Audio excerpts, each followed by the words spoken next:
TNA is the best wrestling in the whole world. Think this is funny? No. Why would you do this? Told to. Get a life! Get a life! Yeah. Wouldn't it be an inspirational story if somebody with chlamydia won this event, huh? Was that young man trying to exacerbate me with his discourse, young man? We haven't always been America's favorites, but we will always be America's most wanted. Look at me, I'm Jerry Lynn. See? I'm Jerry Lynn. Me, right now, I'm Jerry Lynn. Look, everybody, Eric Young, Mount Evans. This is BS! This sucks! I've lost my objectivity, and I don't give a damn! Welcome, everybody, to You've Got to Be Kidding Me, episode number 57. On this podcast, we talk about TNA 1 month at a time. On this episode, we are talking about the month that is February 2007, leading to Against All Odds 2007. I'm Garrett and I'm joined by Liam Jones. We should have just waited 6 months to do this. Why? Then it could be 20 years. Oh god, it is nearly 20 years since this stuff happened. That's upsetting to me. Yeah. This stuff is fucking ancient history at this point. Yeah, like, all wrestling is old. There's nothing that, new. Like, truly doesn't process in my head that like, I'm talking about, like, the AWA if I were in 2006. You know, Mm-hmm, that's what this podcast is to the young well, yeah, generation. what's the equivalent of, like when I was, like, growing up watching stuff, it'd be like, it would be fucking, like, the 80s. Like Crockett WCW is the podcast we're doing, you know? And honestly, like, the we like to think, like, because of how we grew up and watching it, that, like, this stuff was, like, so innovative and, like, crazy, like, high spots and whatever, like, the X Division is, like, it actually is a lot slower, like, comparably to, like, modern day wrestling, you know? Especially 2017, in which the X Division has actively gotten slower. Yeah, it's like, it's not even the fast-paced fucking wrestling that you would expect in that, like, on its own show. There is, like, way more fast-paced wrestling happening in other divisions, which is very strange. But yeah, I guess, like, the only thing that feels different is, like, TNA's still around, as opposed to, like, if we were doing a Crockett WCW podcast in 2005, Crockett WCW is gone, AWA is gone. Yeah. TNA is at least a thing people still know because it still exists, but like this stuff specifically, it's like Christian and Angle is and in TNA are spoken about as myth, not as a real thing people engage with. They see TikTok edits about this at best. It's part of the reason why I'm like, I can never kill myself. Okay. Because I'm like, in 20 years from now, there's gonna be so much different wrestling. It's true. It feels like nothing changes, but like a lot does change. Well, it's just because lives are so slow. Our lives are actually so slow, and like we've had like one major like upset like in wrestling culture in like that time period. But it's like if you're working out the averages, you know, it's not too bad. Like on average, like sort of like, you know, if you're like an older person in the podcasting sphere, you've experienced at least twice, 3 times of like a major number 2 sort of establishing itself. So, you know, by that lot, we got like solid 3 more in the next 20 years. That is interesting because, like, again, in your head right now, you're like, AEW's gonna last forever, but like, and it might, but like, there is going to be another company someday doing this whole thing again. I have to be around here, like, in case the WWE dies. That's like, I have important. to see it. I gotta see what happens, you know? And, like, by all logic, and, like, there's a chance. There's always a solid fucking chance. It's a very fucking extreme, like, crazy worlds, business-wise, and shit can happen like that. You never know when someone's gonna get sick of fucking eating dust and losing $200 million on a fucking White House fundraiser. And eventually we cut bait on things, you know? It's funny, if you were to transport me 50 years into the future and drop me at whatever their equivalent of a computer is, like, the first thing I would be doing is, like, what the fuck happened in wrestling? I don't care about, like, current events, state of the world, like, movies, games. I thought give the a fuck. exact same thing. I was like, if you could, like, one of the few reasons that I would accept a, like, transport 50 years in the future type deal would be like, holy shit, how much wrestling is there? Yeah. What has happened? I'm going to spend the next 2 years on Wikipedia. You can watch the Avery Styles boom. Yeah. And then, like, the debut of Avery Styles' child. Yeah. The generational Avery Styles Hook feud. Yeah, like that would be the most like that'd be like insane. Yeah, just to see what the fuck happened, and That's part of the reason I'm like, I think I'll be very content as like a decaying old man in my fucking like retirement home, assuming that we're not being euthanized at the age of 60 or something by then. Like just plot me in front of a computer, man. Let me I'll plug it straight into my fucking brain, and I'll just watch wrestling all day. I'll be very content with that, I think. Yeah, you will be watching Okada Omega when Okada Omega is like 50 years old. Like that match will have happened 50 years ago, and you'll be like, "Oh no, yeah, I'll be watching the AI recreation of Okada and Omega." That's true. You can make infinite Okada and Omega matches forever. Yeah, let me tell you, TW is going to be crazy in 50 years. Where you book the matches, just like, when I can generate the matches that happen based on what I book. You're booking the most random 8-man tags just to get interactions between like Falaba and Jack Briscoe. Yeah, I'm like, I gotta see. What would Falaba and Jack Briscoe do in the same ring together? Yeah. But before we talk about 2017 TNA, is there anything going on? Anything on your mind? I have been watching a lot of TV wrestling. Okay. Specifically, I've been picking like years and watching like every sort of major pro wrestling's TV from that like same week and like comparing them. What week have you recently watched? I've been going through January of 1998. Okay. The peak of wrestling, some might say. And I watched Raw is War, or I guess Raw and then Raw is War as their separate entities. Because like it's the second hour is the Raw, and then there's a different like announce team. But you know what's fucking annoying about that is that they do a full show intro for the second hour. I'm like, bro, I don't need a fucking second intro, okay? I don't need to have like the crux of hour one be, hey, there's gonna be a Shawn Michaels promo, and then the crux of hour two being, hey, there's gonna be a Shawn Michaels promo, and there's two separate promos. Oh, well, that's fun. Well, that's what they do. Is like they basically build up like the same segment twice, but like so everyone's like working two separate angles. Like they're doing like a DX versus Owen thing, and they're doing a DX versus the Undertaker thing, but like they're kind of their own separate entities that like have two major angles, one being on the first hour and one being on the second hour. That's an interesting structure. It's a very interesting structure. To be fair, my favorite WCW thing is when they do the same thing where like, oh, welcome to hour two, but they occasionally have a match in the ring when that happens, and they just set off the pyro anyway. Yeah. While wrestlers are still wrestling. Well, like, you know what's funny? It was like, there's some real, like dynamite-isms in, like, some Raw is War shit. Because, like, they open the show and they're like, it's a 4-way tag match. And, like, all the people are in the ring. Yeah. And it's just fucking going. I'm like, what the fuck are we doing? This is crazy. I don't think there's been a match that's gone over 4 minutes. That's the way of TV. That's the way of the shows we're about to talk about, too, to be fair.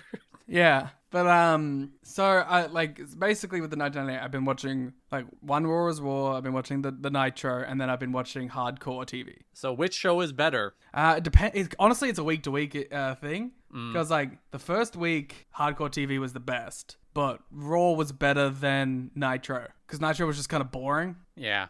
Like Raw was like bad, but like at least it was kind of interesting.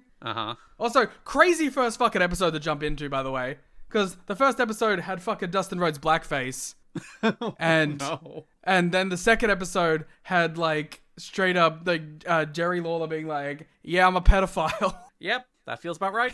He's like, oh, I love younger women except when I drop them off at school. I was like, what the fuck are we doing? This is crazy, Said that on man. TV. Yep.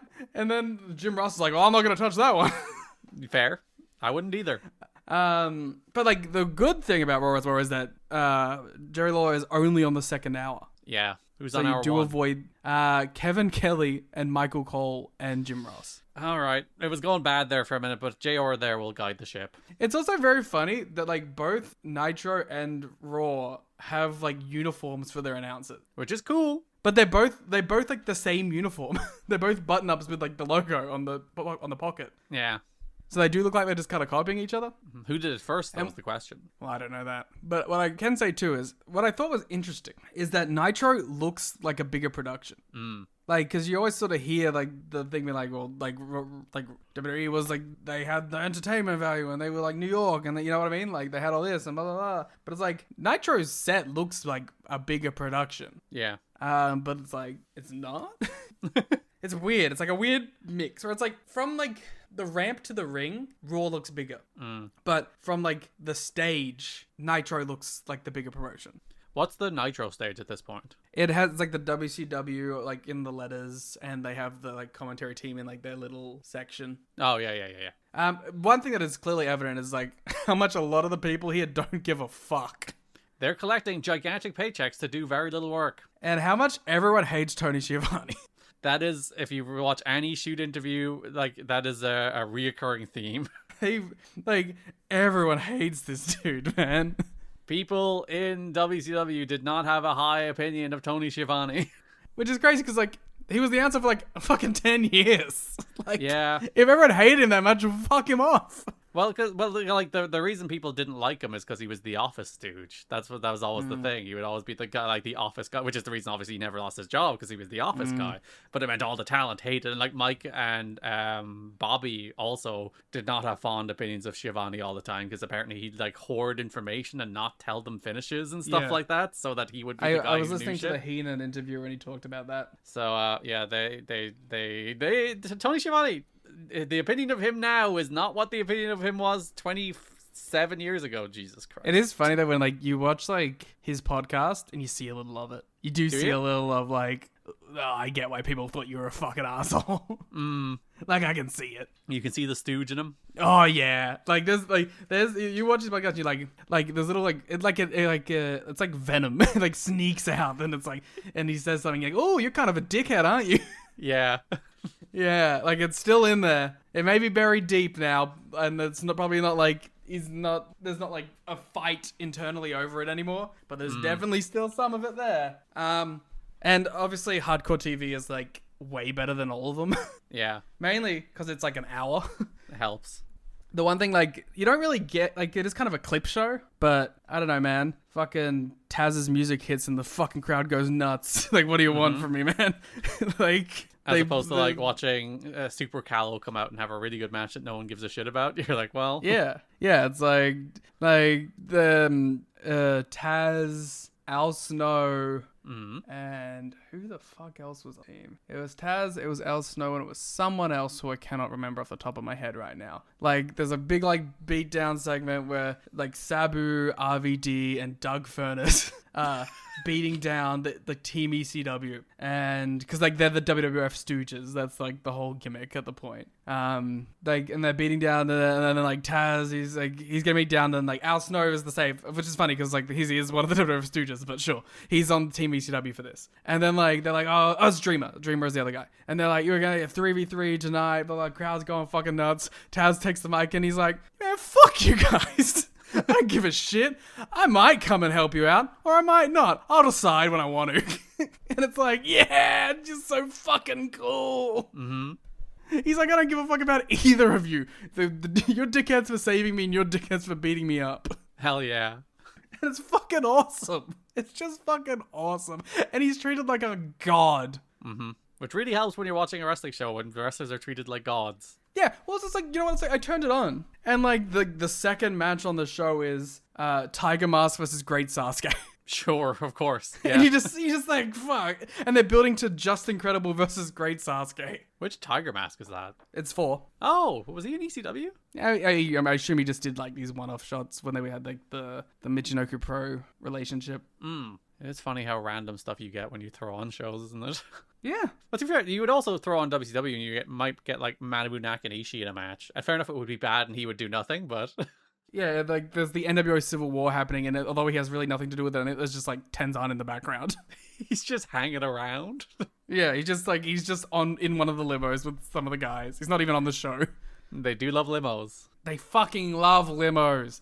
Like, I knew that the limos were, like, a bit for this time period, but, like, there's literally, it's actual limo storytelling. Yeah. That's the thing that blew my mind, was like, they're like, oh, these members of the NWO in this limo, and these members of the NWO in this limo, and there's collusion and there's civil war brewing, and they're like, oh, Kevin Nash is in this limo, but Scott Hall is in this limo, and they've never been not on the same page.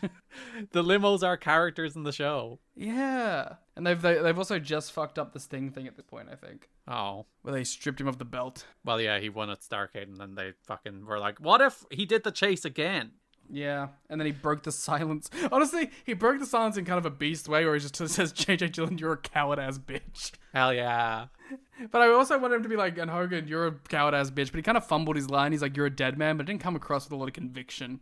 It is funny that, like, Sting is a promo. Like, you watch TNA, like, he does a bunch of promos on these shows we're about to talk about, and I think he's really good.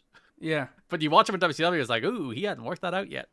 Well, yeah, because, I mean, I guess the whole bit was that he wasn't cutting promos, so he might be a That's little out true. of practice, to be fair. And even, like, he didn't have the chance to work out what, like, Crow Sting was meant to sound like. Because, like, Surfer Sting was not, like, a quote-unquote great promo, but, like, he had the character down, you know? He would be excited and he would shout. And we were like, woo, we're gonna fight.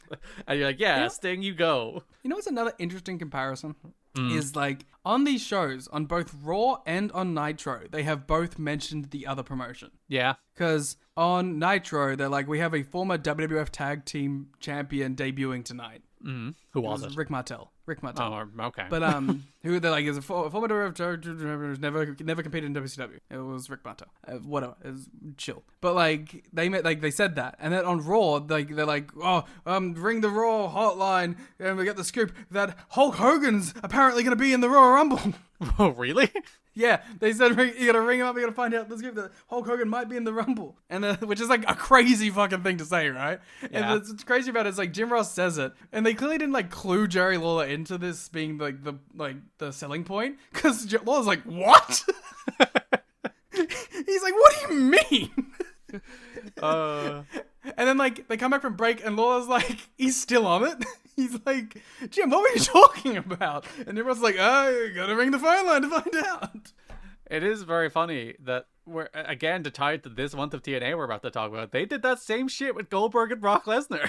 Yeah, but it's like, but it's crazy with like, Hogan is on the other show. Yeah. Like, on that night, he's on that show. They're doing NWA Civil War. But he's jumping. Like, it's pretty insane. I can understand why people, like, have such an affinity for it. Just because, like, both of these shows, like, listen, this Raw and this Nitro, neither of them are, like, half the show that, like, a regular Dynamite is. Or even Collision. But it's, even, like, a Collision. But, like, there's an excitement. And if I was 12... and these shows were both on the same day, I'd be losing my fucking mind. Not even to mention ECW, which I can also completely understand why ECW became the fucking, like, cultural, like, not footnote, what's the word I'm looking for? Sensation? Yeah, like, why it blew up so big, because, like, it is so different from those two other promotions, you know? Especially, like, if you are disaffected with the WWF or the WCW, and you watch ECW, which is, like, raw and gritty and underground and rebellious, and especially if you, like, you move from, like, 12 to 15, it's like, the way WWF used to speak to you when you were 12, ECW speaks to you when you're 15. But it's like, also, here's actually probably a bigger point, and something, again, comparison to both what we're watching in TNA, but also what's happening in modern wrestling, is Raw, Nitro, and ECW are all extremely different shows. Yeah. They all have completely different flows. WCW is, like, the most slow pace, but does give you, like, the best in-ring action because they have the longest matches and they do have a good roster of people. Like, Raw is fucking bang, bang, bang, bang, bang, 100 miles an hour, giant stars, fucking, like, everyone feels like the fucking biggest, like, mainstream star of all time. And ECW is, like, fucking doing a line of cocaine. Yes. And is hip and it, like, has real music and has, like, all, you know what I mean? So it's like, they're three completely different shows, and that's why it's really easy for me to, like, do one of these weeks where because I watch all three in a row, because they're all so different from each other that, like, I don't feel the fatigue. Yeah. But so that's what I've been sort of doing, because I was also doing it with one of the 80s things where I was watching WWF, WCW, Mid-Atlantic, because that's what it was at the time, and Texas. Which is, like, they also felt like three different, like, shows too, which is, I guess that's the key, isn't it? Stop trying to be the fucking same promotion as everyone else. Because that was the trap that happened with, well, yeah, it didn't really happen with WCW was always its own special kind of bad, even when it was bad. But, like, with TNA, where they were increasingly just like, what if we made, it's because WWE had a monopoly for so long that it created a vision of what wrestling should look like, so that when anybody did wrestling that didn't look like WWE, people were like, that's not what wrestling looks like. As opposed to, before WWE had that monopoly. Everyone always just had different visions of wrestling. You would always have different territories. WCW, like Texas, Mid-South, Memphis, all of those. Even if you went up to Calgary, if you went over to World of Sport, you would have all these different visions of what wrestling could be. So no one was like, if you didn't do it like New York, it wasn't right. Whereas now, because New York have had such a stranglehold on the public conception of wrestling, that anytime anybody does anything different to it, everyone's always like, no, that no one will watch that. No one will ever watch that. Why would anybody ever watch wrestling that's not like the WWE? And like I think even like well-meaning critics, not even well-meaning, some of them, like they're just stupid critics, the Alvarezes of the world, even those people I don't think understand just how much what they think wrestling should look like is like an iron grip Vince McMahon vision on their brain that they're not able to let go of. And I don't think how like just let it go, embrace the idea that the show is different. A lot of those people would be the first people to be like taken aback at that idea that like I know I don't like Vince, so you know what I mean, like I couldn't possibly be how I feel. And it's like, I think it's just a subconscious thing at this point. Also, another crazy thing, like the artist formerly known as Goldust is the craziest gimmick that's ever existed. Kafka Goldust. It's fucking insane. Like, and the commentary around it is like even crazier. It's like he's doing blackface, and they treat it like, oh, it's a heelish act, but they're not like, wow, this is fucked up. They're like, wow, what an attention seeker. That's all they keep saying. They say, oh, he's just him and Mark Merrow. They're just attention seekers. That's all they are. They just want attention. And then and he comes out dressed as Sable, and they're like, it's not a sexual thing.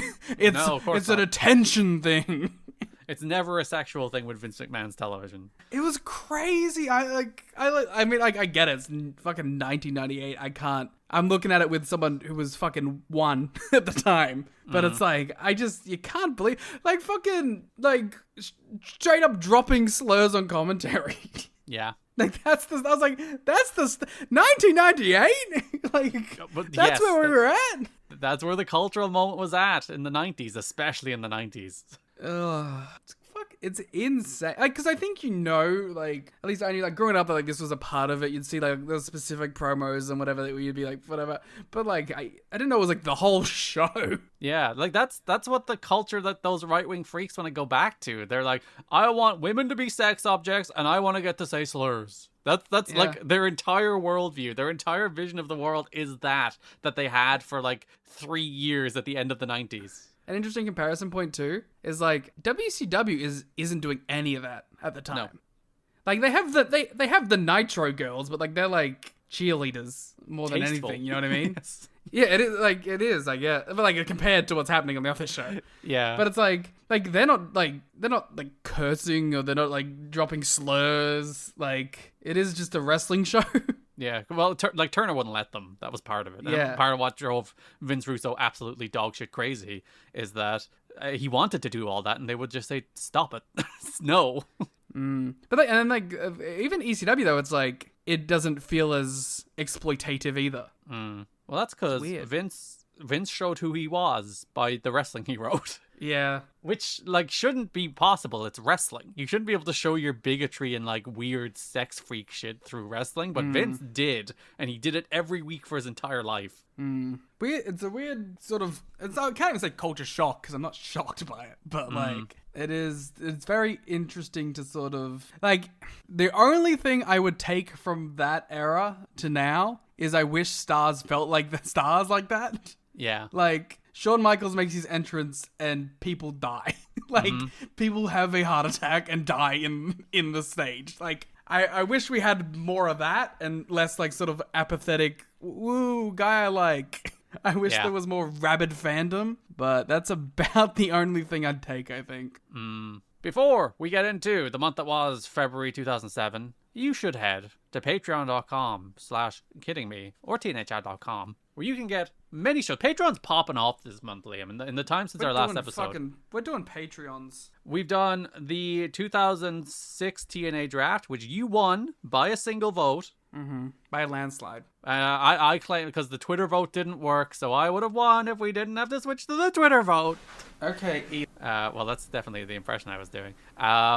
We also That's what I'm saying. That's who you're siding with, though. No, I'm saying Elon screwed me. We did the 2006 End of Year Awards, so if you'd like to go listen to what we thought was the best of TNA in 2006 and a little of the worst, you can go listen to those. We did 2 episodes covering the TNA episodes of Dark Side of the Ring, so there's about an hour and a half of audio or so there on Patreon waiting for you, covering those 2, the 3 episodes, but we broke them into 2 because the first 2 were a 2-part premiere. There's 2 episodes there covering those Dark Side of the Ring episodes. A high level take, didn't really like them. You can there's also the season 1 finale of Lucha Underground. We covered the last 3 episodes, including the 2-part Ultima Lucha and the Pentagon Vampiro match. All of that sitting on Patreon, as well as another episode of Raintakers there. Plus, Liam has been doing live streams recently. So an extra little added bonus on top. Lucha Underground. I mean, my reaction to Lucha Underground was live streamed. Is obviously what I meant when I said that. And there's more planned. I might just start doing my reactions to these 1998 shows. Yeah. So you can get that if you're a patron. If you head to patreon.com/kiddingme, tnachat.com, you can learn about all of that stuff. And I do that on the $1 tier, so you don't even have to go crazy on that shit. Yeah, where you can also get the ad-free episode. So if you're like, oh, ads on this show, no, you can get ad-free for $1. Plus the show notes. There is 17 pages of notes about the month that is February 2007. So you can go read those, read as we go through them, or if you're like, I'm sick of these guys, but I want to learn, you can just read the notes, I guess. That's a bold way to, consume the podcast yourself in our content, but I guess. It is the backbone of what we talk about, so I guess you could just read the notes.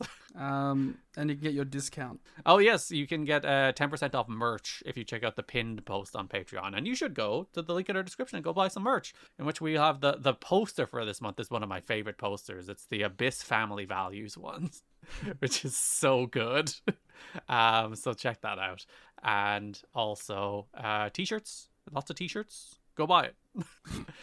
That brings us to the month that is February 2007, leading to Against All Odds 2007. Liam, how'd you feel about this month? Good month. Yeah. Promotion that's called TNA, I think, has finally feels like TNA. Feels like the TNA that I knew growing up. I think there was like maybe some slight graphics changes or lighting changes or something that's happened in line with the product. But I feel like I'm actually watching the promotion that was in my head. It only took 5 years to get there. But like everything else like kind of felt like not what I like. It felt like I was watching TNA with like muted colors. Like it felt like I had the opposite of rose tinted glasses on, and it felt worse because it didn't feel like TNA. Like this month, probably there was better months at some point in the many years we've done. But watching it, I was like enraptured in a way that I haven't been in a long time. It felt like proper TNA to me. Maybe it's because I'm just on this like TV wrestling kick at the moment and trying to sort of decipher if it was ever really good. But like, I don't know, I was just more locked in, more, I don't know, it resonated more, tickled parts of my nostalgic memory for the promotion. I don't know.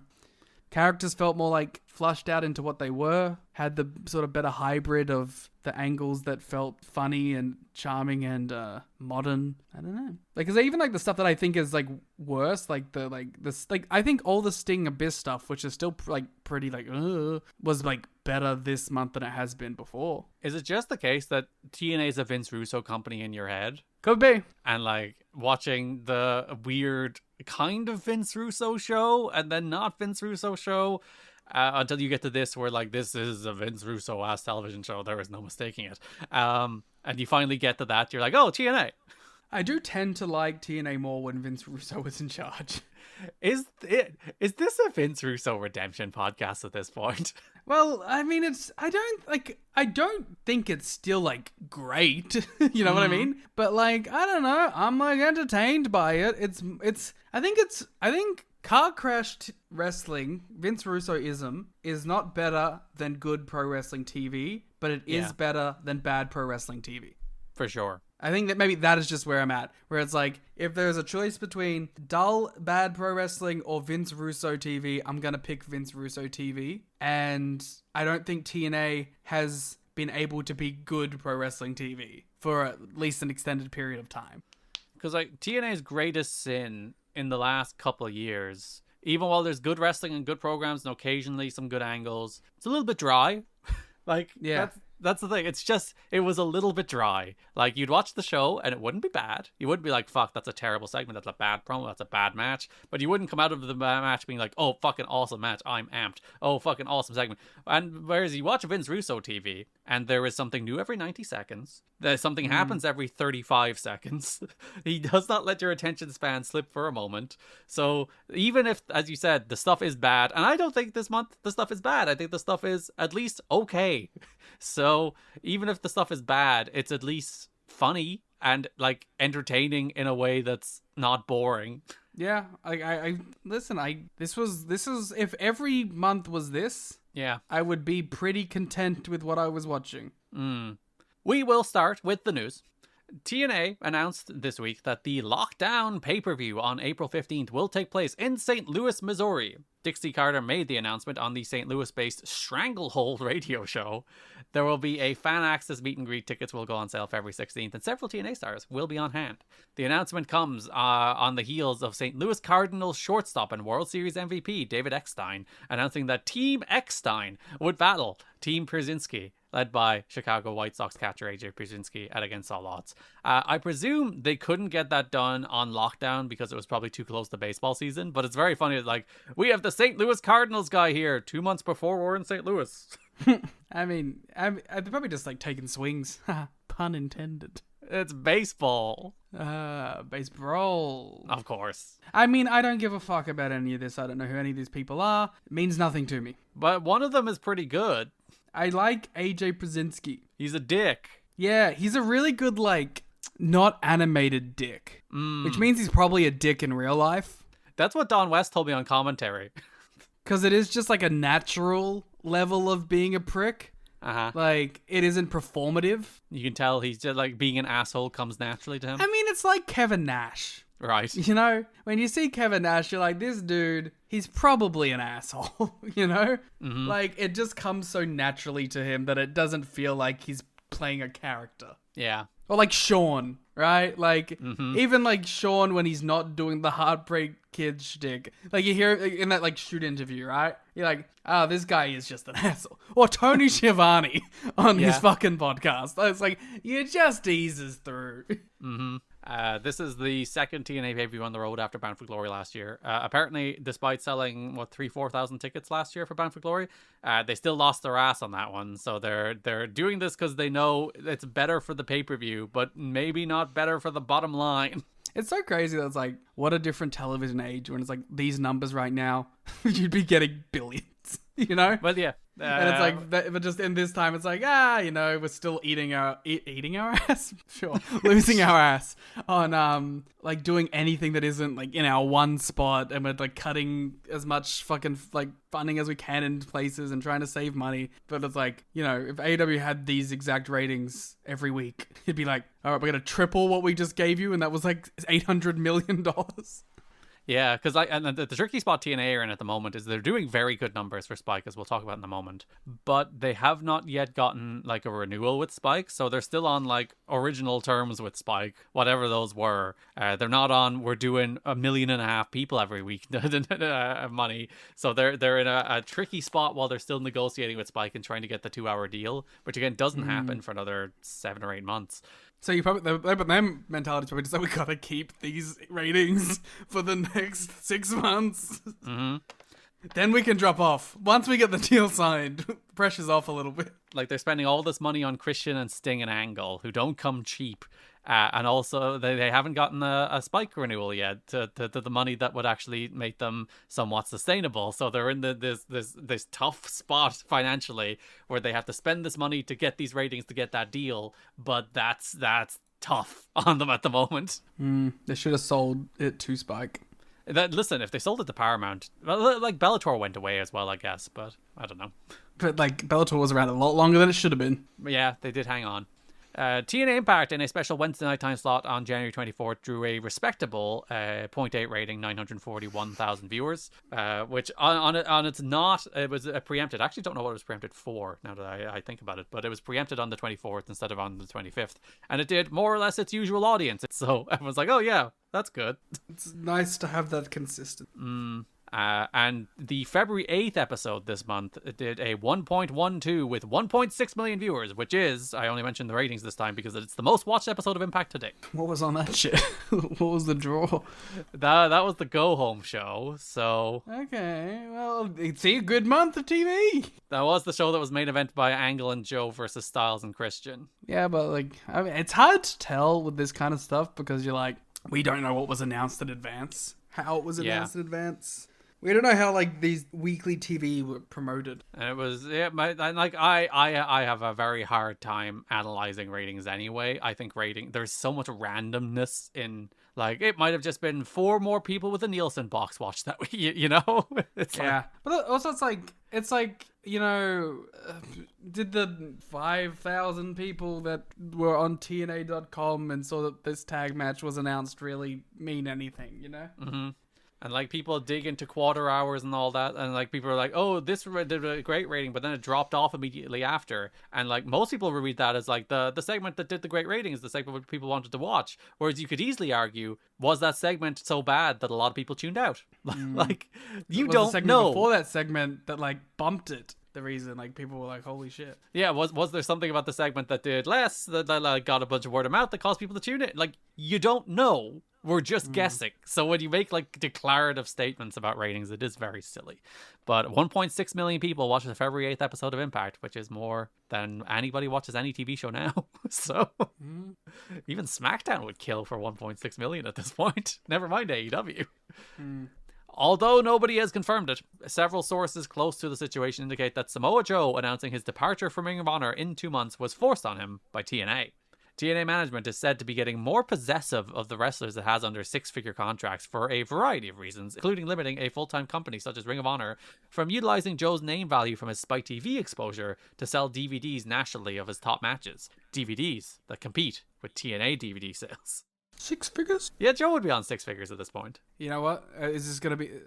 this is my anti-worker state here. Yeah. I think if you're paying someone 6 figures, you're allowed to not have them wrestle on other shows. And I think the DVDs thing is a little conspiratorial and petty, but Ring of Honor get on pay-per-view this year in 2007. But, my take though is like, don't give a fuck. It could be a company that is in front of 40 people that's next to Joe's house. If I'm paying you 6 fucking figures, you're not working other promotions. Yeah.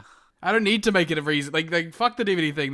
That seems like them trying to like justify some shit. But like, you don't have to. If you're paying someone that fucking wage in fucking 2007, it's chill. Just say, brother, we're paying you a fucking $100,000 a year. You're cool. You're our star, not Ring of Honor's. There were also hard feelings over a line attributed to Joe about tripping over bad booking. One TNA source says, Joe claimed he made the comment about Ring of Honor, and it was meant to be storyline orientated.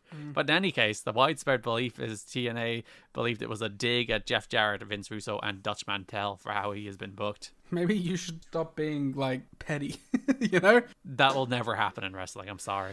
Especially with those 3 people.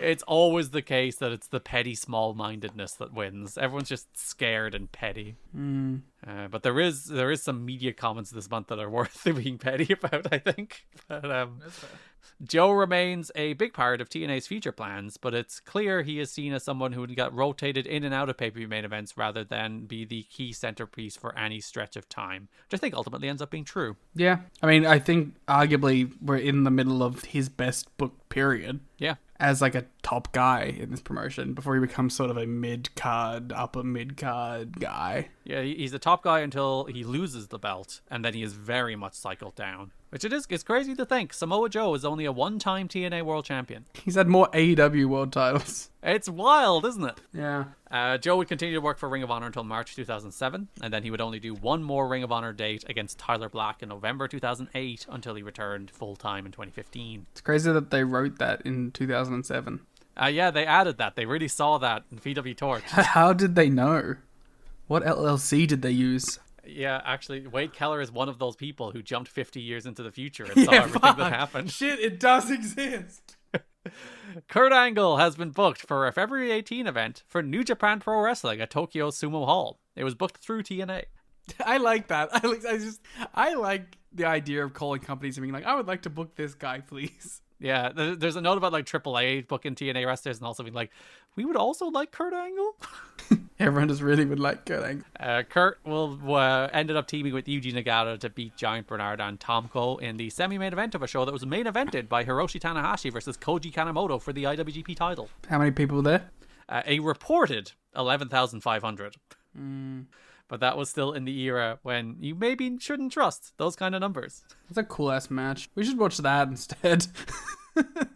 Dave gave it 4.5. It has over 8 on Cage Match. I was like, shit, that's like 5.5. Especially, by 2007, Dave. And I was like, yeah, Tanahashi versus Kanemoto for the IWGP title. That's a cool match. That is a cool match. Sorry, I just read the quote on the next story. Kip James upset TNA management and ruffled feathers in the locker room with some negative comments during an interview this past weekend. Kip said if WWE called and offered enough money, he'd leave TNA in a heartbeat. I mean, you shouldn't say it. Like, No. you can think it. You shouldn't say it. You should be like, oh, I loved my time in WWE, but TNA's where I'm at now, and we'll never know what'll happen in the future, but I'm committed to TNA. That's how you ride that wave. You know who I saw have a fucking pretty good quote about that recently? Was MVP. Yeah. He was talking about Sheamus leaving, and he was like, I like my job. I like that I get to go to it, and I know I won't be fired unless I fuck up. That's a really good feeling. Yeah. And I was just like, because, MVP is sort of a loose cannon Kip James style, guy. You don't really know if what he's going to say one day to the next. But, that's a professional too. Yeah. He saves his vitriol for when he leaves. Yeah, naturally. That's a pro, Kip. You do shoot interviews. You make some money off this shit. You don't give it away for free. I mean, it sucks that, shoot interviews are dead and that they've been replaced by Chris Van Vliet podcast. Where Chris Van Vliet is like, I saw a clip on TikTok. Let me ask you about it. We're going to have a Maven discussion at some point. Yeah? Because me and you have the same Maven opinion and no one else is saying it. And it's doing my head in. Okay. They're like, why is anyone caring what Maven has to say? Why are wrestlers who have earned more money in this business than Maven listening to it's fine. We'll get to it at some point. Yeah. We'll do a 2004 podcast fucking thing eventually. But it's just because the whole thing that happened on Twitter this week. Yes. With Jackson Drake or whatever. That's fine, whatever. But I just keep going back to that fucking Garcia clip. It plays in my nightmares of Garcia walking up and introducing himself like a good wrestler does, but then being like, "Hey, Maven, did you watch my match? Did you give me any advice?" I'm like, fucking who cares, bro? Who gives a fuck what he has to say, man? Especially when you think about the people that are in the AEW locker room that you could ask that question to. I mean, I guess the idea is that he probably has asked everyone in the AEW, but it's just it's really funny more than anything. I don't hate Maven, but it's just why? Yeah, just why Maven? Asking Maven is like asking me. Who cares, bro? You might give better advice.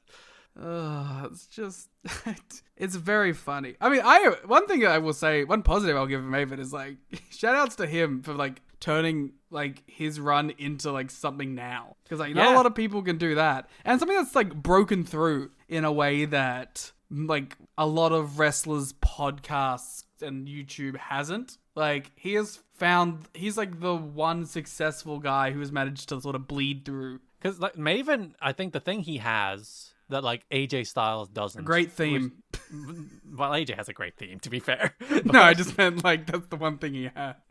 But like the thing he has going for him from a content perspective is that he is not beholden to anybody in the same way AJ is obviously beholden to WWE, and everyone else is like, I'm going to get a WWE contract again someday, so I'm not going to shit talk And he's WWE. not on WWE radio. Yeah, whereas Maven is willing to be like, here's how blading works.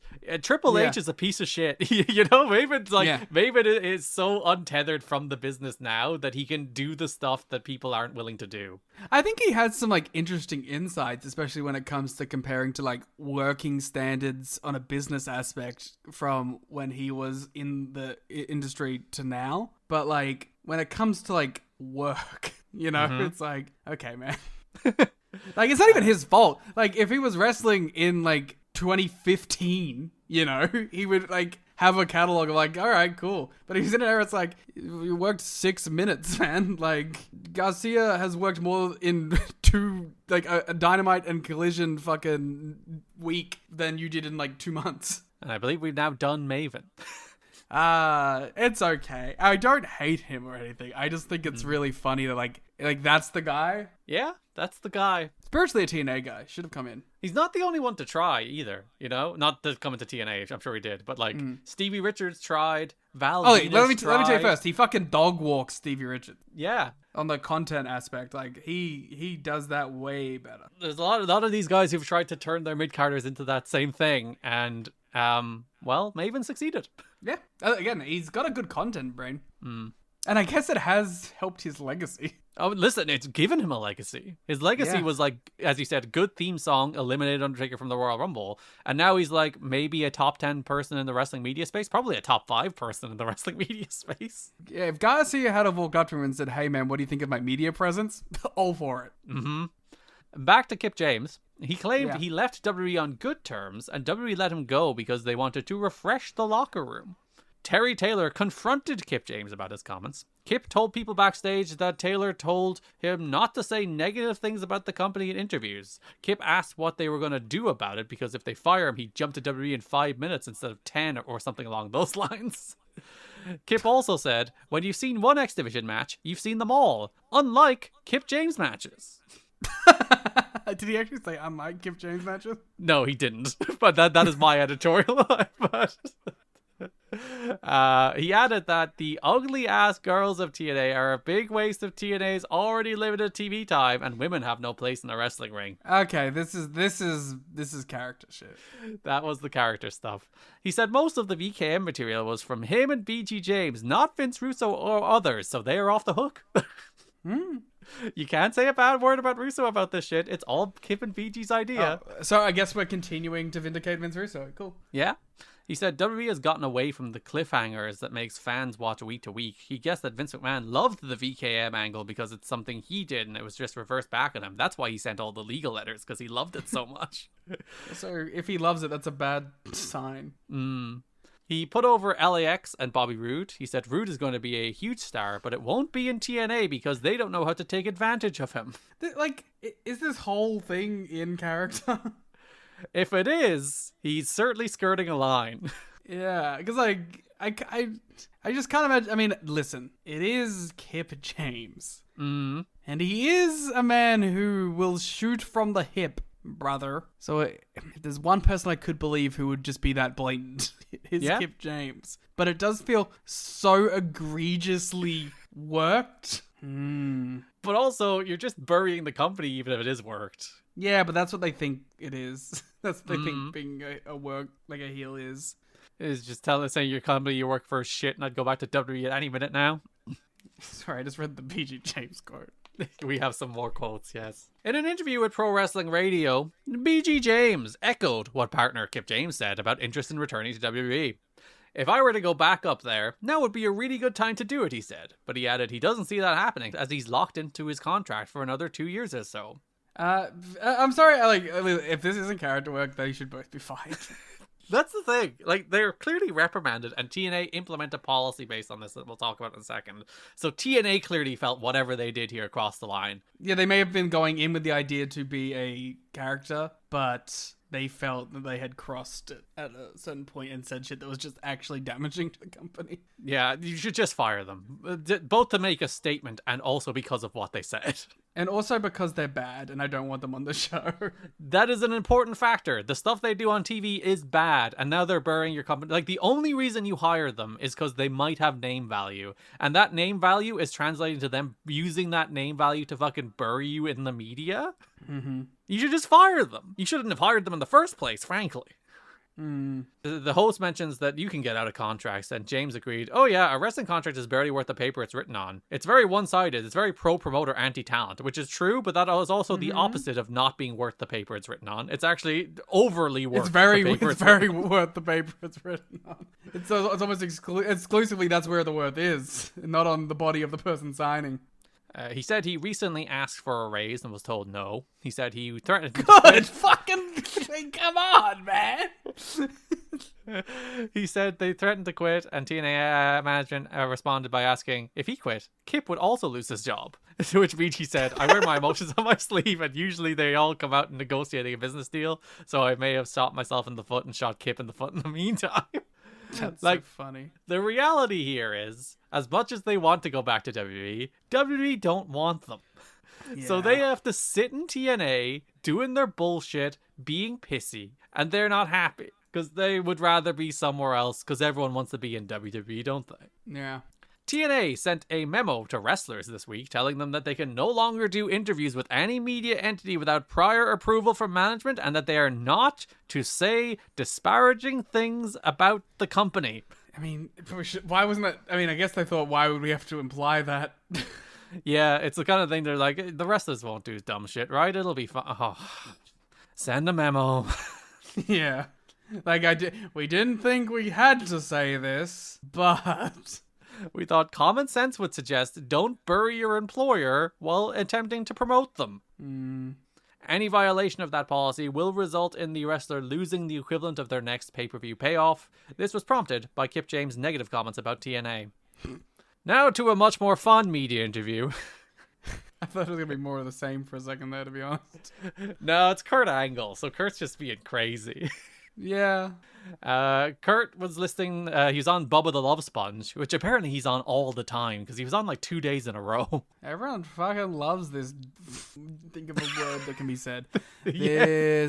There's nincompoop. There you go. That's very polite. Yeah. Kurt was talking about trying to not call people fat pieces of shit constantly on this podcast anymore. Yeah, you don't want to demean them on a physical level, just on an emotional level. Yeah, because like that's cheap. For sure.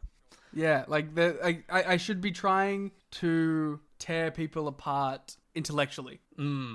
Beat them on the battlefield of ideas. Yep. Angle was talking about the people he'd like to see in TNA. The first name he said was Hulk Hogan. Yeah, I'd give it. Let me tell you, I'll give you ratings to these. I'd say that's a 2 out of 5.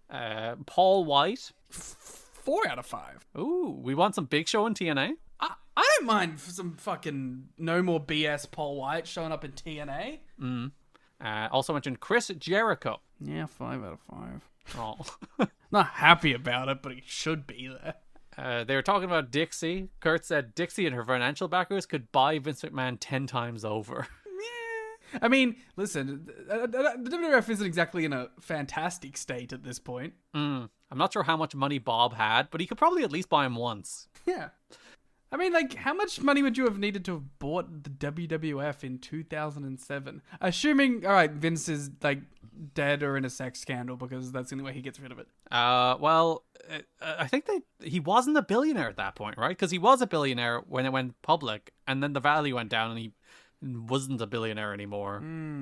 Yeah, like, because, like, this was a bad era for them financially, if I recall. They weren't, like, the fucking Titans. Yeah, bad is probably, like, going to, but they were certainly in a period of decline. Comparatively to, like, their, like, other years. Even years, like, coming up, you know? Yeah, like, they weren't losing money, but they certainly weren't hot. Yeah. So Bob could probably buy Vince, but maybe not 10 times over. Maybe only, like, twice. Kurt mentioned a rumor that an NFL owner could possibly be becoming a financial backer in TNA, and if it happened, it would be over. What did he know? The Khan family. How old was Tony at this point? Tony would have been quite young. He would have been in his 20s at this point. It might actually be him. He was 24. He might still have wanted it. I wonder. I don't think Shad would have owned the Jaguars at this point, but oh, boo. My favorite thing about this is from PW Torch, and they talk about, like, Kurt starts talking about ratings, and he's like, TNA set a record high 1.5 rating. They're like, actually, Kurt seems to know very little about ratings. It's like, oh, sorry, they don't talk about it every week. They don't. Some people don't obsess over every single aspect of it. He buried how WWE booked Christian. He doesn't own it until 2012, by the way. Okay, so that makes sense. He talks about how Joe has 3/4 of a torn MCL. Kurt's like, it's ready to snap. He mentions Nash isn't going to be wrestling anytime soon because he'll have shoulder and knee surgery. Kurt mentions that he's wrestler, agent, and part of creative. Okay, Kurt's just fucking letting it all out. He's shooting the shit about Shawn Michaels and Batista. He's like, Kurt interviews are a trip. He has tremendous respect for Shane McMahon. He has a story about how he went to ECW and Rob Van Dam was, oh, thank God we have a wrestler here. And Kurt's like, why do you say that? You're good. Yeah, Kurt in the media, he's saying shit. I appreciate that. God damn, that's a lot of writing about Kurt. Yeah, I'm not including all of it, but you can go read it. You can go to Patreon and read all of Kurt's wild notes. And unlike Kip James, not a single thing is disparaged. If anything, he's too optimistic about the company. Like, Kurt's going into the media being like, fuck yeah, we could just buy Vince. Do you not realize we could just buy Vince? Therefore, we win. That's beast, to be fair. I mean, yeah. Tony said that shit once or twice in his life. Before he fucking mellowed out and got PR trained. You say that. He tried to buy Vince. True, which is beast. He submitted an offer when it was up for sale. I just want to, again, allow me to peek into the alternate realities of this world. I will only use it for wrestling. Conan had hip surgery in Monterrey on January 11th. Rey Mysterio flew to Monterrey to be with him after the operation. He's back home resting. Within a few weeks, he should be feeling better than he has in years because the hip injury had become debilitating and cripplingly painful. He is still looking to raise money for his surgery, and various people are trying to raise money on behalf. TNA is interested in him returning to LAX as quickly as his health will allow. Those two notes back to back of he's still trying to make surgery, he's still trying to fund his surgery, and TNA wants him back to work as fast as possible. Ugh. Yeah, that one's gross. I'm sorry, that one's just gross. Because of TNA's new policy of not paying for hotel rooms, some younger wrestlers are staying 6 to a hotel room to save money, and most have shifted out of the expensive DoubleTree that's near the impact zone. So I include this note, 1, because TNA fucking pay for the hotels, and 2, Jerry Lynn must be delighted. That's exactly what he wants. Yeah. These kids, they're not suffering anymore. They're not sleeping on the floors of hotel rooms. That must be so fucking galling if you're these guys and you are currently sleeping on the floors of hotel rooms because this company won't pay for it right now. And Jerry Lynn's on TV being like, none of these guys paying their dues. I slept on floors. We're doing it to this day, Jerry. Doing it right Jerry, now. you're one of them. You're in these floors still, man. Jim Cornette was acting as an agent for matches backstage during the Impact taping this month. Jerry Lynn has been shifted from being an agent to exclusively being a wrestler, so Cornette is standing in some of those agent capacities. Cornette has been in all the production meetings lately and may get a permanent seat on the creative team if he wants it. Of course, that is leading to speculation that he is first in line to replace Vince Russo should Dixie and Jeff Jarrett decide he's not right for the company. Oh, you're so desperate. This guys, it's not happening. I'm sorry. It's not happening. Really want it to happen.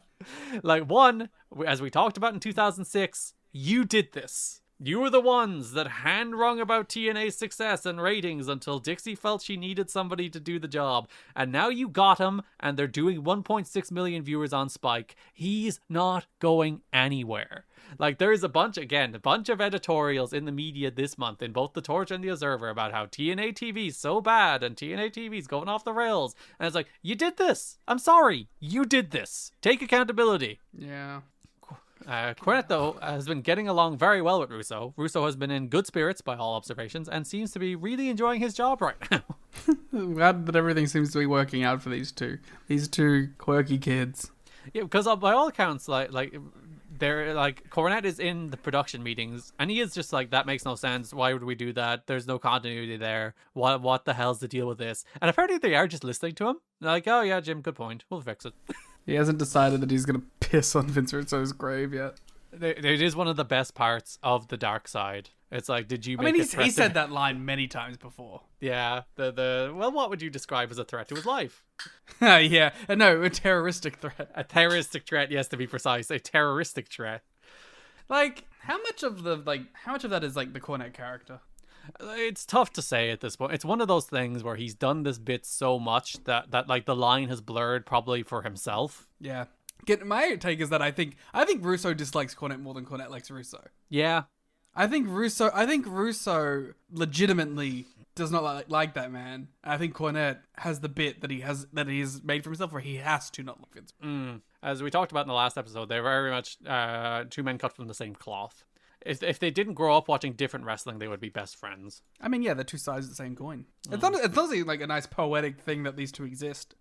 Yeah, I wish they weren't on every episode of Dark Side of the Ring, but yeah. I don't mind Cornette being there, but like, what the fuck does Russo have to add to this shit? Regarding Mike TNA, a clarification from Dave. He mentioned in the last month that he was rejoining the booking committee, but he clarifies he's not on the booking committee. He's working more closely with the booking committee, which means Mike TNA saw that note in the Observer and was like, no.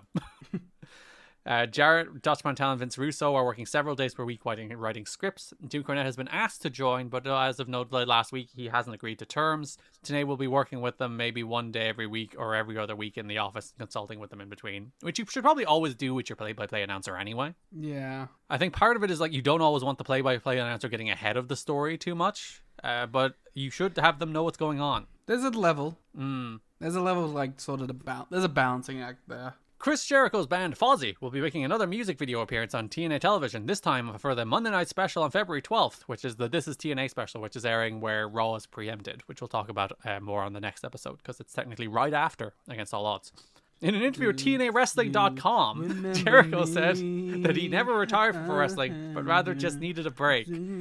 Quote, I never said I was leaving, but after almost 1,900 matches and 15 years of legit full-time wrestling with no major long-term injuries, I needed a break. I was so mentally fried that I didn't even realize how bad until I stepped back. I only healed now enough to even be able to entertain the thought of coming back. Jericho said he's working on an autobiography memoir that will be completed before the end of the month before going to publishing. It will cover his career up to his signing with the WWF. Beautifully renditioned. I wanted to add a little background to that one. That's going to be my new bit. Every time Chris Jericho's mentioned in one of these, I'm going to sing a Fozzy song. 2018, you're going to be going crazy. Shit. I'm gonna have to learn the whole catalog. Hulk Hogan immediately went on Bubba the Love Sponge again on February 8th and kind of made it public, talking about how he was undergoing knee surgery this week and wouldn't be at WrestleMania. He said it appears he's no longer with WWE. What does that mean? It appears. How would you? We can't say that. You should know. Well, you see, he's doing the gimmick thing where he goes on the radio and says, I'm getting knee surgery, I'm not going to WWE, I'm not being on WrestleMania, which means Vince did not give him enough money to be on WrestleMania. I thought you meant like the Tanahashi, like he's going to be in the G1. That's true, yeah, and he's going to work the injury, brother. They started floating the idea that his representatives have already contacted Dixie Carter, although those close to Hogan don't expect when push comes to shove that Hogan would ever appear on TNA because of the idea it would be cheapening his character. Well, no. So what has clearly happened is Hulk was talking about doing Mania. Vince said, I'm not going to pay you that much. And Hogan ran to the media once again to try and use TNA as leverage. God, he's the best at that shit. Number one politicker all time. He knows what he's doing. It didn't work though. He was working matches with Big Show later this year. In that one indie match they did. What? Yeah, they worked a match in Memphis. It was Hulk Hogan versus Paul White. What? You never heard about this? No. Well, I feel like if I search Paul Hogan with Paul White, a bunch of things are going to come up. Well, you'll probably get a WCW match first, but... Memphis? What the fuck? Yeah. Why? What was the what? I don't know. It was like a big Legends show, and it was main evented by Hogan versus Big Show. How did they let that happen? Neither of them worked for the WWE at the time. Show left? Yeah, Big Show left for a while. He's gone for over a year. He only came back for the Mayweather stuff in 2008. I truly do not know this. Yeah. Can I admit that this actually looks kind of fucking sick? Where you have Kid Cash and Ricky Morton versus Too Cool 2. Look at how cool this looks. Yeah. Oh, the actual show itself? Yeah, like, it's... Like, it looks like I'm watching some shit from the fucking, like, 80s. Mm. Like, because it's, like, shot on, like, VHS or whatever, like, fan cam. And, Yeah. like, but, like, it has, like the lower third of, like, Hulk Hogan versus Paul the Great White. Yeah. Just the way it looks, the way the crowd looks, the way the ring looks, it does look very... It doesn't... Like, if you were to try and date this based off appearance, you would not guess 2007. It looks like Southpaw. Except, like, legit, you know? I guess if you looked at Hogan, you'd probably be able to work out this is like 07 Hogan, but... Yeah, sure, but, like, I'm just, like, I don't know. I want a promotion shot like this. Like, I want AEW to do a Dynamite that's shot like this. I like the comments. It's like, shot with 1978 model cameras. Yeah, fucking awesome. Yeah, they only drew 2,000 people, which I feel like they should have done better. Yeah, wrestling is not hot. It's 07. It's funny that he's like, I'm Man. getting knee surgery, brother. I can't do Mania. And this would have been like a month after Mania. Shoutouts fucking Big Show, man. I really like Big Show. I wish he would do more in AEW, honestly. Yeah. I want a Big Show retirement match. What would his retirement match be? Him versus Kali. Oh. It would be a dream match. Yeah, this is the only match Big Show did while he was out of WWE for over a year. He must have made bank on that shit. Yeah, I'm sure he was doing like conventions and shit, but we need to know what was happening in the 2007 Big Show outside of the Fed run. what was he up to? What was he just hanging around? Yeah, I want to know, was he just like, you know, Destiny wasn't out? Vapes didn't exist yet. What was he playing? What was he doing? He has no free time. Maybe he was playing one of like Baldur's Gate 1. Do you think he's a PC gamer? He's a Baldur's Gate guy. Did you not see that? What? When he was who was that streamer that was at AEW recently? Oh, with Agent 00. He did say that he was playing Baldur's Gate 3. He said he was obsessed with Baldur's Gate. Who did he romance? That's a good question. He didn't say. Does he have Twitter? Hey, Paul White, who'd you romance when you were playing Baldur's Gate? Paul White. Hey, Paul. Who did you romance in Baldur's Gate 3? Or should I say Baldur's Gate 3? Yeah, he'll really relate to that. Ha ha ha ha. Ha ha. Love you, big man. Also, 2007. What was going on? Yeah. Oh, yeah. I'll follow up. What games were you playing in 2007 when you left WWF? Thanks. We will report back if Paul White responds to Liam about Baldur's Gate. If anyone knows Paul White in real life, can you please connect me with him? I know it's not... I'm not gonna be a fucking troll. Like, I legitimately want to talk to this man so badly. I'm a little sad now that, like, he won't respond. I really Maybe want- he will. Does he reply to tweets? He replied to Matt Hardy. Remember that time we were on the World Wrestling All-Stars podcast and Tenzan was there for some reason? And I asked JB what the deal with Tenzan was. Or no, it was Kojima. Was it Tenzan? It was one of them. Yeah. JB just replied. So it can happen. Yeah, I should have done it from the podcast account. It has Does have more clout, it has followers. motion. You have motion too. Does he have a TikTok? You'll see it from a bigger TikTok account. I'm actually devastated. But he will reply. Just have hope. I have hope. On the January 19th, 2007 edition of the long-running hit syndicated show Jeopardy, Raven was the answer to the $2,000 question in Double Jeopardy. In the category Jewish athletes, Okay. Scott Levy is better known by the name Raven in this professional sport. The answer, of course, is what is professional wrestling? I would have said, why, I would have thought, I don't know, I would have been like, professional wrestling isn't a sport. Yeah. Performance. It's performance fighting. You would have rejected the premise of the question? Yep. And they would have been like, damn, here's $1 million. Fucking Roman Reigns over here with your performance fighting. I like performance fighting. It's such a stupid term. That is the news. That is the news. Not a crazy news week, just sort of a regular news. Yeah, mostly just Kip James burying shit in the media and Kurt Angle saying shit and then lockdowns on the road. Yeah, and ratings are pretty good, but we don't have a deal, which will be the story for 4 years. Yeah. Dude, do you think Paul White's going to respond to me? This is all you're going to be thinking about for the rest of the day, isn't it? I feel like I should clarify to him that I'm not making a joke. I want to know. I really want to know. What if he didn't romance He strikes anybody? me as a Shart boy. I think he romanced Shart. Shart? Yeah, Shadowheart. Oh. That's her colloquial name. I was like, the character's name is Shart? Yeah, pretty much. That brings us to broad topics, starting with the NWA World Title feud between Christian Cage and Kurt Angle. I've also done a bit of research this month. Right. Into the NWA Big Gold. The belt. Yeah, what have you learned? Because I think I've decided that I am just one of those guys that's like, that is the best belt. It's certainly, like, it is such a stock, boring, normie answer. I but know, it's it also such sucks a that it's the beautiful, answer, beautiful belt. but it is. And it's like, because I never really understood what people were talking about when they're talking about like the Fed version of the belt being bad. And I was like, because I realized that growing up, by the time I had seen it on my television, it was the like newest version, which was tiny. There was the small version of the Big Gold. Yeah. And like, there was the original Big Gold that like, well, original, but like had been remade and whatever, saved, blah, blah, blah. But that were like, Scott Steiner just stole. Yeah. just joinked that shit out of WCW. And then when they brought it to the WWE, they just made their own version, but it was still big, you know? But then by the time they had fucked it off out of the World Wrestling Entertainment, it had been reduced into a baby belt. I like the idea that they didn't even ask Steiner for it back. It's like, we're not getting it. How come Booker didn't have it?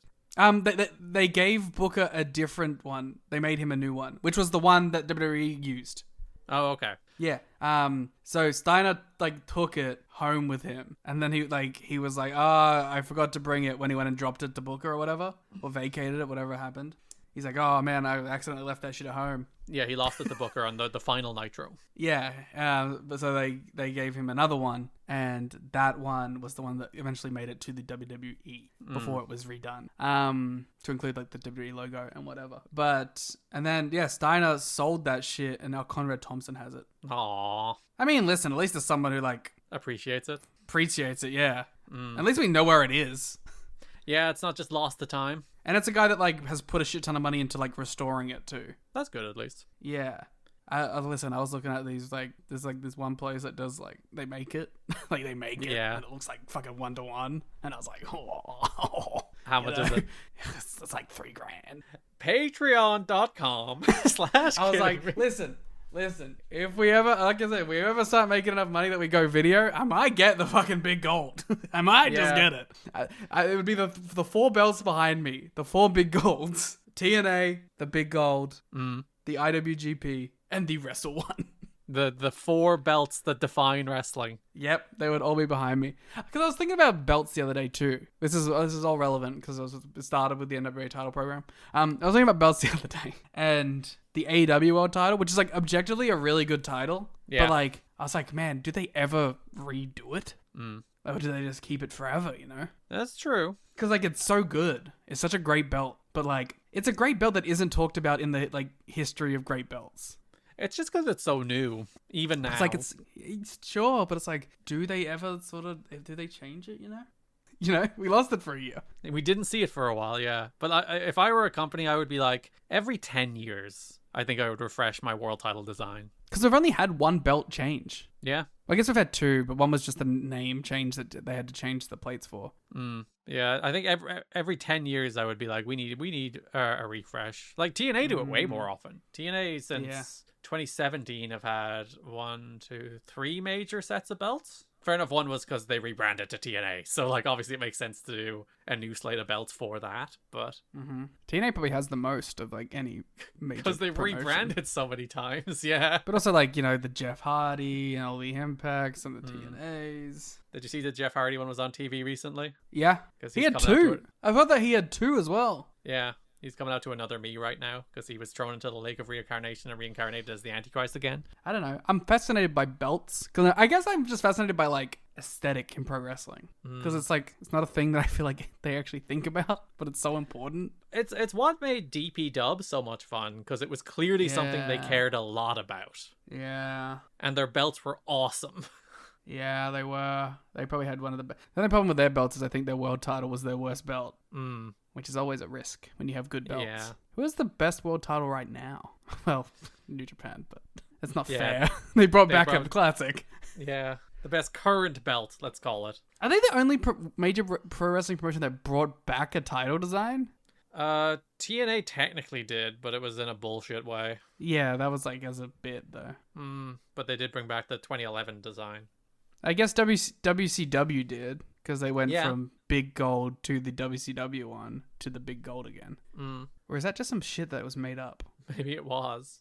Was that just like a video game thing? I'm pretty sure because there was the weird belt, but yeah, I'm pretty sure they used the big gold for most of the 90s, right? I don't think they got rid of it. Yeah, because I was thinking of the one that has like the WCW on the top. That kind of looks like the big gold, but is different. Yeah. Do you know what I'm talking about? But I've realized something that I've never actually heard. I've never actually seen anyone hold that belt. Yeah. Okay, Vader. I'm looking at Vader holding it here. This is it. So at What was least that it belt was called? actually used. Was it the international one? International is the word I had in my head. Yeah. Yeah, because Fujinami had the real one. Yeah. That's then one they Rick Rude. eventually- I associate it with Rick Rude. In my head, that's the Rick Rude belt. That's a good belt, but like Yeah. not one that has ever sort of. See, I obviously I only ever saw it in the games, but I guess that would be an example of a world title going back and forth. Yeah. But I'm trying to think of like, why are belts cool? Why are they such an important part of a presentation? Because they're shiny. Oh yeah, that's it, huh? They're just shiny, cool prizes. What else do you want? I'm like, there's like a deeper meaning, you know? They validate us. There's something that like awakens like something in our, primal like, competitiveness. a brain, yeah, like in our neurons to have like it's in the same way that like our ancestors fought over physical gold. Yeah. Like this is like the representation of that same sort of primal thing in our brains firing off. Because, like, you can always argue that I am the best, but the belt is the thing that says you are. You're like, I have the belt, I'm the best. Who looked the coolest with the world title? I'm looking at it now. Which one? The big gold. Well, like, Flair. See, I don't know if it is. You don't want to hand it to ISIS, but Hogan? Can I be a real freak? Can I give you Yeah. a freak answer? What's your freak answer? My freak answer is The Rock. I thought you were going to say Vince Russo. No. Like, The Rock looks real good with that fucking belt, man.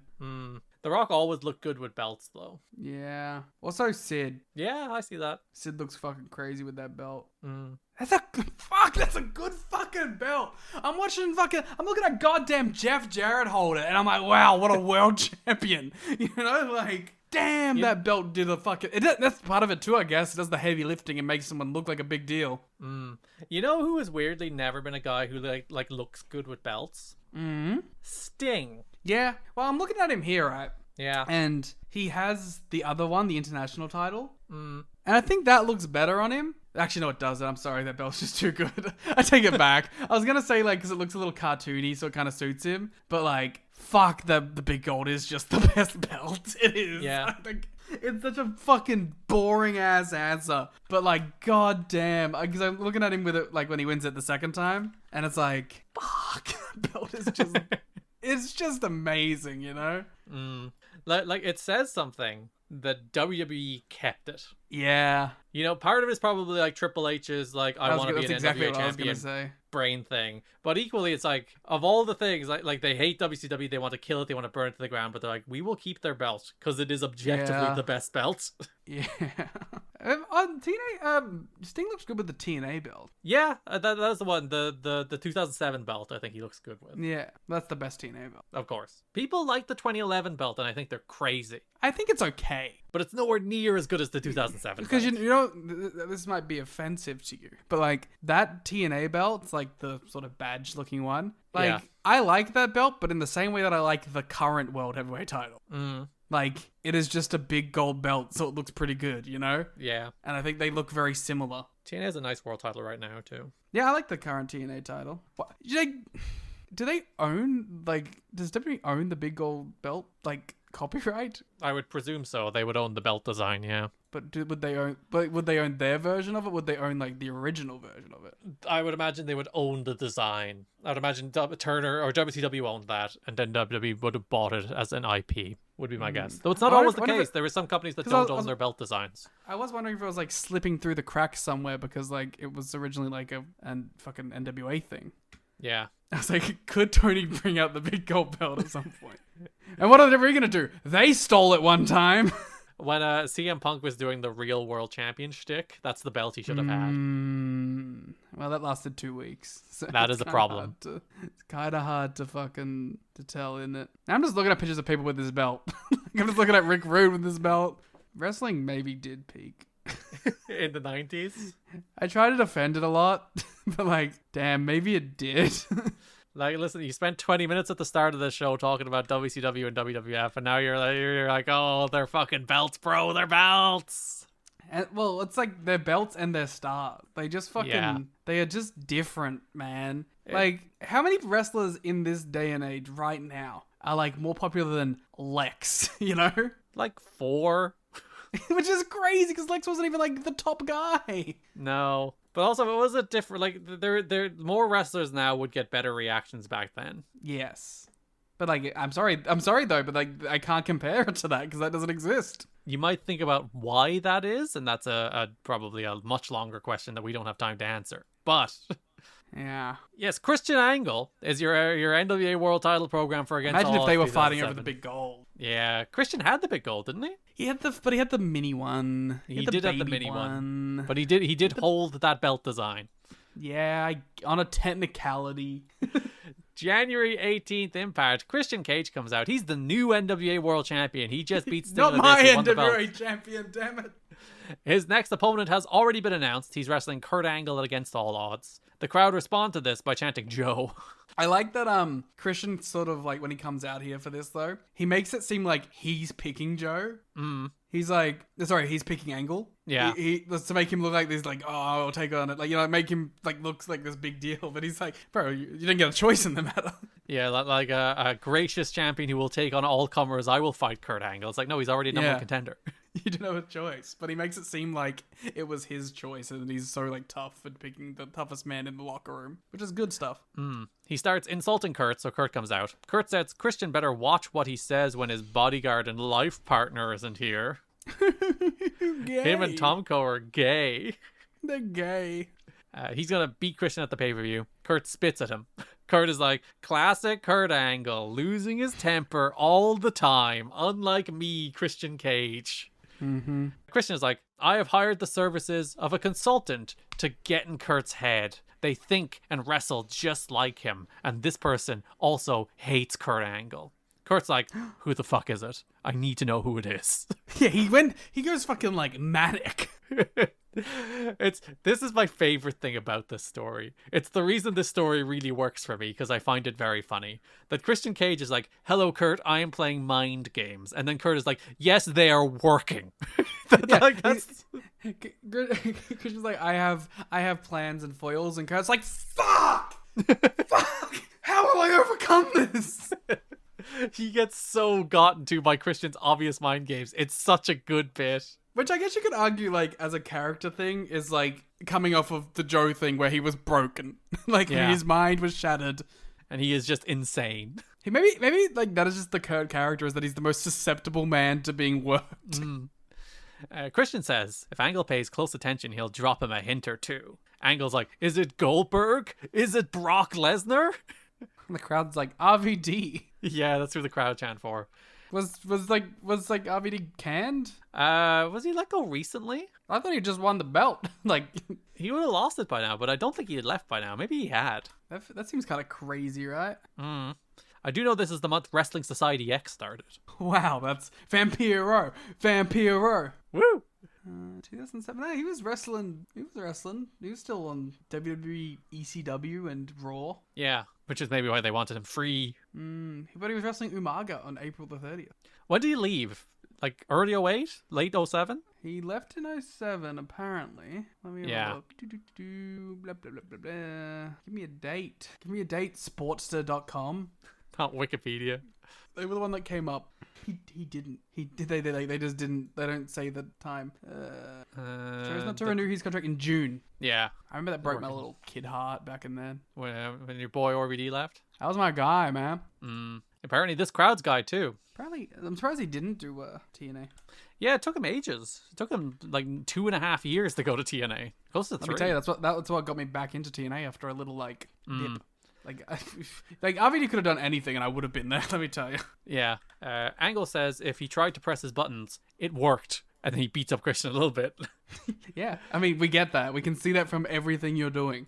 We'll talk about who was revealed in a moment, but apparently Ken Shamrock was also considered for the spot of consultant. You can tell because he wasn't one name dropped. Sorry, I'm just looking at what other things RVD did because this is really confusing to me because he doesn't go to TNA until 2010. Yeah, he just fucks around. I saw him on some indies in fucking Ireland and Kerry. I saw him in Kerry.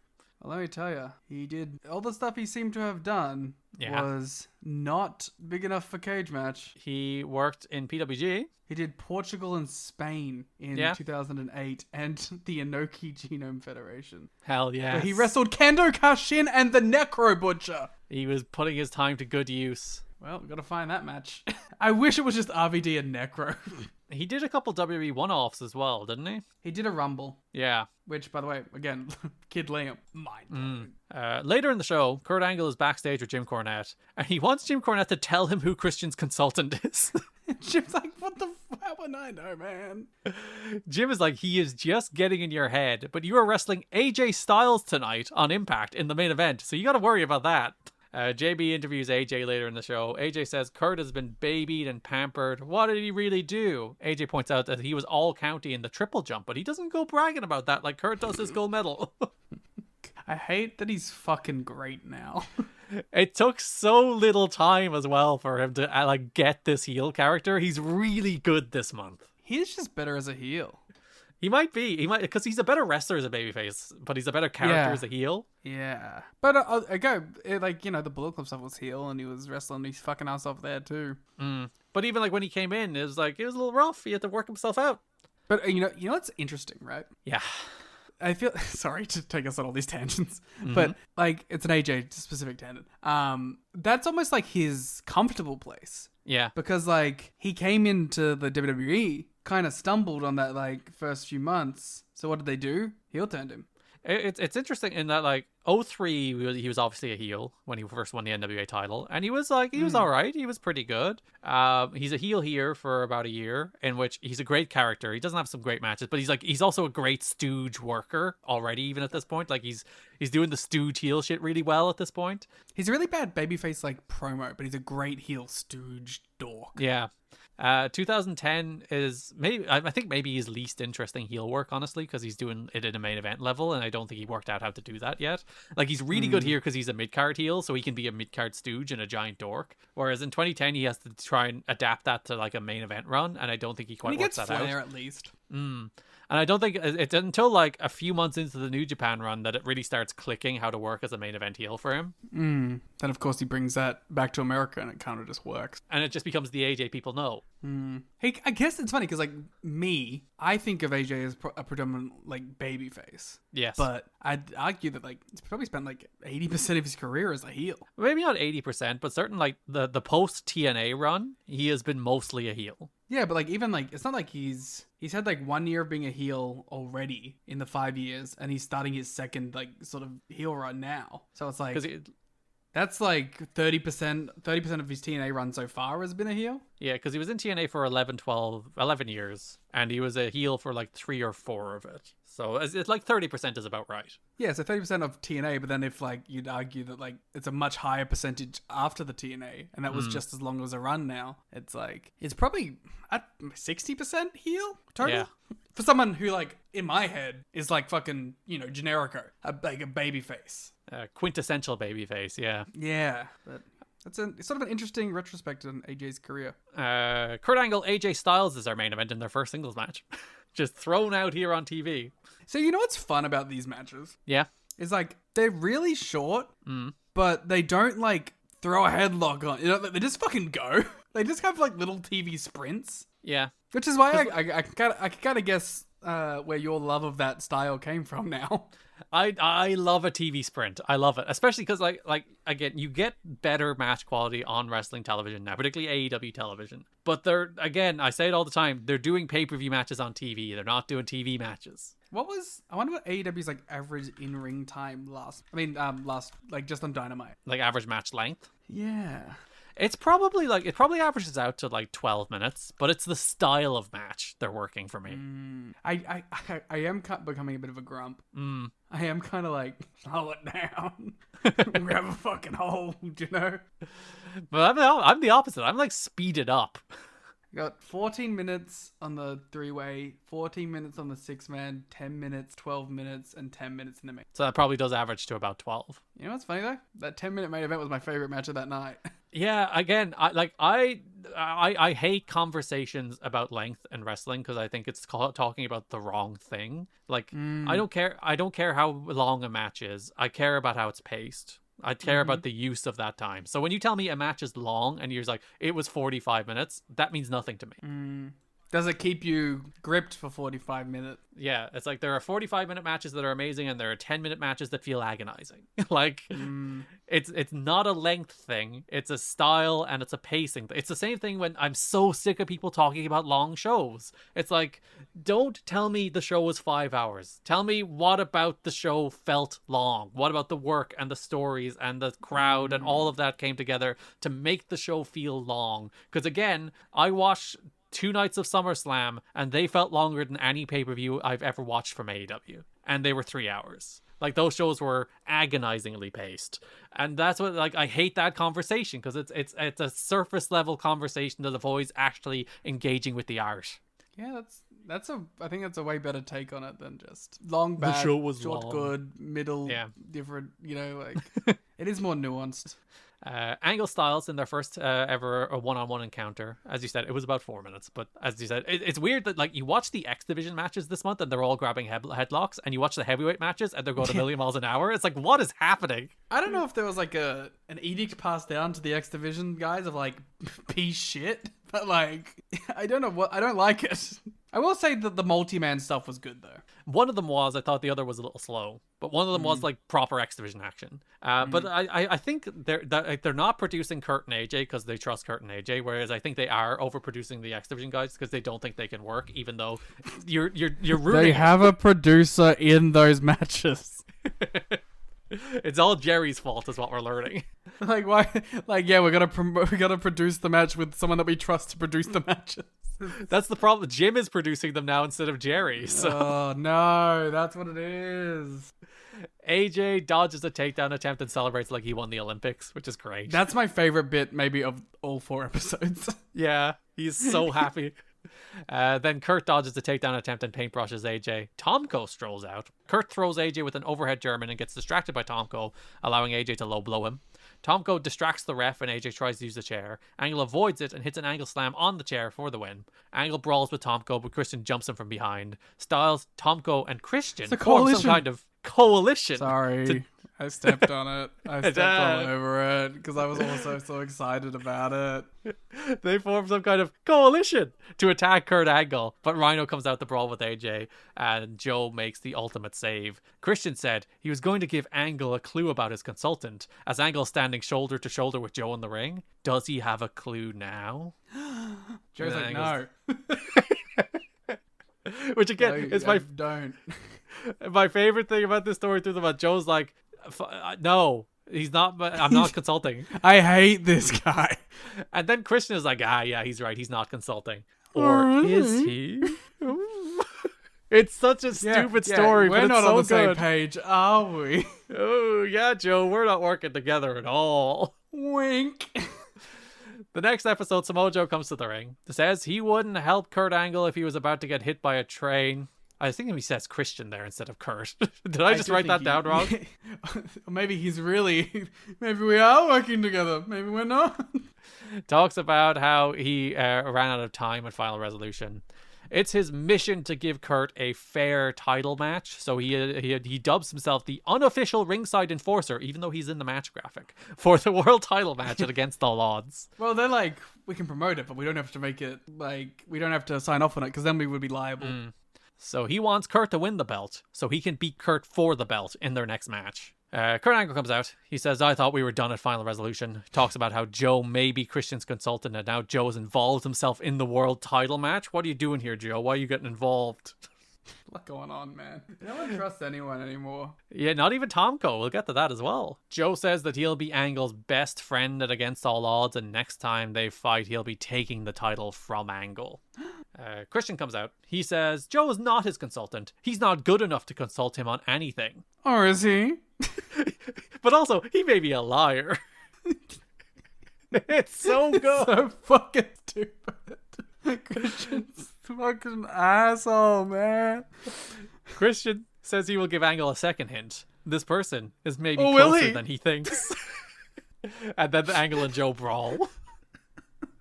It's so good. Oh, he's like the most evil man to ever exist.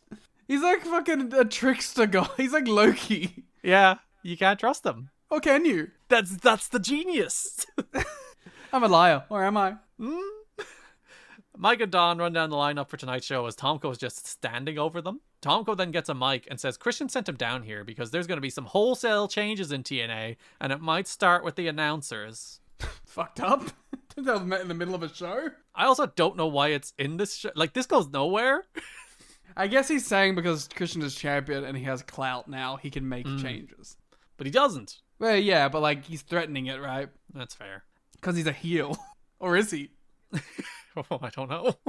Christian is in the TV truck later in the show. He asks how many cameras they have. He He's says 9. so cool in the TV. This is the best Christian's been. Yeah. This TV like truck segment is so funny. And his fit is on point. He looks so cool. Or does he? They have 9 cameras. He needs 3.5 more, as he needs them all on him. JB is Christian and Tomko. Christian reacts to the dramatic reveal in the Abyss story that we'll talk about in a minute. And I do always like that when like the things that happen in the show don't happen in isolation, when the other character's like, holy shit. It also wouldn't make sense because Christian was heavily involved in that, like on the lead up. Like he would, like when they were began to, he was the one who introduced like the secret. Yeah. He like he was the one who brought that concept into the world, so he should react to it. So he says he's still the star of the show, and they have a second hint ready for Kurt Angle. Oh, do they? Our main event is Christian Cage versus Christopher Daniels. Christopher Daniels is doing a whole thing at this point, by the way. He's like regressing. He's questioning his faith.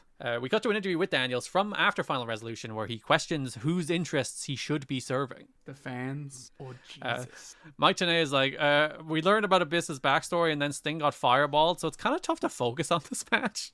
There's a lot going on.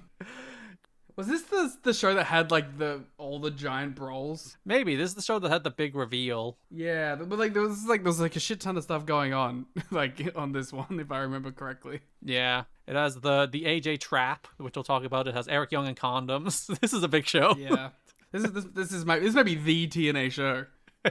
You know, mark this one down for me, alright? Put it down somewhere. Like bold it in the sheet or something, because I want to remember this when we go back to show of the year. Yeah, of course. I need to start logging that because like TV gets left behind when we start talking about show of the year. But that's just because it's hard to keep track, especially when we bulk watch them. But it's like sometimes there's some pretty good episodes of TV. Christian distracts the ref, allowing Tomko to push Daniels off the ropes as Christian takes over. Joe walks up, takes a seat ringside. JB appears to ask Joe what's he doing there, and Joe said he's proving a point to his good friend Kurt Angle. Daniels locks in the Koji clutch, but Tomko tries to interfere. Joe stops that interference. Daniels lets go of the move to give out to Joe and gets low blowed, unprettied, and pinned. So if you think about it, Joe helped Christian. Yeah. Or did he? Christian puts Joe's towel around his neck and gives a cheeky thumbs up. Angle runs out and confronts Joe. And he's like, this is proof. Yeah. You don't lend your towel to another man unless you're aligned. It is the subtle hint that Christian was talking about. It's very subtle. February 1st, Impact. Christian and Tomko are here. Tomko is wearing a shirt that says Pump. Which is crazy.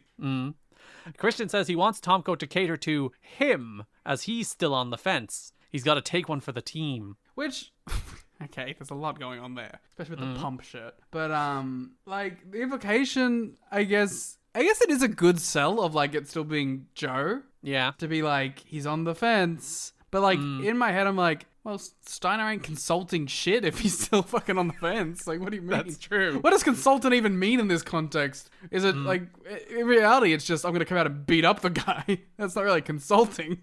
I'm going to help you cheat. Yeah, it's not really a consultation. Yeah, here's my consultation. I'm going to help you win. I'm just going to go out there and physically impose myself on someone else. I'm going to walk out with a pipe and hit him with it. Yeah. Joe mentions the person Tom Cole's babysitting is not him. He wants to kick Christian Cage's ass. Christian appears on the screen. He says both he and Joe know the truth about them being in cahoots, and he feels good about retaining it against all odds. Christian will give a third hint. Ponders if Angle already got it. Oh, does he?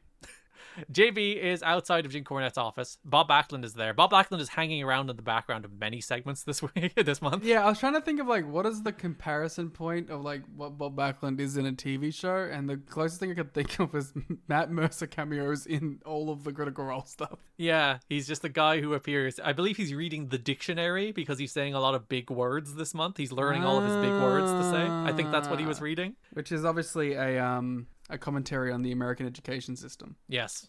That he has to learn them in his 60s. Yeah. JB tells us that we can do a fan vote on who we think is Christian's consultant, and our options are Goldberg, Brock Lesnar, Samoa Joe, or none of the above. I think it's RVD. That's what the crowd thought. You know what? If TNA had the balls to put a WWE contracted wrestler in this poll, I would admire it. That'd be so beast.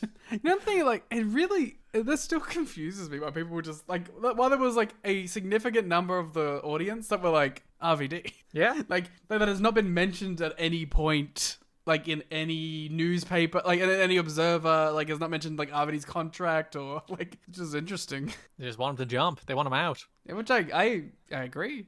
I mean, maybe there is things, because, like, his contract is up in, like, 5 months. So maybe, there might like, be it is some out talk there a little bit, yeah. But it's really funny that, like, after the first week, Dave is like, it's Steiner. Yeah. Our TV main event, Samoa Joe versus AJ Styles. AJ jumps Joe's kick attempts and once again celebrates. Yeah. He does it again and does a little two-step, and then Joe jabs him. It's amazing. Again, it's really nice to just have matches like Joe and AJ, even if they are like little 4-minute, run-ins or whatever. Like, it is still nice. Like, I'm a big proponent of you can just put guys in the main event and have a fuck finish. Yeah, like when you look at the 4 main events of TV this month, you have Kurt Angle versus AJ Styles, you have Christian Cage versus Christopher Daniels, you have Samoa Joe versus AJ Styles, and you have Kurt Angle and Samoa Joe versus AJ Styles and Christian Cage. Like, those are proper ass main events. Yeah, as I say in WCW, the featured match. Yeah, as Mike Tenay likes to say, pay-per-view quality match for this 4-minute AJ Styles Samoa Joe match that ends in DQ. You know what's really a fun, like, earworm for me while I'm watching these things? Is that Mike Tenay sounds the exact same. Like, 10 years apart. Yep. He's like, his voice is like the exact same. Same energy, too. AJ's, Mike Tenay's great. Some would say a Wrestling Observer Hall of Fame announcer. Someone should make a better claim for it. Hey. I don't know. He's not in, is he? I'll get him there. There's just a logjam, a non-wrestler. AJ tries to bail, but Rhino runs out and causes a DQ. Tenay calls it a no contest, but it's a DQ. It's a DQ for Joe. It's interference. It's not a no contest, So you Mike. wrote Joe defeats AJ Styles. Yes. What does Cage match say? I guess if he attacks AJ, technically AJ beats Joe, right? Maybe I'm wrong too. Yeah. Maybe we're both wrong. Yeah, no, the first person who gets hit is the one who is DQ. So it should probably be AJ beats Joe by DQ. Though Mike Tenay says no contest. Yeah, I think I noticed it too, because does hit him. Yeah, it should be AJ wins. Yeah. I need to see what Cage match says. It's gonna piss me off if I don't. AJ runs away from Rhino. Joe says he won't leave the ring until he can clarify his position. A very Bob Backlund turn of phrase. He's also been studying the dictionary. After the break, Angle's in the ring. Angle calls it a charade. He asks, why even wait until against all odds? Let's just do it now. Angle calls him a liar and they brawl. Christian comes out. He goes to hit Joe with a chair, but Joe ducks and he hits Angle. Christian offers a handshake to Joe, but Joe gives him the double bird and they brawl. AJ comes back out and helps Christian lay Angle and Joe out with a chair, as Tenay then speculates if AJ is the consultant. I missed that layer. Cage match has it listed as a no contest. Well, that's what Mike Tenay says. Mike Tenay does say it's a no like, contest. You know. An adherence to the rules. Mike Tenay. Do I have to open the file and check? Did you know that at this point, Christian Cage is a 15-day champion and the LAX are a 99-day champion? Ooh. Doesn't feel like LAX have had the belts that long, does it? Because they haven't defended them every time. Oh, there's a comment about this episode of TV. What does it say? I gotta translate it to English, but I'll say what it says. So keep in mind, it is in fact translate. It was written on August 4th, 2019. So Denny Dury 177 gave it a 6 for this episode of TV and said, sometimes I wonder why they can't just let a match run its course without any interruptions, because then you wouldn't get good matches on TV. But oh well, it serves as just as good as a setup. Oh, so you do get it. The 5-way match was okay and fits the storyline. Then there were a few segments. The James Mitchell match was definitely the best part of the episode. Rude versus Petey Williams was okay for further setup. The main event was alright. I would have liked to see more from both of them. Conclusion, a solid episode of Impact. Nice. I have opened the file and checked. It should be an AJ Styles DQ. Rhino just attacks him. Okay, someone mentioned at Strigger. Yeah, fix it. We need to get that changed. We could fix history. This could be our way of... We could actually, like, infer a change in TNA Wrestling's history right now. Well, technically speaking, the official call was a no contest. No, it wasn't the official's call. That was Mike Tenay, and he is not the referee of the match, as far as I'm aware. That's true. He is simply making an educated guess based on what has happened. He just made the wrong call. The go-home episode of Impact, we get the results of the poll. 30% believed it was Goldberg. 26% believed it was Brock Lesnar. 10% believe it's Samoa Joe. 34%, the largest number, believe it's none of the above. I mean, they were correct. They were right. But is it none of the above? Or is it that there is no consultant? Listen, if the bit was there is no consultant, that would be the best bit. That was a masterful gambit. But I see, when they said none, I thought they meant none. Like, there was no consultant, which I was like, holy shit, 34% of people just think there's no one? Yeah. Letitia has Angle and Joe. They argue immediately because Angle kept calling him a liar. He promises to neutralize Tomko at the pay-per-view, and he'll have Angle's back at the pay-per-view. Angle says Joe will get a title shot when he beats Christian as long as everything goes well tonight, because they're teaming in the main event against Christian and AJ. Angle wants to see what Christian learned from his consultant tonight. Wants Christian to bring them to the ring so he can kick both their asses. Christian's like, how will you kick your own ass? Yeah, Kurt's the consultant. Wow. A masterful gambit. And Kurt's like, fuck, is it me? Starts punching himself in the head.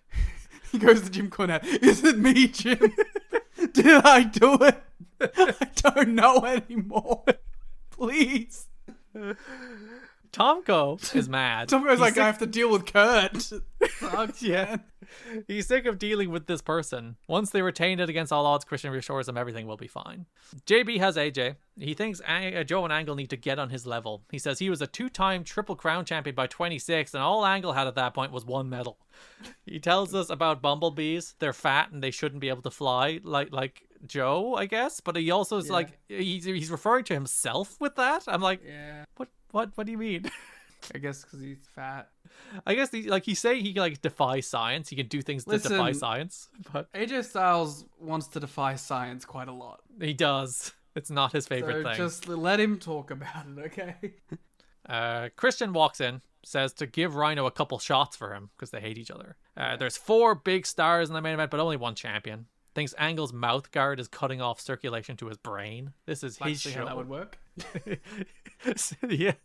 Listen, your gums are very important for your circulation. I hope not. Says he may have been lying about Joe being the consultant, but he does have one. All Joe could consult him on is losing to Angle. Not what the poll says, Christian. And then AJ's like, he didn't just lose once, he lost twice. Then Christian says, I don't care what they say about you. You're pretty smart, AJ. And then AJ's like, stewing on that. He's like, wait, what? Wait, what do you mean no matter what people say? But also you complimented me. Huh. Christian should be like, just think about the bumblebees. Oh, yeah, they fly. How do they fly? Bob Backlund walks in and stares at JB. That's how the segment ends. Yeah, he does that a lot. They should have had Bob Backlund in the condom segment. Yeah, they do tie together a little at the pay-per-view. Yeah, the pervert shit. So our TV main event, Kurt Angle and Samoa Joe defeat AJ Styles and Christian Cage in an awesome 4-minute match. Like the other matches are pretty good. This match is like a proper great TV sprint. Joe nopes AJ's reverse DDT. Heat on Joe, hot tag to Angle. Angle hits AJ with some crazy German suplexes. AJ takes some fucking wild bumps on some of those Germans. Angle hits AJ with the Angle Slam, but Christian makes the save. Rhino appears to allow Angle to hit AJ with a top rope Olympic Slam for the win as Joe grabs Christian with the Coquina Clutch to stop him from intervening. Angle and Joe shake hands and celebrate with Rhino. A man appears and lays out Joe and Rhino. Angle reveals him to be Scott Steiner. What does he? It could be anybody. He's just a man. He's actually, you have to go a layer down because he's in a mask and Angle pulls it off. But actually, if you pull off the other mask, you'll reveal it's not Scott Steiner. It's Goldberg. Holy shit. Under there's Rob Van Dam. Well, and under there is none of the above. Fuck. Under there's no one. Steiner helps Christian lay out Angle, and then as Christian joins in as Steiner does push-ups, which I did admit that amused me. And then Steiner locks Angle in the Steiner recliner with a pipe across his throat as Christian shouts at him. And that's our go-home segment. Christian and Steiner are a good combo. Yeah, it's a fun group. The funny thing is, like, I'm not sure it was in the Observer or the Torch, but they do mention, like, the name Christian's Coalition and everything, that, like, Christian's Coalition is meant to be Steiner, Tomko, Styles, and Christian. So they even have the name at this point. Paul White. Answer me, Paul. Answer me. That brings us to Against All Odds, where we open with a stylized video package with Christian. It's really good. It's like, it lists all the great inventions through the history of time and how Christian is enduring, unlike all of them. Mm-hmm. And he is the best and the greatest and the instant classic, and he's greater than sliced bread, and all these things are inferior. Heavy shot at Brian. Yeah, he doesn't care about Londrick. I hate Londrick. They were the hooligans, goddammit. They're Londrick to me. Horrific. JB has Tomko and Christian. Tomko fucking hates Scott Steiner. He really doesn't like this dude. He wants Christian to establish that Tomko is above Steiner in the pecking order. Which, to be fair, is petty. Yeah. Then Steiner walks in. It's like, this stupid idiot. He can't even shine my shoes or clean my glasses. He can't do simple tasks. That should be AJ's job, clearly. Yeah, well, he's not officially in the coalition yet. He's just like loose. He's orbiting at the moment. Christian calms everybody down. Christian asks Tomko to apologize for his bad attitude. And Steiner's like, I don't even want your apology. And then Steiner's like, I'm starting to want Christian as bad as he wants Angle. And then Christian demands, Tomko, fix this. So there's dissension among consultants and problem solvers. Looks like he's creating problems. And not solving them like his name would suggest. Or is he? Samoa Joe exits Kurt Angle's locker room later in the show. JB has Christian and Tomko, or asks about the issues with Steiner. Christian insists everything's fine.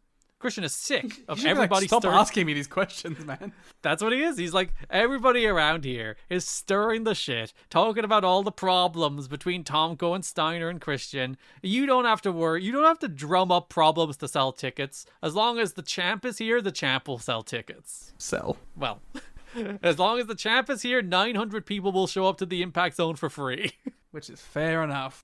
Hey, lockdown's on the road. Oh, no. The NWA title is the gold medal of TNA, and it belongs to him.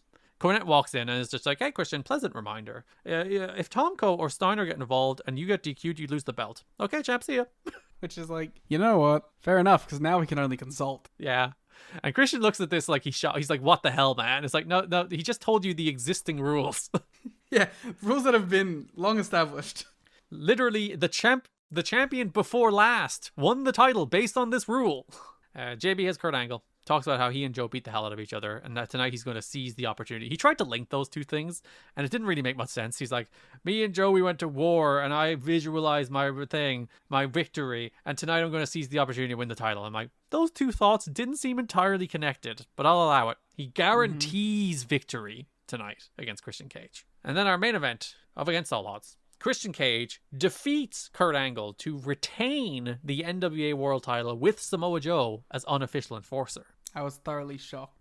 Yeah, you really thought that Angle was going to win the belt here. I mean, I was just like, they wouldn't do this match if he wasn't winning the belt. Yeah. Tomko immediately kicked out. Steiner nowhere to be seen. Smart. Or was the problems just so bad? Or was it?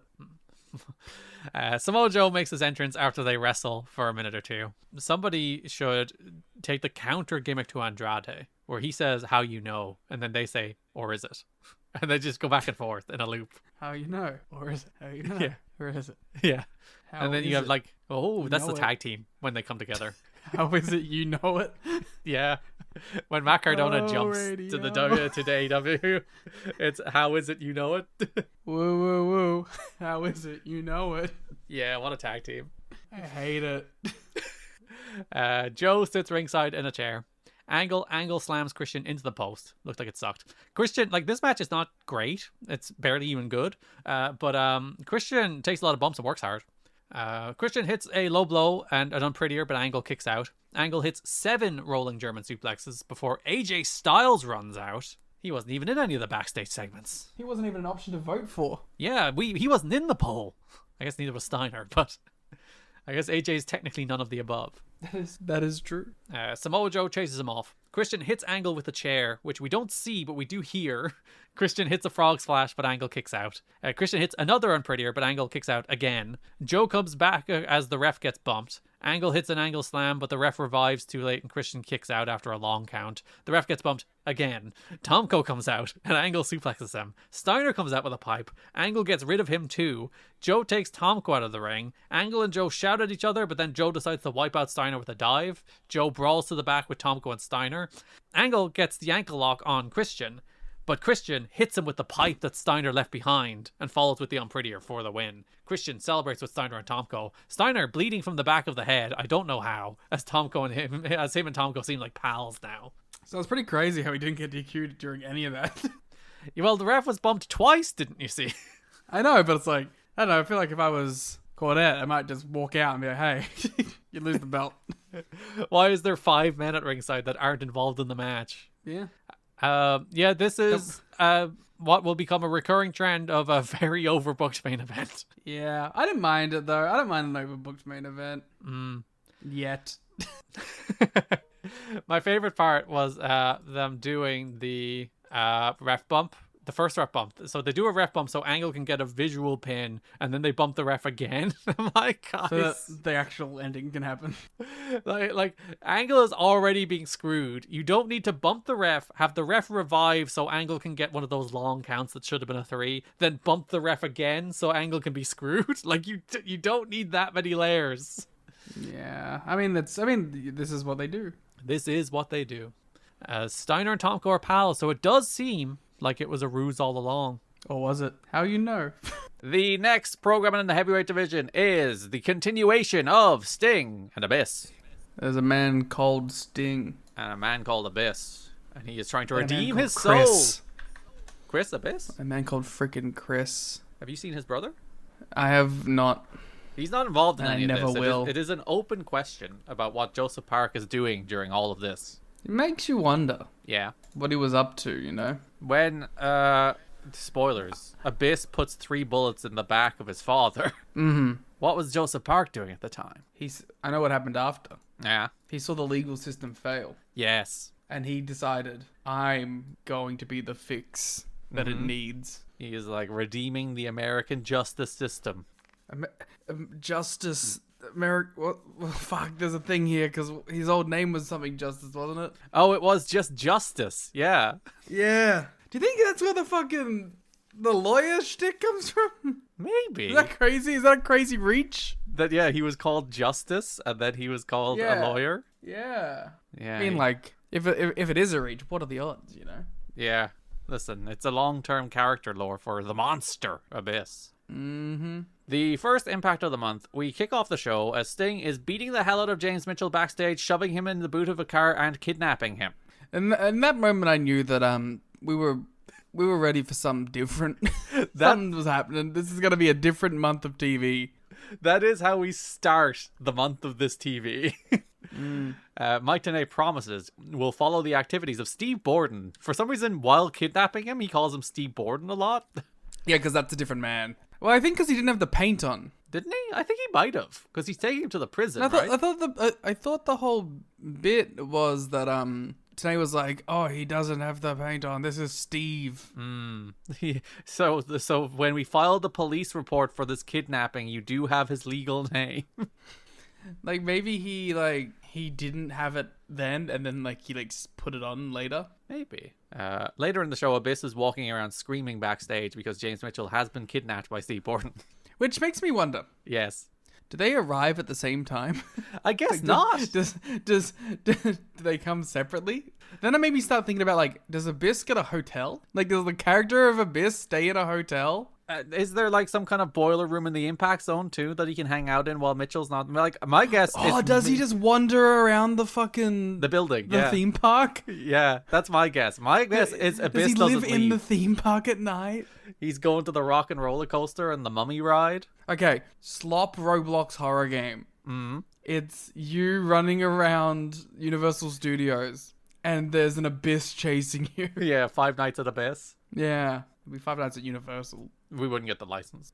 5 Nights at Soundstage 21. I think you could get away with that one. Then everything is vaguely Universal themed. Yeah. Also, I guess Abyss has signed off on this one. Well, listen, what's he gonna do? Say no? I mean, I guess TNA's the one, really. Sting continues to kidnap Mitchell, and then we see where he's taking him. He takes him to the prison where Abyss was held, and demands to know what Abyss is hiding. Mitchell says Chris Parks was in prison for 6 years, but he won't say why. Mitchell's like, why do you even care? Sting is like, you're a piece of garbage. Then chains Mitchell to the fence and says he'll get his answers from Abyss. And I guess the camera crew that followed them just left him there? I mean, like, what has he ever done for the camera crew? I guess give them employment, because he's always like, oh, I'll do promos backstage. They wouldn't have jobs without that. They wouldn't need to record anything else. Yeah, maybe he does add to their workload. You're right. I don't know. Then I wondered, like, how did he get out at all? Well, I don't think he's on the rest of the show. But yeah, the next week is he not just still chained? I guess some prison. That's what I'm saying. Like, at some point, did they send someone out to like get him? Like, or is like the next day when the prison staff come in and see someone chained to a fence? Are they like, all right, we'll let that random guy go because we don't know he's the devil? Or I guess like the prison's in Florida. Yeah, it'd be really awkward if it wasn't. Sting would have had to drive him very far. I'm gonna drive you across state lines. I believe that would make it a federal crime. And then that is federal. So later in the show, Sting returns to the impact zone and he calls out Abyss. He asks Abyss to reveal what he's hiding. Why was he in prison? He hands Abyss a microphone. Abyss looks like he might talk, but he can't do it. Sting then tries to bully it out of Abyss. Yeah, he starts to abuse Abyss.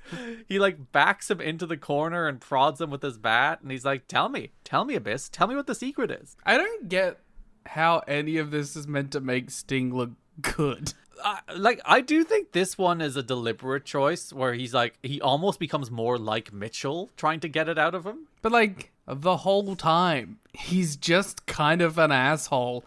It's just two dudes abusing this guy. Yeah, like the end of this should be Abyss doing the classic, I'm going with none of you, I'm my own man. Sting says, it's probably public record, so I'm just going to find out. Which again, this has been like 2 months of some deep dark secret, and now we're just like, maybe I'll Google his fucking name. Yeah. Maybe I'll ask Jeeves this shit. And Jeeves apparently fucking knows. Yeah. And then Abyss is screaming, no!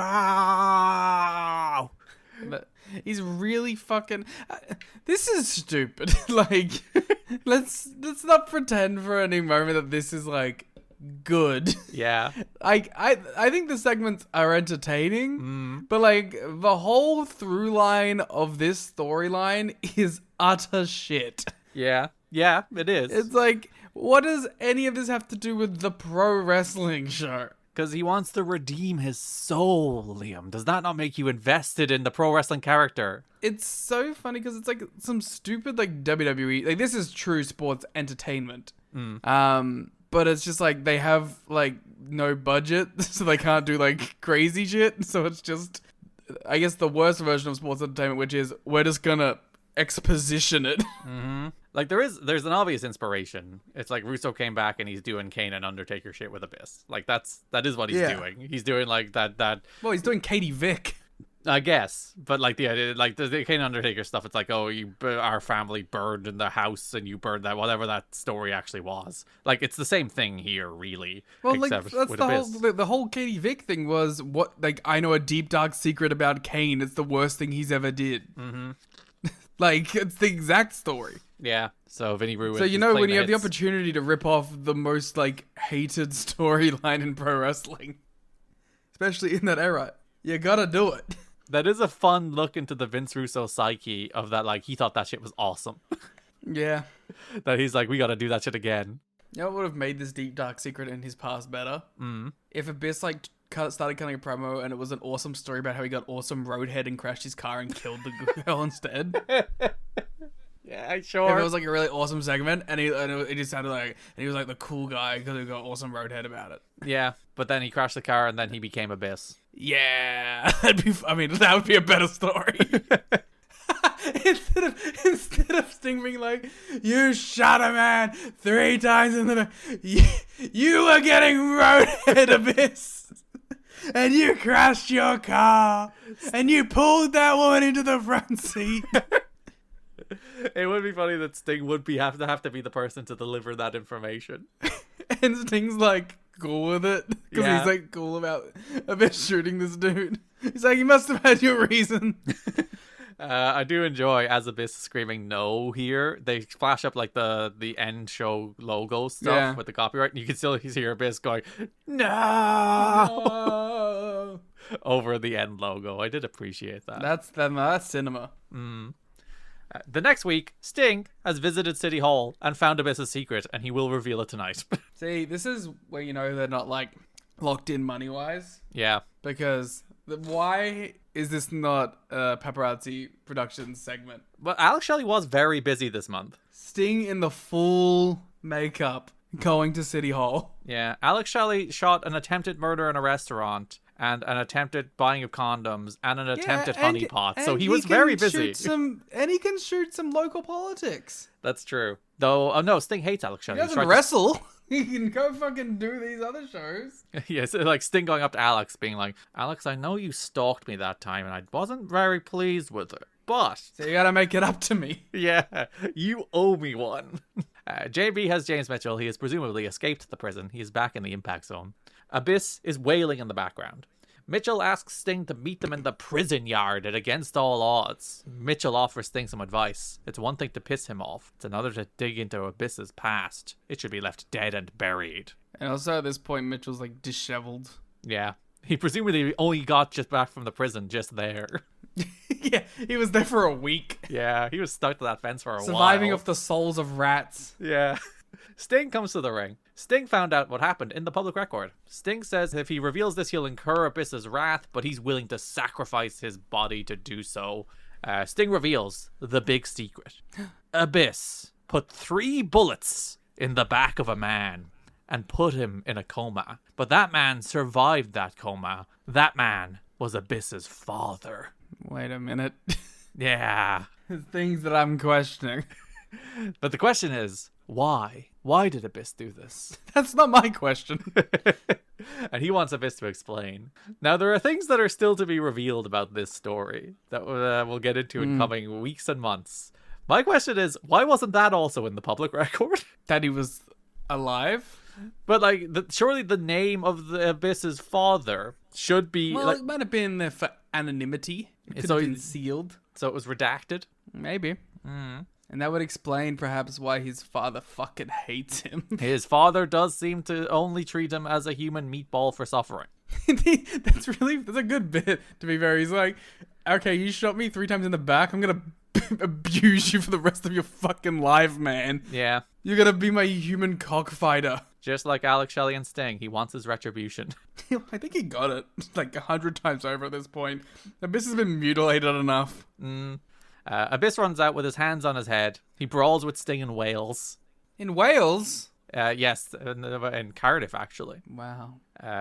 Abyss chokeslams Sting through a table on the floor, and they brawl to the back. We then cut to the famous shot, one that you would have seen on YouTube back in the day, where they brawl to the back and they cut to Mike and Don, and they're looking down, and you can see their formats on the table as they say, Sting and Abyss, they're heading outside of the impact zone. We've got to get a camera out of there. Hurry, man. Hurry, get the cameras out there. And their delivery is very stilted, and it's not very organic. So for years, this was a moment people would be like, TNA even script their announcers. It's so overly scripted that they script the announcers. It's like, bro, they were looking at their monitors. This is stupid because I didn't even notice any of this.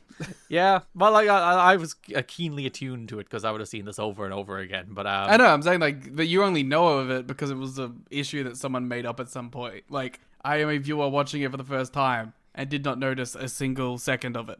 I just love the idea that like Vince Russo writes all of these segments on TV. That these TV shows that have these 1 hour TV shows that have like 35 segments on them. He writes all of these episodes and also scripts every word Mike Tenay and Don West says in reaction to them. Yeah, it's also like goddamn you people have never seen a format before. Yeah, and like they're obviously not looking at the format; they're looking at the monitor. Yeah, where it has the words that they meant to say on it. So this is the famous scripted announcers moment that people would harp on for years. I don't know if this is famous. Well, it was at the time. There was this and the moment that Christian hit his own head off the apron. Those were the two like moments you would see a lot. See, that one I know. Yeah. That one's 100% a classic, but... So yes, they brawl to the back. Mitchell throws a fireball in Sting's face, and Sting is taken away by ambulance. I would have thrown the fireball in his face before he did the reveal. I would have thrown it at his dick. Well, all right. He's already had kids, so you know. That would have taken him out. Let's kill the generations of Stingers. February 1st, we show footage of Abyss catching up with the ambulance last week. He opens the door, but Sting was gone, and all that was left behind was the bat. I do love the idea. They threw a fireball in his face. He was taken away by ambulance, and then they're like, we got to do more damage. Let's chase the ambulance. And then they found him, and he wasn't there. And also they're just like, fuck, this is annoying. 7 people have died because we couldn't go and get them. Yeah. All the time that we spent picking up this ambulance call could have been spent on other people. That's true. Someone in Orlando died that night because of Sting and his theatrics. You know, I'm going to start cancelling wrestling shows for running ambulance angles. Yeah, that's fair. And wasting precious resources. Yeah, public services being devoted toward wrestling storytelling instead of helping people. Abyss and Mitchell are walking in the car park. Mitchell says it's time to drive a stake through Sting's heart. He's like, I can smell Sting. That's He's Vampiro. Here. I don't know why it's Vampiro. Why is it Vampiro? Driving a stake through his heart. Doesn't do anything to Sting, but it will kill Vampiro. Why? You see, vampires traditionally are killed when a stake goes through their heart. You know what's funny? Despite his name being Vampiro, I've never been like, yeah, vampire. What do you think Vampiro means? Well, like, if I thought about it, I'd be like, of course it means vampire. But also, he never, like, acts like a vampire. He used to drop blood on people. Well, he usually missed, though. That means nothing. The intent is what it is. That's fair. Does he wake up in coffins? I guess Just he has now casket learning matches. in the big 2026 that Vampiro is a vampire. Yeah. I don't think he gives off strong vampire energy. I think you're very wrong about that. Like, he just wears face paint. He needs to try harder. Yeah, I think there's been many Vampiro eras where he's looked like a vampire. He was a vampire pope. Why was he giving blood to people? He just had so much extra. That's true. He sucked a bunch out. Well, my Gangrel did it. Gangrel is he's a obviously vampire. Yes. Oh, okay. Because he has the teeth. And he did the blood thing. But he literally walks out and drinks blood. That's obviously a vampire. Yeah, Vampiro is more of a real vampire. I've never seen Vampiro drink blood. Gangrel drinks blood. What about Kevin Thorne? Obvious vampire. And Shelly Martinez? Less obvious, but probably. She also has the teeth. But then she didn't have the teeth, so I think she got cured. Wow, cured? She got her soul... That's problematic. She got That's problematic. That's problematic. problematic. That is problematic to the vampire community. Yep. Don't you treat that like a burden. Are they all of the wrestling vampires? There is a surprising number of them. Has there ever been like a lucha vampire? That seems like it would be cool. I mean, I'm sure that... Yeah, Vampiro, you asshole. No, but like a proper one with a mask. Wow. Oh, he's not a vampire enough for you. No, he's not. Literally, he's not. I want somebody cool with a mask who comes out wearing like a cool collared gimmick. Looks like a vampire. 6 vampire gimmicks according to this article. Hell yeah. Does it include Vampiro? Yes. Fuck. I would have been so vindicated if it didn't. Of course it does. He's like one of 3 notable ones. No. To be fair, did he do many vampiric acts other than the blood? I don't, but like, he's had casket matches, but like so is the Undertaker. As a vampire does. Well, yeah, but the Undertaker's a zombie. It's like the same thing. Yeah. I think Vamp is LARPing. I don't think you get to make that claim. LARP hero. I'm trying to find if there's a picture of Vampiro with the teeth. If there is, I will accept I'm wrong. Well, you should accept you're wrong anyway. No, I refuse. He does the blood gimmick. Yeah, but he's not a real vampire. He's a juggalo. Does that count? Are all juggalos vampires? No, but all vampires are juggalos. juggalos. Yeah. He does have like sharpened. Okay, this is a vampire. Does he have the teeth? I found some very vampiric pictures of him. Mm. He has sharp teeth. I think he might have like sharpened them, like shoot. Show me these pictures, I will determine. These are actually a great pictures. Shout out to WCWworldwide.com. Yeah. I'm looking. There's a few of them. These are great pictures. Shout out to people scanning shit. Probably from magazines, right? Shout out to magazines. Too bad they're dead. Yeah, they should bring them back. They're great for keeping photos alive. He seems very happy in these pictures. He's clearly recently drank blood, if he's a real vampire. Well, he's with a woman. Yeah. A woman. She a vampire? I think that is the implication of these photos. I saved like 8 of them. And you've sent me none of them. I know, I had to save them all. Not a vampire. These are vampiric! Look at the clothing! I'll give you the clothing. The rest, he looks more like a clown than a vampire, if I'm honest. That's fucked up. That's just him. Like if you told me this, like if Jake Lee dressed like this, I would say, yes, that's just Jake Lee. This is the jungler. Like this is a Jake Lee gimmick. This is a juggalo. This is not a vampire. I'm sticking to... This is a vampire. There's bats! Listen, there's bats! That is a magazine editorial decision. No, because he's meant to be like a hot vampire who like fucking mind melds people. I'm sorry. Is Batman... Also, he's showing teeth! Is Batman a vampire? What do you mean? Batman has bats. We don't call him a vampire. He has been a vampire. But not in the current Batman. He's not a vampire because he has bats. I know, but they're often joined together. They are, but that's not mutually exclusive. And it's not related. Two can play at this game. That's true. He is doing like an obvious Lost Boys thing, right?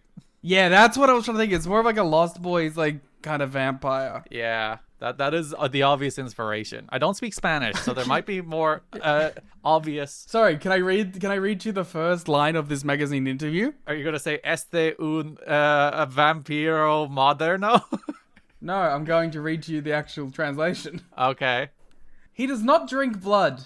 Not a vampire. Eat blood sausage tacos. Not a vampire. And doesn't wear a cape. Not a vampire. He is the modern vampire. Tall, dark, charismatic with women, and brave against his opponent. His real religion is vampirism. He became one in England, pushed into it by a good friend during his stay in the British Island. It is Vampiro Casanova, the Canadian wrestler, soon to be Mexican, at 6'6" and weighing 253 pounds. Fuck you. Literally proof that he is a canonical vampire. Modern vampire. He became one in England. Modern vampire. Pushed into it by a good friend during his stay in the British Island. They say modern vampire. A quote from Vampiro.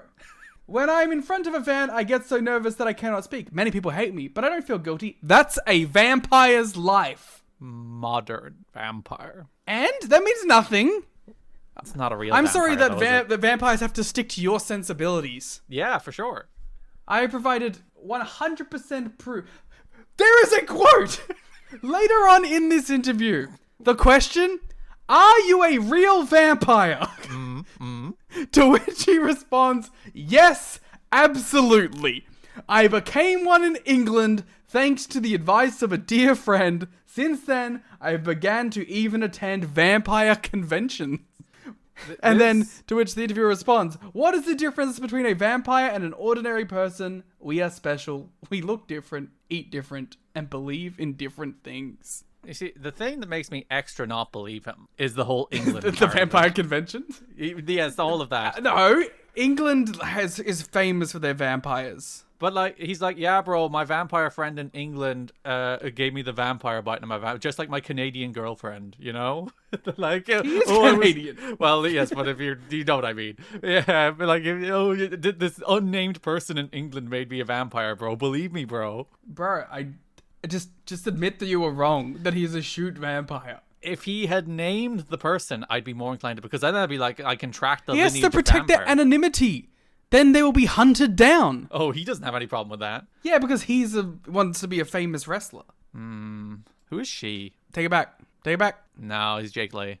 No, take it back. It's the literal quote, are you a real vampire? Yes, absolutely. No, you see, I still think he's lying. It doesn't matter. This all started in the wrestling context. Yeah. And in kayfabe, he is a shoot vampire. So fucking admit it. No, but it sticks to my problem the whole time, in that I feel he is just putting on the appearance of a vampire. He's not actually like a vampire. Yeah, okay. If you think he's laughing it, it's fine. Yeah. The character is meant to be a vampire. All right. Admit it or I walk. Fine. God damn it. Glad we settled that one. And we have a YouTube clip. Is Vampiro a vampire? Is the Great Muta a vampire? No, he's like a demon or an alien, depending on the day. Yeah. He's a demon in many ways, depending on the day.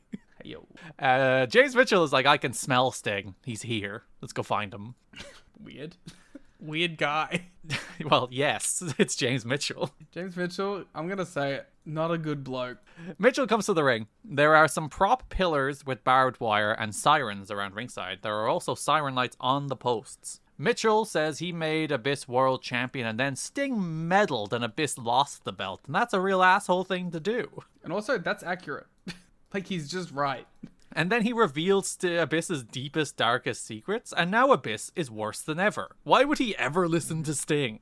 He's bringing valid point. A covered cage slowly lowers from the ceiling. Sting can pay for his crimes by Mitchell either sending the video of Sting's kidnapping and assault, and then Sting will go to jail, or he can face Abyss in a prison yard match.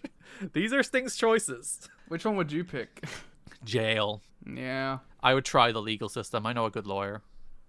Chris Parks. Are you sending me more vampire pictures? No, this website's cool. Oh, he said he's found cool Muda pictures. Yeah, they're cool, like, high-quality Muda pictures. From magazines. Mitchell reveals an empty cage behind him. He's waiting on his answer. Sting's music hits. He's up in the rafters, and he's wearing an Abyss mask. How do we know that's not Abyss? That's true. He's just lost a lot of weight. I've got mask blindness. Yeah, you just see the face. Is Sting a vampire? That would explain the dramatic personality shift and the love of heights. Wait, there is one more wrestling vampire. Yeah. Shayna Baszler. Oh, she does drink blood. She was a vampire for like 6 months. Yeah, she did more vampire shit than Vampiro ever did. Well, again, I think you're really undervaluing the blood dump. Again, why would vampires just give away? A real vampire would never give away that much blood. That's a good supply. I'm just saying, maybe it was just part of the deal. Maybe that was part of the plan. Yeah. He's a real... What were you gonna say? It said it in the fucking thing. It specifically asked him if he was a vampire, and he said yes. Okay. So here's the name who made it. Was it Matt Stryker? We can probably get him to respond. It's not Paul White, but... Oh, Paul didn't respond yet. We're a day later recording from the first half, and Paul has not responded. Yeah. Because Vampiro doesn't ever say that the friend was English, just that it was in England. No, he was probably from freaking before times. Before there was countries? Yeah. Okay. I've sent you another Vampiro picture. Let me judge this one. That is There is more... human skulls. I will say it's more demonic than vampiric, but it's closer to vampire Oh, than... they go hand... Oh, before he was too modern. Now he's too fucking gothic. I was gonna say... Just admit you're biased. It's closer than the clown photos. Not fair. Vampiro can't win. Not to you. The opening match of the Go Home show was Abyss versus Chase Stevens. Don West points out to us that Chase is still wearing the newly franchised Naturals tights, and there's apparently been a story on Explosion that Shane Douglas is trying to get them back. What the fuck? Why? Because he's done with them. Yeah, but you'll need to cover that one for us.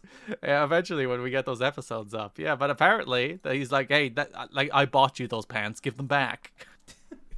Oh, wait, he wants the pants back? I thought he wanted the Naturals back. Yeah, he just wants the tights. What the fuck?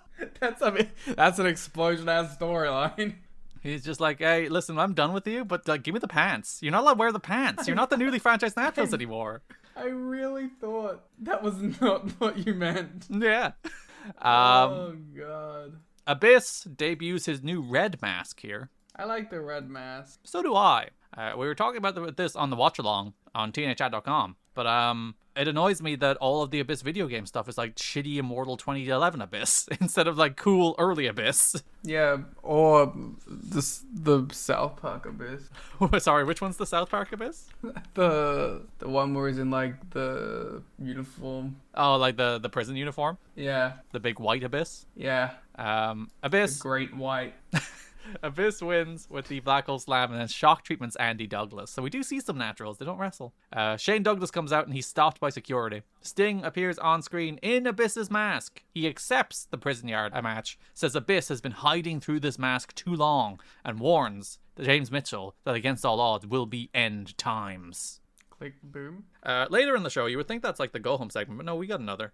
The prison set is back. Sting asks to bring the cage down. The crowd are responding to Sting with something, and then there's a cut. So I don't know what happened, but the crowd are chanting something. I can't quite hear it. And then there's like Sting goes to turn to address them, and then there's like an edit. So like he either got gotten to or Sting just said, "Shut the fuck up."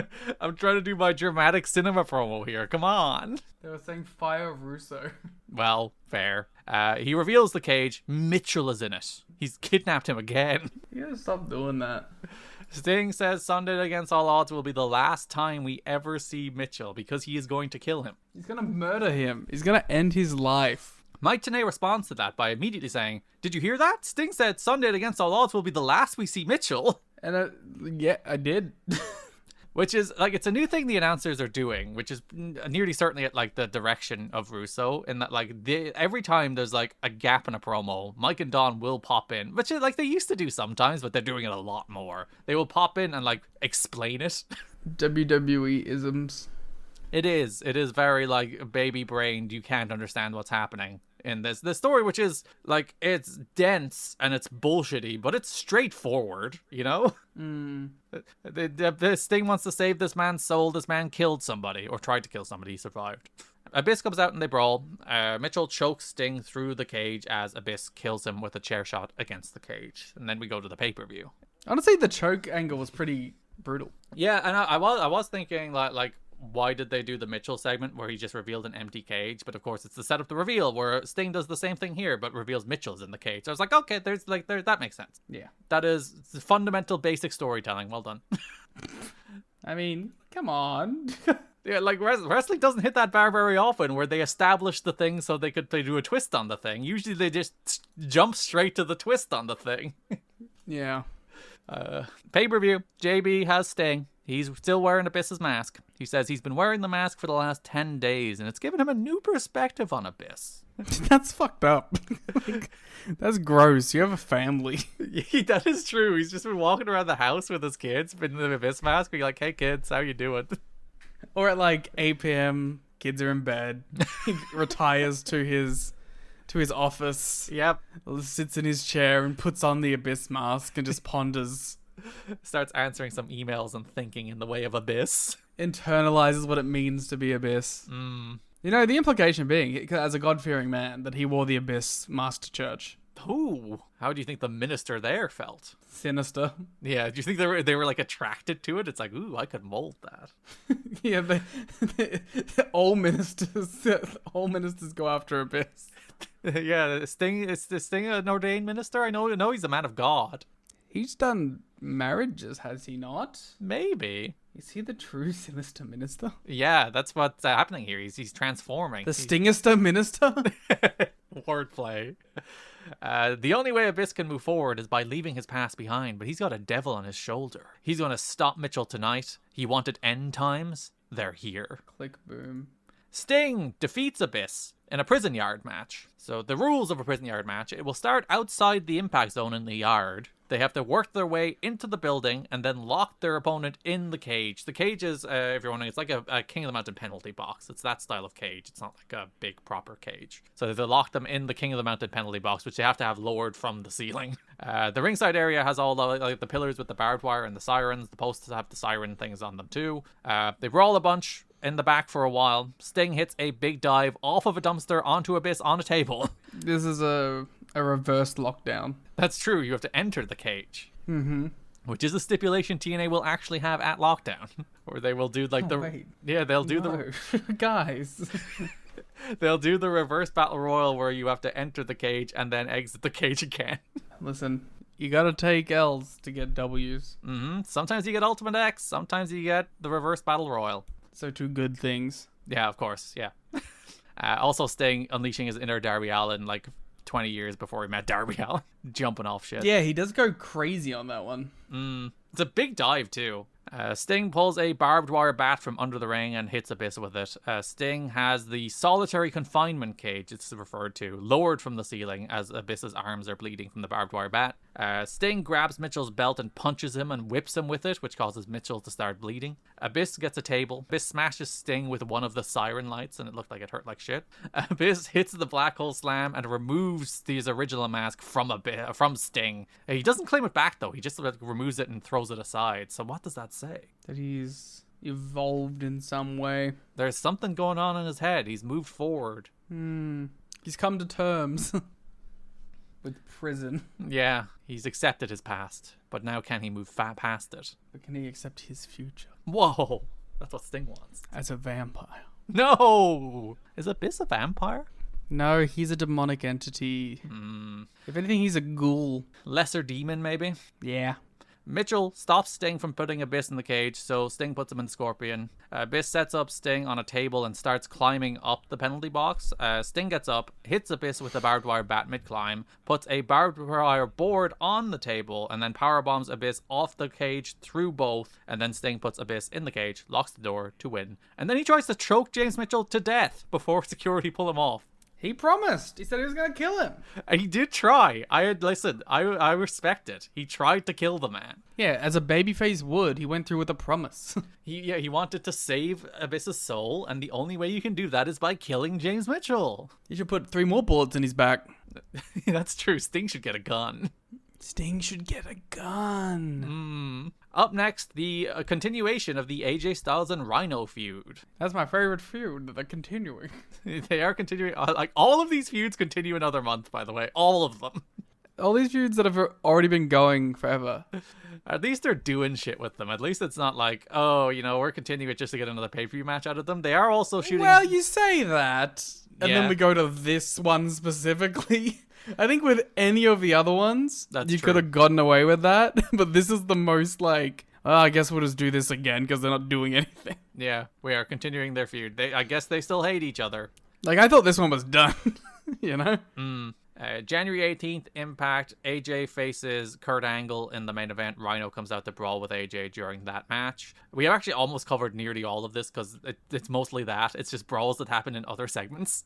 With the important exception of the January 24th show, where JB is in Jim Cornette's office and Serotonin are there. And Jim is like, I don't understand you people, but you are wrestlers. Therefore, I can book you in wrestling matches. Yes, it's true. Which, again, like, it makes you wonder with what happened. Like, either it was a very convincing disguise and AJ was there the whole time. Yes. Which, don't know if I think that was the case. Or it was Raven and then AJ came up to him immediately after and was like, hey, I need that. Yeah. Either way, AJ Styles has built some sort of rapport with Raven. Yeah. And is, like, in with Serotonin enough that he's allowed to hang out.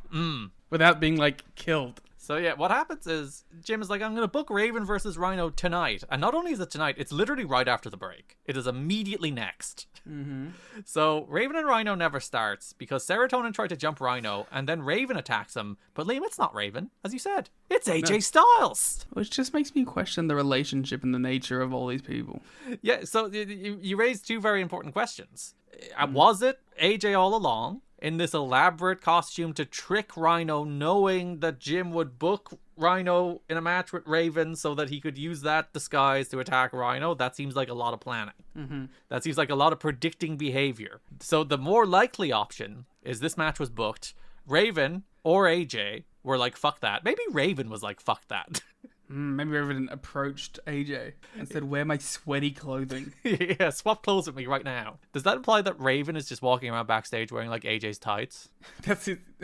If the implication is that that's all the clothes Raven owns? Well, maybe. Like, do you think he shows up to TV in this giant suit and also brings a second set of clothes? I mean, for comfortability's sake, I'd hope. Again, but I feel like we're falling into the trappings of, once again, is Raven, like, as a character, like how Abyss getting a hotel? Is Raven bringing a second set of clothing? And is he a vampire? It's a thing you have to give Vince Russo. It makes you think more deeply about these people as characters. I do think about the hours before the show and after look for most of these characters. These are questions we never had before, and now we're increasingly having them. I am thinking about them. This is the thinking man's wrestling show of 2007. Yeah, it raises you many questions about why any of this is happening, and who these people are, and what their motivation is. I just wish they knew. Yeah, well, listen, that's a whole different problem. So, yes, it is AJ disguised as Raven. AJ lays out Rhino with a chair, and then Rhino is bleeding. The next week, AJ versus Joe is your main event. AJ tries to bail, but Rhino runs out to cause a DQ, which we did establish is an AJ Styles victory. And then AJ murders him. Yeah, AJ runs away from Rhino. He chases him to the back, and then AJ comes back. So presumably, yes, AJ did just kill him. Because Rhino chased him to the back, and only AJ came back. We never know what happens, which is another one of the many questions this month raises. Go home show, AJ and Rhino. We have a little history package as we announce it'll be a Motor City chain match at the pay-per-view. They'll be attached. Motor City. Pointing at Detroit. They'll be attached by a chain. A key will be on one pole. Rhino's weapon of choice will be on another. Because we can't just have a chain match. We have to juice this thing up with poles. Yeah, and then his famous choice of weapon. Yes, the nightstick. Which again, like, they just did a whole thing about like how he had like the Detroit sign. Mm-hmm. You think that would be it, wouldn't you? Yeah. Considering it's the Motor City chain match. We just had a frickin' feud last month where they had a nightstick on a pole match, and that was like an Abyss, Christian, and Sting weapon. Yeah, that's a prison weapon. Yes! Gah. Main event of the Go Home show was the Angle and Joe against Styles and Christian match. Rhino interfered at the end of that allowed Angle to win, and then he got laid out by Scott Steiner, which does take us to Against All Odds, in which AJ Styles defeats Rhino in a Motor City chain match. A regular chain match is too boring, so we do have the polls. The chain is attached via handcuffs, which does seem... Yeah, let's talk about how they fucking worked us.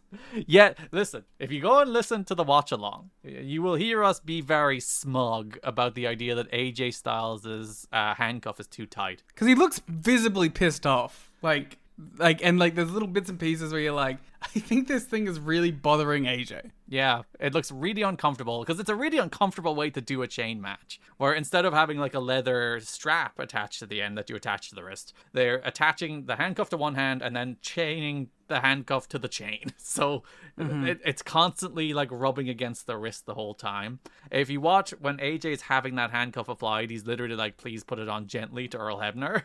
And we were like, oh, it looks really like AJ's and Earl fucking like really does it. Like, it looks like it sucks. Yeah. And AJ looks up immediately like, he's like, fuck you, like, ass. But you only see it happen to AJ. Yeah, and he's complaining to Hebner, and he's whining, and he's giving out to Hebner, and we got fucking worked, because the story at the end is that the key gets knocked down away from Rhino. Rhino gets handcuffed to the ropes because AJ gets out, and he handcuffs him to the ropes so he can beat the shit out of him. And then AJ gets hit with a gore, and the key goes flying, but it's out of Rhino's reach while AJ is down selling the gore. And then Earl Hebner slyly walks over and kicks the key to Rhino, and then only then did it click to us that's like, oh, that was the actual story of the match. Yeah, we thought we were smart and we were above it all. And then they fucking worked us. Yeah. Which legitimately makes like a good story. Yeah, I had to add like half a star to this match because of how much it got me. Like, we were so smug about it. And then like they literally showed the replay at the end where you could see AJ like whining and complaining and making faces and be like, no, it hurts. You know, it's like, fuck. We just didn't expect that from this company. Yeah, it was like actually like subtle and nuanced and like relatively well done. And like maybe they just didn't tell the announcers because the announcers never picked up on it. But yeah, which I guess is always the telltale, you think, because again we're so used to the announcers having to drill it into your brain. And like we just talked about on TV how they're drilling everything into your brain at the moment. So for them to do like a subtle, nuanced, wrestling-based story about like organic moments that happen within the match, and for the announcers not to be like, "Do you see that? Do you see the look he gave Earl Hebner? Earl Hebner doesn't like him at the moment," you know? Yeah. Yeah, it was really well done. I was like, "Fuck." The crowd did chant, "You screwed AJ," after Earl did screw him. He did objectively screw him. Yeah, but he deserved it because he was just annoying. Yeah, that's true. And another just great performance from AJ top to bottom. Like, this is not necessarily a great match, but AJ... How he's stooging. He's so tapped into this heel like character. Like a young Kyle Fletcher. He's stooging. Yes. But yes, AJ actually ends up winning the match because Rhino, once he gets free, he goes out and gets a table, sets it up in the corner, gores himself through it, and then AJ pins him. He obviously didn't gore himself through it on purpose. AJ moved. But it was a Sabu moment. Yeah, he's like, fucking rawr, I'm a Rhino. That, no question. I believe him to be a Rhino. I don't. Why not? I don't think he's a shoot Rhino. He charges. That means nothing. He runs and he charges. He doesn't have a horn. That's a good question. What happened to his horn? He never had one. This is because Rhyhorn's your favorite Pokemon and you're super protective about rhinos. Just saying. He's clearly not a real Rhino. Yeah. That brings us to the tag division, starting with the Latin American Exchange versus Team 3D. In fact, ending with that too, because it's the only real tag feud. Yeah. They only have time. You only get to have one. Yeah. It has to be for the belts. Because they broke up too many tag teams. Yeah. Shocked. Russo, tag team's not getting along, huh? Yeah. Tag team's not lasting. The first Impact of the month, JB, is backstage and says Team 3D versus LAX in a rematch for the NWA World Tag Team titles will kick off the show because it ended by DQ due to Brother Runt bullshit at the pay-per-view. Team 3D are shouting at Runt. Brother Runt's like, I don't think what happened at the pay-per-view was that big a deal. It was like, you know what? Fair. Yeah. Listen, it wasn't his tag title match. Who gives a fuck? They're like, we've been betrayed by everybody, but we've never been betrayed by family. Asks them to stay out of the way tonight. Which, like, I don't know, man. Historically, you guys are always fucking betraying each other. Yeah. Actually, they betrayed each other at this point. You were dead right. Reverend Devon is not TNA canon. But, like, Spike has also betrayed them. Well, listen. And they betrayed Spike. And that's why he did it again. That does lead us to our opening match with LAX versus Team 3D, as LAX retain the NWA World Tag Team titles. They replay Runt causing the DQ at the pay-per-view. 3D jump LAX like true baby faces. They jump them from behind during the entrances. They mentioned TNA Impact airs at a special time of Wednesday at 10 p.m. next week. Runt immediately comes out as Bully carries him away. They then get the Which I thought was so funny. They're like, just sit here, stay, don't move. Hey guys, I'm back. Very funny. They get the heat on Devon, but Bully gets back in time for the hot tag. Bully takes a homicide Rana, but then no-sells it and immediately gets up and clotheslines homicide. This was meant to be the match, by the way, where he sold a little more for LAX after he got chewed out. But listen.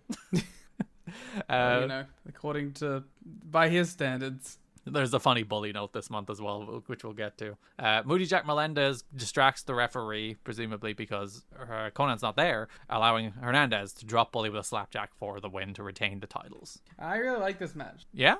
Yeah, I thought this was again, you know, for this first show, it really started off hot. I was like, all right, here we go. And you liking a Team 3D match after the last episode is revolutionary. I like an LAX match. Yeah, okay. Fair. The following week, we go to a video on Conan. He mentions the LAX manifesto, which I would like to read. Ooh. I want to read the LAX literature.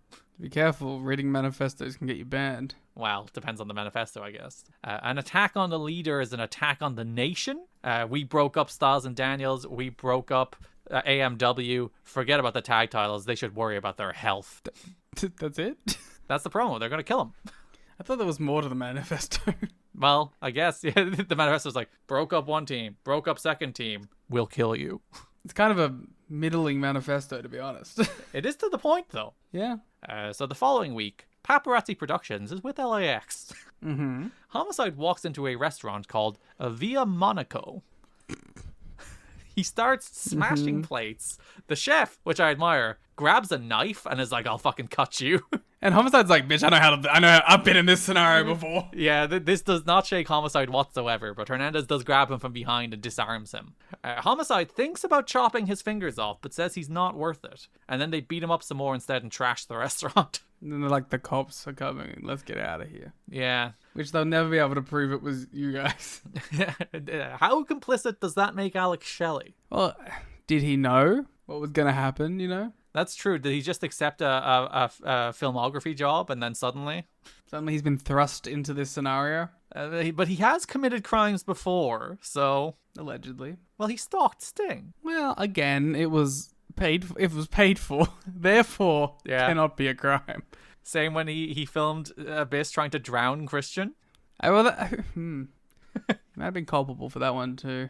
Alex Shelley has been at the scene of a lot of crimes. Mm-hmm. I mean, he also just filmed like blackmail. Yes, the whole honeypot thing. Alex Shelley is like going to jail for a lot of things. And like, not to mention filming someone without their consent. Which is also just a base level illegal, yes. So it depends on the state, I think. Florida's probably encouraged. Yeah. Later in the show, JB has Devon. He's like, bullies with the family. We would never think about disrespecting anybody's family. Even though they fucking beat the shit out of Conan, but listen. And they're about like 3 seconds away from a slur every show. It's like, we would fight for titles, but going after family is a step too far. Especially Italian family. Yeah. Next week, there will be hell to pay. Haven't you seen The Sopranos? It's a famous show on TV. That means everything. It's not about titles anymore. It's about respect. And they'll teach LAX next week. In the fish market street. The famous Italian fish markets. Go home show. We have a recap of all their drama. Bully is in the ring with Devon. He says their father's last name is Dudley, but his mother's last name is LaMonaco. So he's half angry redneck and half pissed off Italian. He reveals they went after his uncle last week, if you were wondering who they tried to attack, because they never actually explicitly state that. You obviously know he's tied to Team 3D, but like... You got kind of like, what the fuck? Why are they beating up this random restaurant? Yeah, if you don't put together like the name outside the restaurant is Bully's shoot name, like you would be like, why are LAX killing this guy? Yeah. So the doctors don't know if his uncle will ever be the same again. They have to decide if they want to chase the titles or if they want revenge. They could have just done both. Like, it's actually not a choice. Yeah, I don't know why they could have a street fight with the titles or on the line. Yeah, it happens quite often, actually. So, actually, that's how LAX won the tag titles when they beat Styles and Daniels. They lured them into having a street fight after they beat the shit out of them in Mexico. So, they choose revenge. So they're going to do it Italian style in a Little Italy street fight. When you mess with the family... We're going to beat you up in the most stereotypical way possible. It is funny that this is meant to be a bitter grudge match because they tried to kill Bully's uncle. And then you set up the match and it's a bunch of like Italian restaurant tables and girls in cages. Yeah. It's like, that's what family's about. When you mess with the family, somebody's going to get whacked. So I just wanted to say that, like, in a month of stuff I liked, this was the one segment I fucking hated. You didn't like Bully here? No, he was awful. Because he was trying to do, like, a big boy serious promo. Yeah, and he's bad. He's trying to do, like, oh, this is above the level of usual wrestling. I'm super serious and I want to kill you. Yeah. You'll like the note then in a second. LX's music hits and Moody Jack wheels Conan out. This was the best promo of his career. It's actually kind of the opposite. Ah, good. He says LAX is his family and Team 3D took him out. Bully asks him to walk down and says, oh no, you can't because you're in a wheelchair. In which Mike today does reiterate that they did a sniper attack. Oh.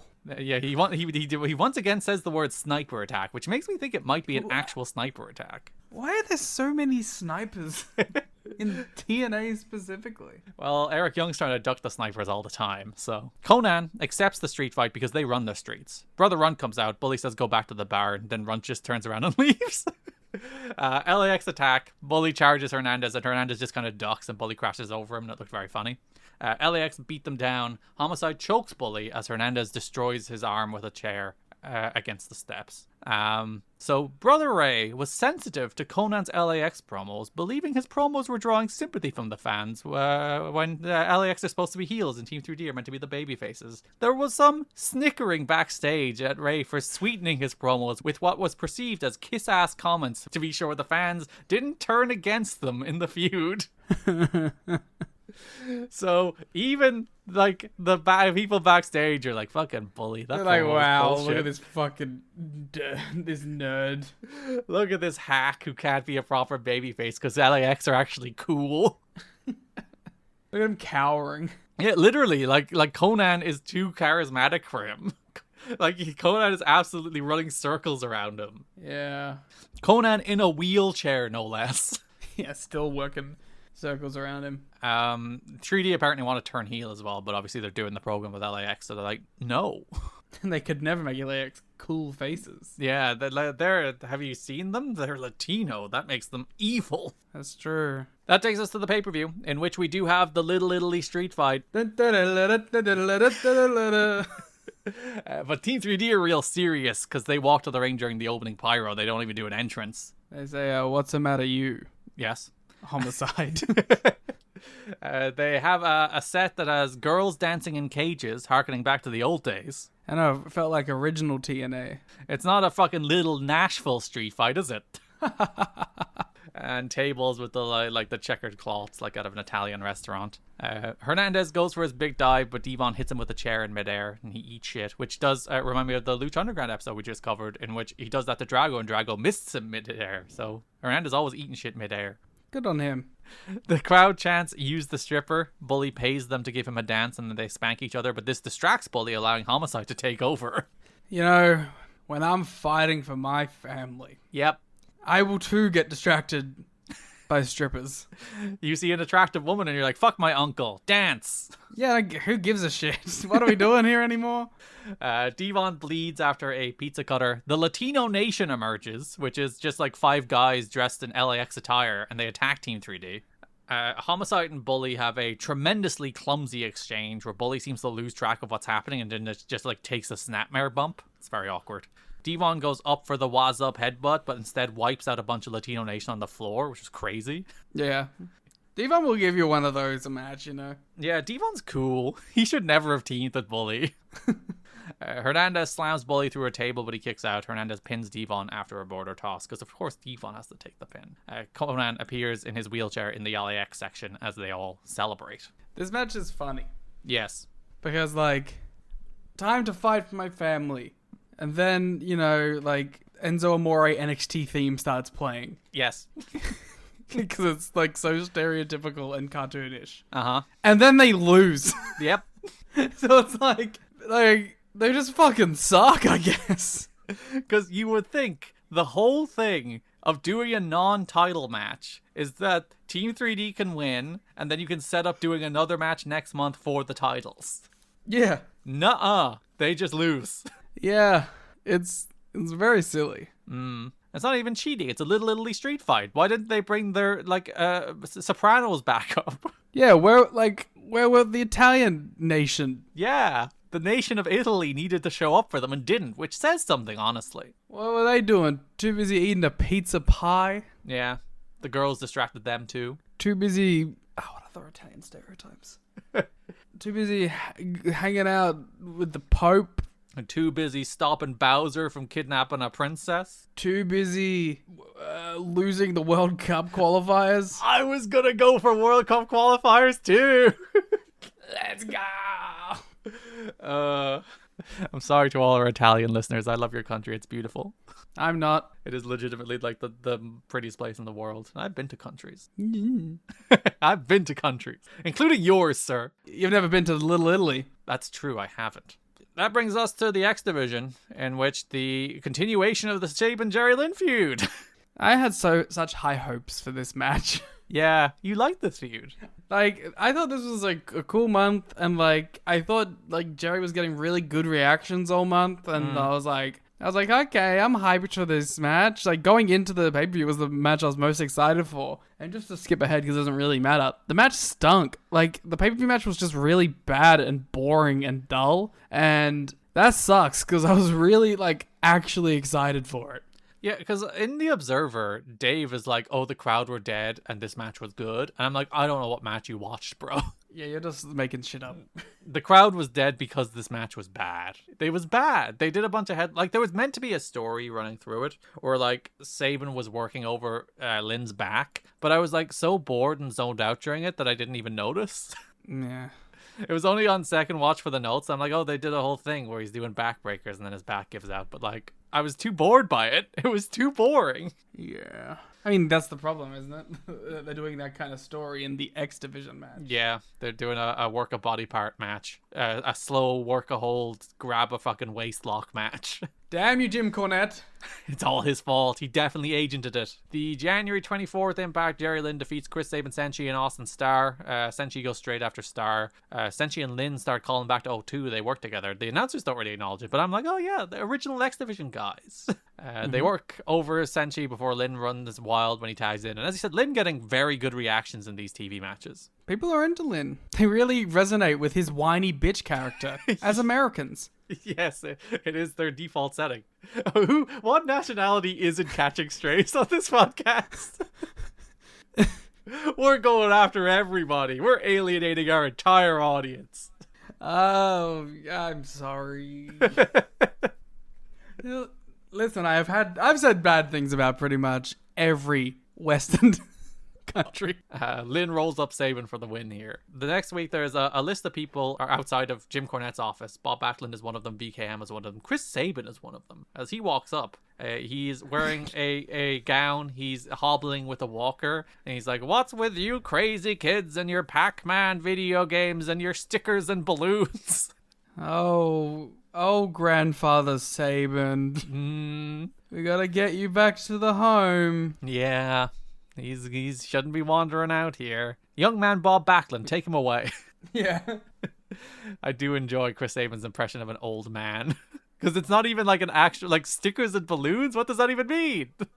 Yeah, it's like, which actually is, maybe that is like a perfect nuanced depiction, because he's like, an old man wouldn't know about an Xbox 360. He would think the kids are still playing with stickers and balloons. That's true. Jerry Lynn is so old, he comes from the time balloons were invented.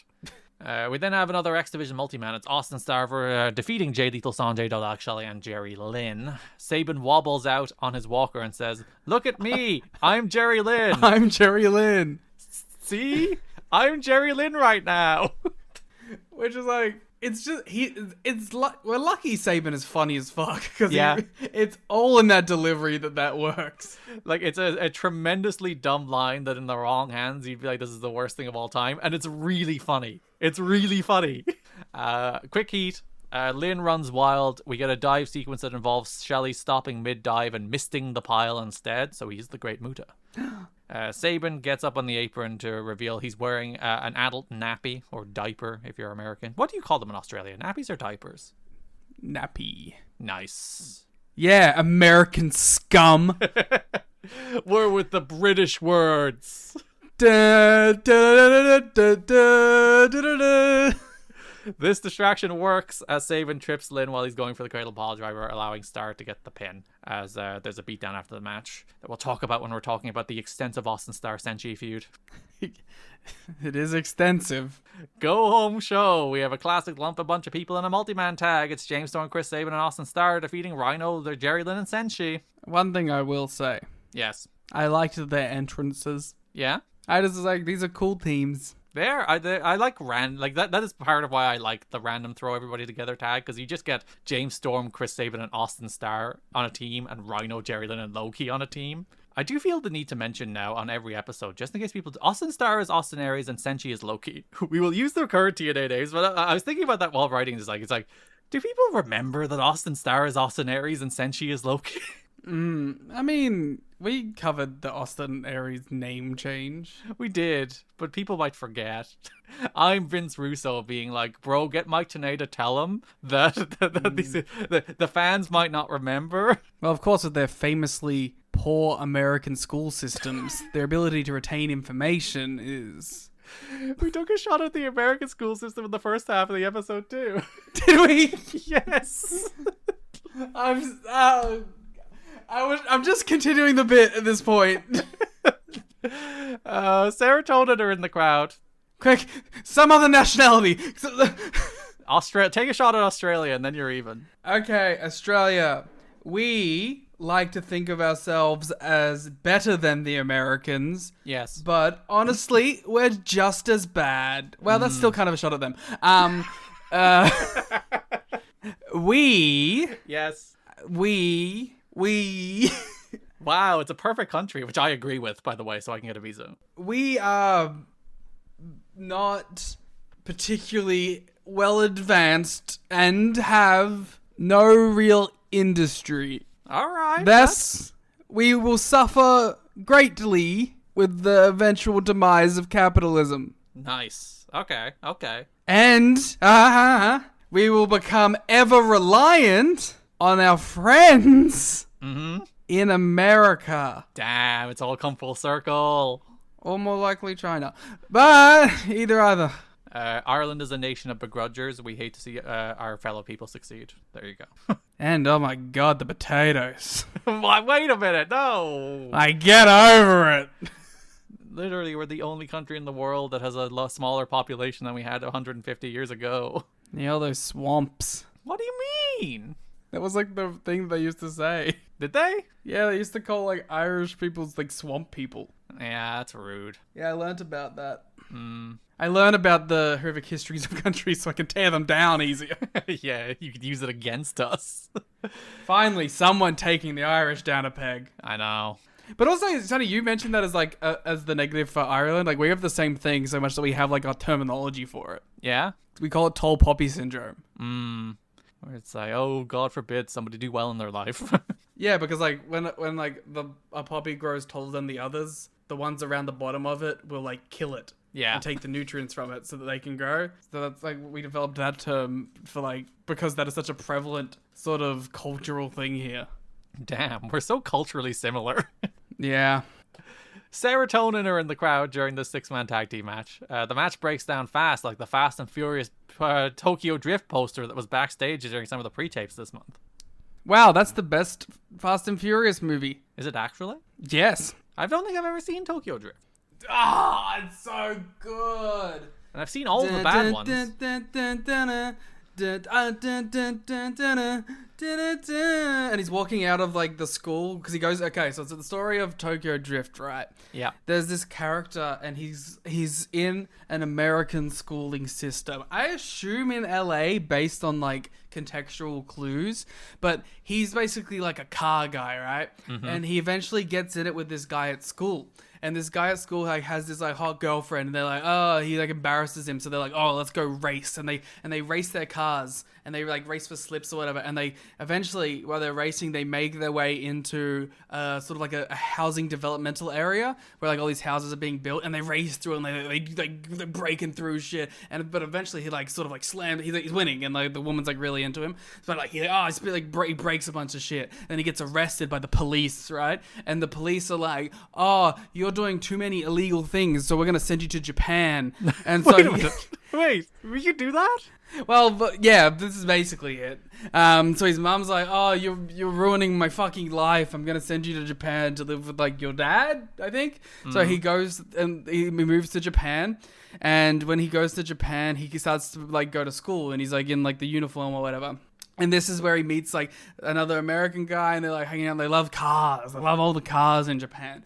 And he meets Han, and Han's like the coolest character in all the Fast and Furious movies. They brought him back later because he was so cool from this movie. So anyway, they're like, he's like, we're gonna teach you about car culture in Japan. And they have all these like cool neon cars and whatever. And they learn about drifting. And it's like the ultimate form of like driving in races. And he learns about like all these crazy drift tracks. Eventually, he faces the Drift King. He faces the Drift King, all right? And like, boom, they do like fucking crazy drift and he wins and it's crazy. And I think at one point there's like either a Sonic car or a Hulk car. There's like a lot of cool things in it. But at the end, right, he's like, I'm the new Drift King. I have the girl. I'm the coolest. Everyone loves me. I'm a white boy in Japan. No one can stop me. And then he like rolls up at the line for his next drift, and who shows up but Vin Diesel? What? Boom. Credits. End of Tokyo Drift. That does seem sick. It is sick. I should watch it someday. And Han's really cool. I should do a fast marathon ahead of the last one. And it has great music. It is it's my favorite thing looking at the posters that are in the backstage of the Impact Zone, being like, what movies are there? And it's like, Tokyo Drift. That's fun. A Universal Studios picture, I assume. I would imagine so. It would be weird for it to be there otherwise. They're just big fans. They just have a bunch of Disney movies there. It's like, what the hell? Yeah, this match breaks down. Jackie distracts the ref, allowing Storm to go off Senshi. Star pins him with a brainbuster. That does bring us to the pay-per-view, in which Chris Sabin defeats Jerry Lynn to retain the X Division title. The lights do this thing now where they dramatically form an X above the Impact Zone, signifying the X Division title match. X gonna give it to you. Jerry Lynn gonna give it to you. Nopes out of a Sabin dive, and Mike Tenay informs us that Jerry Lynn calls this hailing the cab. I don't know why. Well, he raises the hand as he walks away, like he's hailing a cab, but like he could just walk away without it. You don't need to raise your hand. He's been distracted. Bro thinks he's Samoa Joe. Well, like Samoa old. They work an incredibly dull WWE style mid-card match. Sabin was working over the back with backbreakers, as I said. Lynn goes for the cradle pile driver, but his old man back gave out, and Sabin pins him with a quick cradle, grabs the ropes. Thank God he lives in a country with a robust healthcare system and can get that checked out immediately. Don't worry, in like 2 years he'll get Obamacare. Oh, yay. And then in like 6 years he'll lose it. Aw. The other feud in the X Division is the continuation of the Austin Starr versus Senshi feud. If you remember from Final Resolution at the end of the PCS, Austin Starr was like, the only person who agrees with me here is Senshi. And Senshi was like, fuck you, I don't like you. Senshi's like, I don't fuck with you, bro. Yeah. Who thought, what made you think that we were cool? We are work colleagues. Yeah. And I don't want to see you immediately after I don't have to. I would rather do the Pogo challenge than hang out with you. I'd rather hang out with Mr. Pogo. Yeah, I think he would. I think he would too, to be fair. During the Jerry Lynn versus Chris Sabin versus Senshi versus Starr match, Starr and Senshi brawled to the back. During the match the next week, Starr and Shelley were beating down Lynn after the match, and Senshi made the save. This is the entire build. They were in the multi-man, the six-man tag. Oh, they had a whole build on a pay-per-view. That's true. Where Senshi got crotched in the ropes and Starr pinned him with a brainbuster. And then we get to the pay-per-view. In which, before the match, JB had Austin Starr, said he's pound for pound the most complete wrestler in TNA. Bob Backlund strolls through the background a couple times. Austin Starr is like, what the hell, man? I'm doing an interview. Yeah, you should. That's on you, man. You should stop antagonizing him. Just let him walk. He's not hurting anybody. He's just wandering. To be fair, at any moment he could. That is true. But also, I would also believe he also lives in the theme park. Yeah. He does seem like a man who's not leaving. Where would he go? That's true. Does Bob Backlund have a life and a home? It's a very sad existence. Yeah, at least from a character's perspective. I'm sure he's a fulfilled man, I hope. Is he, He's still alive, yeah? He's not dead. Okay, cool. Yeah, Bob Backlund's still kicking. You don't know. Like, we're dropping like flies now, brother. Like, Yeah. It's hard to keep up with who is and who isn't. What's the most recent Wikipedia update on Bob Backlund? What are they telling me about his life? He returned to Tradition for 2 events in 2018. Beast mode. Where he teamed with Riki Choshu and Tatsumi Fujinami to take on Jinsei Shinsaki, Kazuma Sakamoto, and Tajiri. He was a guest on MTV's Singled Out, where he acted in sketches with host Jenny McCarthy and Chris Hardwick. Nice. All right, he's still alive. Star is like, Backlund, if you put your hands on me again, I'll physically change your channel, because he's from TV Land. Actually, that's pretty good. Do you know that he won Most Disgusting Promotional Tactic in 1982? Bob? Yeah. I guess it would be Austin Starr. Be more disgusting, to be fair. Yeah, what did Bob do? He won the world title. Oh, that is the most disgusting promotional tactic? Yeah, 1982. In 82? I mean, let's be honest. It did follow the horrific 1981 winner of a monster character. 82, being WWF champion. Yeah. Was there some bullshit there? Was he like, I hate America or something? I think it's because he was meant to be like old. But didn't he hold the belt for 4 years? Because like I when you said that, in my head I was thinking like when he beat Brett, but like that wasn't until the 90s. 33. I don't. Can someone smarter than us please inform us of the context of why? Why was that evil? Like, why was it? I assume he beat Bruno for it, right? I think people hated him in 83. But like most disgusting promotional tactic. Oh, I'm just telling you what's happening right now. Yeah. Sorry, I'm looking it out. Wait, it's not even the year. He's already been champion for 3 years. I guess people didn't like that, like, he changed his look in 83. But we're talking 82. No, I'm saying like 80. Oh, yeah, it is 82. What the fuck? Okay. What did he do? Was it just because he was champ for 3 years? They were sick of him? On November, I don't know if it's 81 or 82. This seems like it's 82. I remember it sounds like... Okay, I guess what they mean is because, like, there was storyline things where, like, Valentine and Inoki were both recognized as WWE champion. Yeah. But Backlund is the only one recognized as being WWE champion from 1978 to 1983. So I guess what they're referring to is, like, these other title losses that they don't count. Or, like, bait and switches, basically. Yeah. All right. That seems... All right, someone who was alive in 1982, if you can work out how to log into Twitter, could you please show us? Yes, or Discord, or let us know on Patreon. Yeah, I'm going to age now! If you're fucking ancient, please let us know what happened with Bob Backlund in 1982. Bob takes exception to this. He asks if he's trying to exasperate him with his discourse. Which is a good line. That's what I'm doing to the audience today. That's true. You're trying to exasperate everybody with your discourse. He does invent the concept of rage bait. And he's like, if you want to do that, well, I can get a little out of hand. Then we have Senshi defeating Austin Starr. The ring mat, which was not particularly clean at the start of the show anyway, now has the addition of Devon's blood. Mm-hmm. Everything Senshi does looks awesome. Like there's because like you watch a lot of modern wrestlers where the stuff they do is very good and clean, but it's too clean, and you're like, well, I want some more grittiness in there. And Senshi somehow has the mix of everything that he does looks both good and impactful. Mm-hmm. And it's like, God, he might be like the best wrestler ever from like a purely like technical execution perspective. Yeah, that's hard. It's hard to put people against him when it specifically comes to like peaks. Because like usually there's almost a trade-off in wrestling between looking cool and looking real. Mm-hmm. Like you can do cool shit, but you might have to sacrifice some of the reality, or you can do reality and you have to sacrifice some of the cool shit. And I feel like no one found that balance better than Loki. Loki's right there in the middle of all the stuff he does looks cool, and all of it looks impactful. And the third aspect of that, of course, is while also not killing people. Yes, while not actually hurting people. Too bad. And it's like he definitely had moments of that. But I think you'd say that like most of like when Loki isn't actively trying to hurt someone. I was gonna say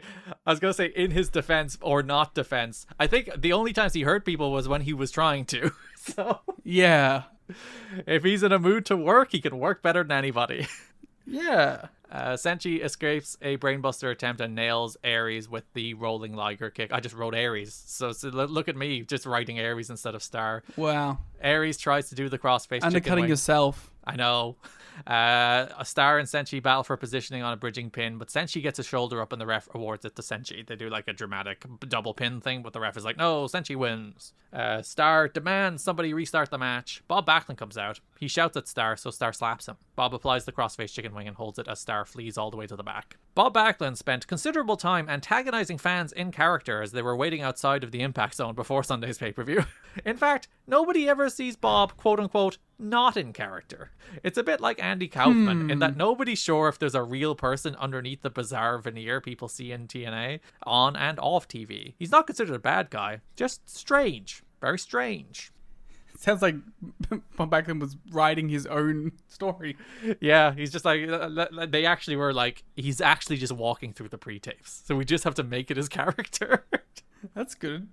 It would be funny if that was the case. That brings us to the category we are calling Best of the Rest, which is the other 6 stories that happened this month. And let's start with the best. Listen, we don't close with them anymore. Yeah.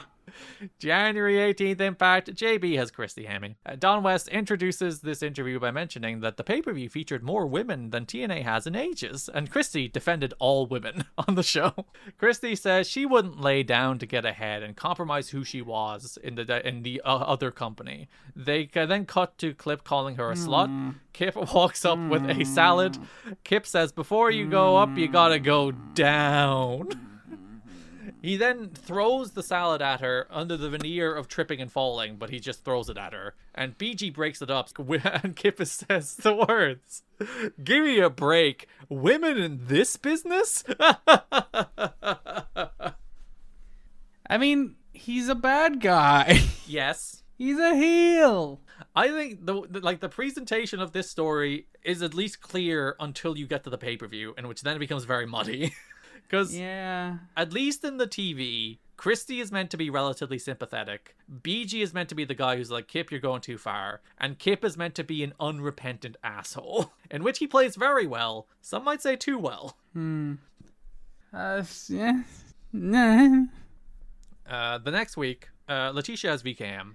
BG apologizes to Hemme. Kip has tape over his mouth because he either can't speak or he's saying he's being silenced. I'm not sure what the symbolism here is. But before BG can really speak, Kip removes the tape from his mouth and kicks him out. Kip says he's not PC. TNA is a man's world. Women have no place in this company or this business. As BG says, he's had enough. He's done with this. Yeah, this company called Tits and Ass, it's a man's world, babe. Yeah. The next week, Hemme charges into Cornette's office as VKM follow her in. Kip and Hemme are screaming in Jim's office. She wants a public apology from Kip, or he should be terminated. Kip tells her to suck it. Jim says if she wants to get even, marry him. That'll teach him. Hate my bitch wife. No, he loves his cuck wife. No, he's the cuck. That's true. And you know what? Yeah. That's one thing I won't. I will not make fun of. The sexual kinks. That is one thing I will not make fun of. Let your freak flags fly, my brethren. They will mock every country in the world, but will not kink shame. Yep, will not kink shame. What if a country had a national identity that was a kink? Where does the conflict lie then? Yeah, they do. Yeah. There's a shame kink and it's called America. God damn it, he's come back around. And you gotta go up before you get down. He's turned into Kip James. No! You know what it is? It's all this WWF I've been watching. Yeah, you've watched 2 Attitude Era shows and you denigrated down to that level. Yeah. Not the 2007 TNA. That's highbrow, as we've learned. Yeah, of course. Now tell us more about this Kip James, Christy Hemme segment. Jim says Hemme will have a match at Against All Odds against an opponent that's to be determined. And Kip is still like, oh, you have a match? Oh. He still mocks her, even though she's booked to wrestle. You know what, Kip? You're not, dickhead. That's true. Kip doesn't wrestle at all this month. Which he probably loves, to be fair. Go home show. Letitia has Hemme. Letitia's like, Christy, you did it and we're so proud. You're going to have a match at the pay-per-view. Kip walks in. He's here to make it up to Christy by offering to buy a lap dance from her. BG's like, for the love of God, my family watched this show. I will not allow you to belittle women while my children watch. Mm-hmm. He offers Christy Hemme $5 and Hemme and Letitia walk away. And then he says, what am I kidding? $5 is too much. Mm-hmm. That's the TV building to the pay-per-view, in which Christy Hemme is revealed on the pre-show. We see a clip of this before the match. She comes out for her match. She's wearing a tuxedo. It's revealed in the pre-show that Jim Cornette has booked her in a tuxedo match, but won't reveal the opponent because he's sick of Hemme wanting to wrestle. Jim Cornette's also an asshole, I guess. Again, this is like the story. You can tell this story up until this point, where like Hemme eventually gets her comeuppance on Kip, and Kip looks a fool for being a sexist monster. And like that, listen, that's a story. That's a perfectly fine story where the bad guy gets his comeuppance and Hemme gets the wrestle. This is the point of no return, in which Jim Cornette, babyface authority figure, is also like, this fucking bitch won't shut up. She's constantly like, I want to wrestle, so I'm gonna stick it to her by booking her in a tuxedo match against big fat oily guy. In the match of the night. Your favorite match? It wasn't badly worked, which again, fair play to Don, because he was calling it like a shoot. Oh, and let's talk about another commentator. Yes. Mike Tenay. Yeah. Horrid sexist. Because it's like Don at one point is like, this is important to Christy. Let's not belittle that. This is we're getting this match, but they were also just repulsed by the idea of oily guy being naked, so they wanted Christy to win. But they had an inner turmoil because they're leering men who wanted to see Christy stripped naked. So it was like it was a whole thing. I don't like Mike Tenay being horny on main. Yeah, he feels like a man who should. He never should be a horny. sexless entity. Yes, for sure. Hemme tries to monkey flip oily guy, but loses her pants as a result. Again, I hate that it's like weirdly well worked. Christy is like aggressive, and she's showing urgency, and then she's just being embarrassed. Better match than Kip's had in his whole run. I think it legitimately is. I don't think there's a better Kip James match in TNA than this. Oily guy misses a splash. Christy goes for a sunset flip, but oily guy drops his crotch on her face. Hemme low blows him, removes his pants to win as the crowd gasps. Christy gets on the mic and says, "Is that what you wanted, TNA?" As the crowd respond, "No." Hemme says she's not done and TNA's plan backfired. Kip James comes out. He takes the mic from Hemme. Kip says that's not what people came to see. He then asks for some sexy music to be played, and then he pretends to begin stripteasing before turning around and ripping Christy Hemme's shirt off, in which Mike and Don are like, wow, that seemed to really piss her off. Yeah, no shit. Like this woman being exposed on pay-per-view against her will really seemed to make her mad. As this story, it will continue. It's like the real problem with this story is that I actually like Christy Hemme's character a lot. Yeah, like I'm like invested in her story. It's just I know she's not going to be the fucking victor coming out of it, you know? I get, like, if you sit down and tell a normal story where, like, she gets to beat the shit out of Kip and then she gets to wrestle. Like, that's, you could do something. I mean, there. yeah, but you could only tell this story from, like, 2015 to 2018. Yeah, when it's not just like, oh, woman want to do something? Me say no. Yeah, because, like, any earlier than that, it's like, it'll be this. Yes, it'll be caveman and then, like, shit. And then from 2019 onwards, it would be people being upset that the story's being told. Yeah. Even if it has the correct like result of like her winning and beating and looking sick and beating ass at the end, you know? Where you could not have a bad guy express this without people. But like, it's funny, like there is a window before which is not woke enough and after which is too woke. But there is that perfect window. It's woke 1.0. Where it's like the story is has a character expressing bad feelings. Therefore, cancelled. Back when characters were characters and not representations of the people. Yeah. Russo's original scripting was to have BG run in and put a towel over Hemme, but BG refused, saying if the idea is for VKM to be faces, his putting the towel on Hemme would turn him heel. You know what the worst part is? Yes. He's right. He is. That's the problem. He's right. That would make him heelish to that crowd. If he came out and stopped Christy Hemme from being naked, they would boo him. Like, honestly, the best way to play it is for, like, him to do it and then Christy Hemme to be like, fuck you. Like, you know, like, fuck, you think this is new to me? This is what I've had to fucking deal with the whole time, asshole. Yeah, let her do a promo on it. The whole payoff to this should be, like a Kong or someone coming in and killing them at the end. Yeah, or her cutting Kip James' testicles off. That'd be good. Again, the whole the real chef's kiss storytelling part of all this is that of course Kip James becomes a valet. Yeah, he does become a valet for the beautiful people. So you know what? Long-term storytelling. Isn't that a perfect full circle character thing? Yeah. I wonder if that's ever mentioned, even in a throwaway line. Like, this is the guy who hated women. I don't think it is. I don't think TNA remember things that long. Yeah. Because it's not even that long away. It's less than 2 years until he's a valet for the beautiful people. Yeah. But yes, when they pointed out that would make him a heel, they did just cut that bit of the segment. Up next, Basebrawl. From one great wrestling story to another. I just wish it was about a sport that mattered. That's true. What would you like to see? Slam ball. Slam ball would be fun. Slam brawl. And again, you have wordplay. Yes, that is important. And it would be cool to put wrestlers in a slam ball environment. That'd be fucking sick. Put the X Division guys there, just have them do flips. Didn't the Hardys company do that? Did they? I think the original Omega wrestling ring was a wrestling ring that had a trampoline in the middle. That rules. That is correct. I think I remember that from the Hardys documentary. Someone should do. Actually, no, people would probably die. People would probably die. You could probably only do it once, but it would rule. To jump 6 feet in the air and then land on your head instead of just being thrown on it normally. Yes, it does increase the element of danger quite a bit. Yeah, fair enough. The first Impact of the month, James Storm faces Lance Hoyt. Before the match, we are hyped up. We have the pre-match bumper in which it's not Christy Hemme anymore because she's an actual wrestler on the show, so they have a new voiceover guy who says, "Will the estrogen wars continue?" About will Jackie and Gail keep fighting? That's the pitch. This show loves women. I thought they meant Basebrawl. yeah, but that's the woman sport. Am I right? I don't play a real fucking sport for the fellas. Dale Torborg and AJ Pierzynski are here. They're sitting ringside in the front row. By the way, two of the funniest names. Dale Torborg and AJ Pierzynski? Yeah.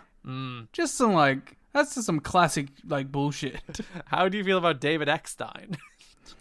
Eckstein? Yeah, Eckstein. David Eckstein. Eckstein, yeah. I've heard bad things.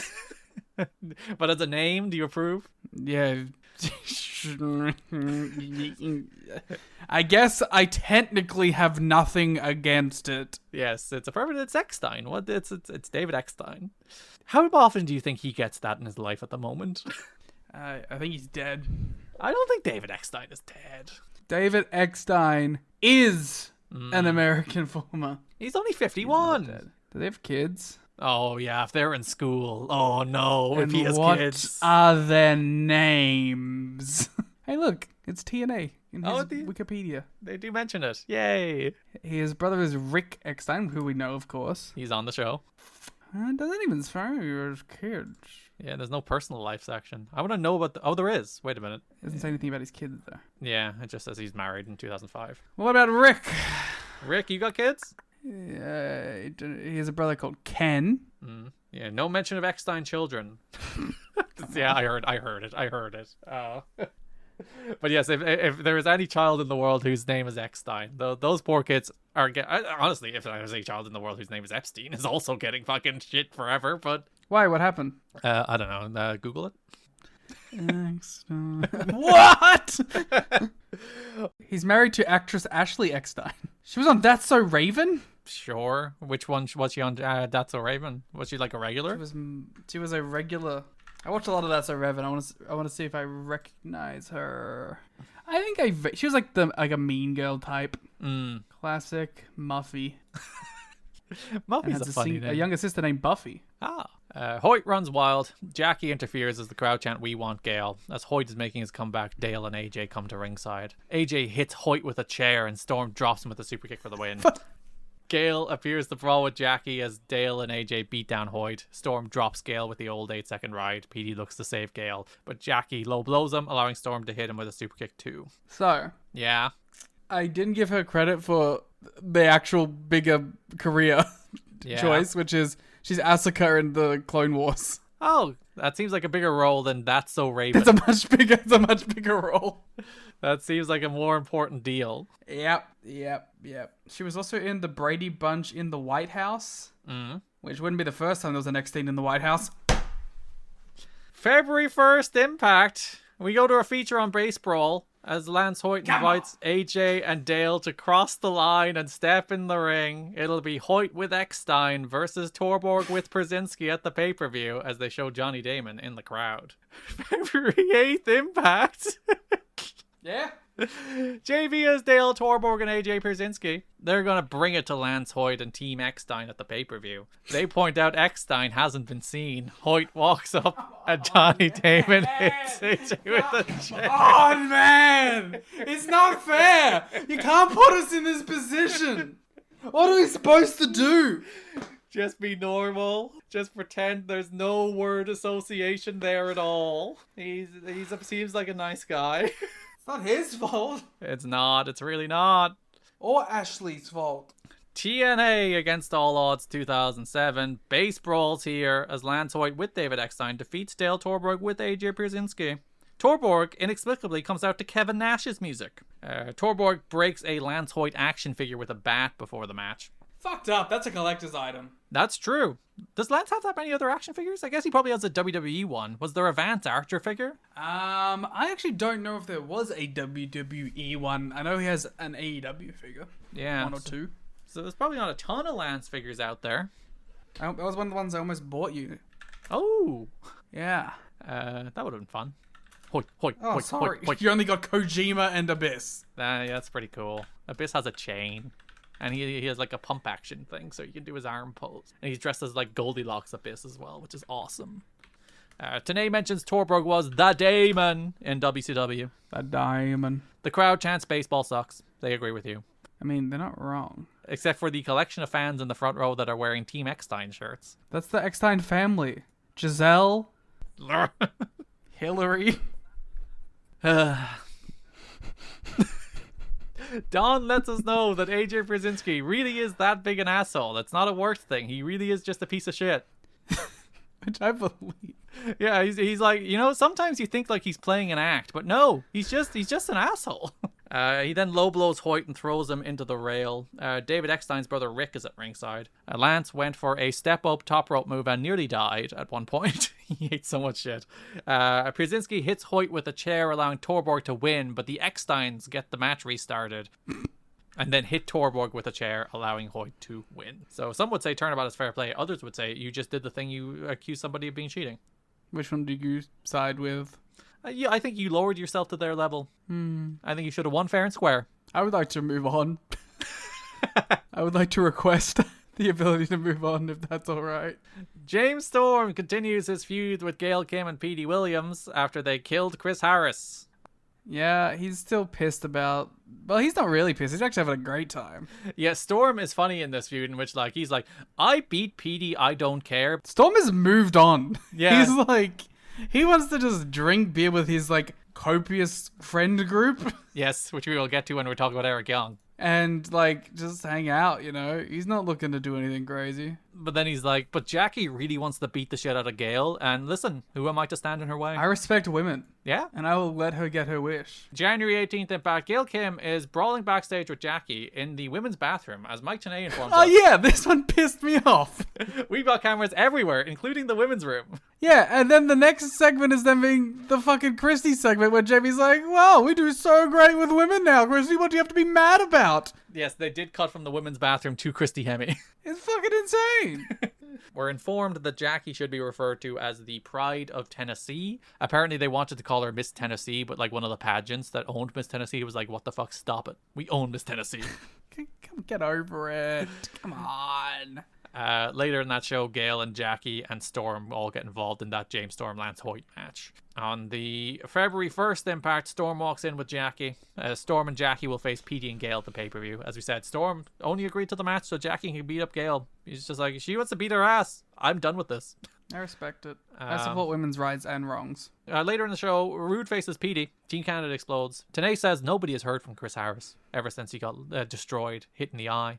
Gail and Tracy brawl at ringside as Gail briefly nearly pulls Tracy's pants down. This commotion distracts the ref, allowing Storm to run in and super kick Petey, and Rude wins. Jackie appears, jumps Gail. And then that brings us to the pay-per-view, in which we have a mixed tag team matches. James Storm and Jackie Moore defeat Gail Kim and Petey Williams. I like Jackie. It's funny to watch her wrestle with Petey and be treated not quite equal, but like close to an equal, where she's getting the heat on Petey as much as Storm is in this match. Well, yeah, because in TNA Logic World, yes, it goes men, yeah, and then it goes Abyss. Okay, he's not a man. Demons. Oh yes, demons, extraterrestrials, sharks. Yes. And then it goes about on the same level, small men, yeah, and woman. Okay. And then puppet. And then the dups. Yeah, they're all the way down the bottom. Yeah, the dups are at the bottom. But it's just funny to me on the same show where like Christy is fighting for her life, for respect. Jackie's just beating up men. Yeah, like Jackie's doing it. Yeah. Maybe that's meant to be the subtext of it all. Yeah. But they do the bit where she like gets some offense and Petey starts to make a comeback. She runs into Tag Storm and then he beats him up a bit, and then she comes back in and beats Petey up. It's like, it's a good bit. Gail and Jackie face off a little as Gail hits a big missile dropkick. Gail rolls up Jackie, but the ref is distracted. Jackie shoots Gail into a Storm elbow and gets the pin. I would have liked a stronger move from Storm there. Like literally he just throws her into his elbow, like super kicker. Like, do your finish. Treat her with respect. She deserves respect. Storm and Jackie attack after the match. Storm and Jackie go to death sentence Petey, but the Wild Hat. The Wild Hat. Yes, the Wild Hat's a good name actually.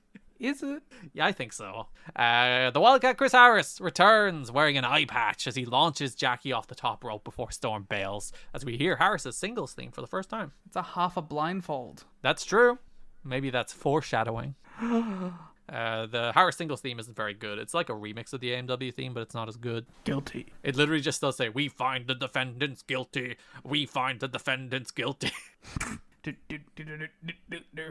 Chris Daniels is doing some bullshit this month. Yeah, I mean, which is basically just he's going back to church. Yeah, so as we mentioned, he had that match against Christian in which there was a pre-match interview where he was like, who should I be serving? What the fuck? Is the house haunted? What the fuck? What fell over there? Something from my desk just fell off my desk. Whoa. And nothing moved. The ghosts of the Americans have come to get revenge for your slander. There's like ghosts of every nation surrounding your house at the moment. Oh. Being like, come on. What have you said about us? What have I become? And Vampiro's there for all the slander I think you did about him being a vampire. Wait a minute. You should be anywhere. I should be in fucking England. No, he can't get there anymore because you can't go back to the country where you became a vampire. Okay, I have a question about vampires. Okay, we're back to this. Wasn't there a thing where like a vampire... This is stupid. I don't know if this is... I'm just making this up. Uh-huh. Wasn't there a thing where like vampires can't travel across water? I believe so. Right? I thought for a second I may have made that up and got really embarrassed in my head. I believe that is a thing in Bram Stoker's Dracula, which is the reason they always have to like stow away in ships and shit. But that's still traveling over the water. But like he does move from Transylvania to London in Dracula. That's what I'm saying. But I do think there is like something about there being conditions about vampires and how their ability to travel over water. Because this also happens in Nosferatu and in JoJo's Bizarre Adventure. Yeah. The 3 seminal vampire classics. Yes. Okay, well, I'll accept it. They cannot cross running water under their own power, but they can travel over water if they are carried, sail in a ship, or cross at the exact slack tide moments. That seems some bullshit. It does. It must be said. Which is the reason he has to... Oh, yeah, because he travels by sea in a box of native soil in Dracula, which is why he can get away with it. And you can only step off the ship at the exact moment of high tide or low slack, where the running the water stops running. I think at a certain point you'd be like, this isn't worth it. It does yeah. There's a lot of bullshit that comes. There's a lot of like power dynamics that come with vampires. They really hinder your power. And all that to go to fucking London. Which is the reason I don't believe Vampiro is a real vampire. I think he crosses water all the time. Yeah, but he's always bringing soil from his native land. Yeah, that's true. He is Canadian soil everywhere. Yeah. To give clarifying question. Oh, you still want to talk about this, huh? Well, if you're a vampire, when you say native land, is native land a country of origin or country where you became a vampire? Oh, man, native land. So, like, would Vampiro be Canadian soil or English soil? Ooh, you have to think it's Canadian. I would have guessed homeland. Whereas I guess like it's your vampire origin point. But like, what if it's the vampire who stuck you?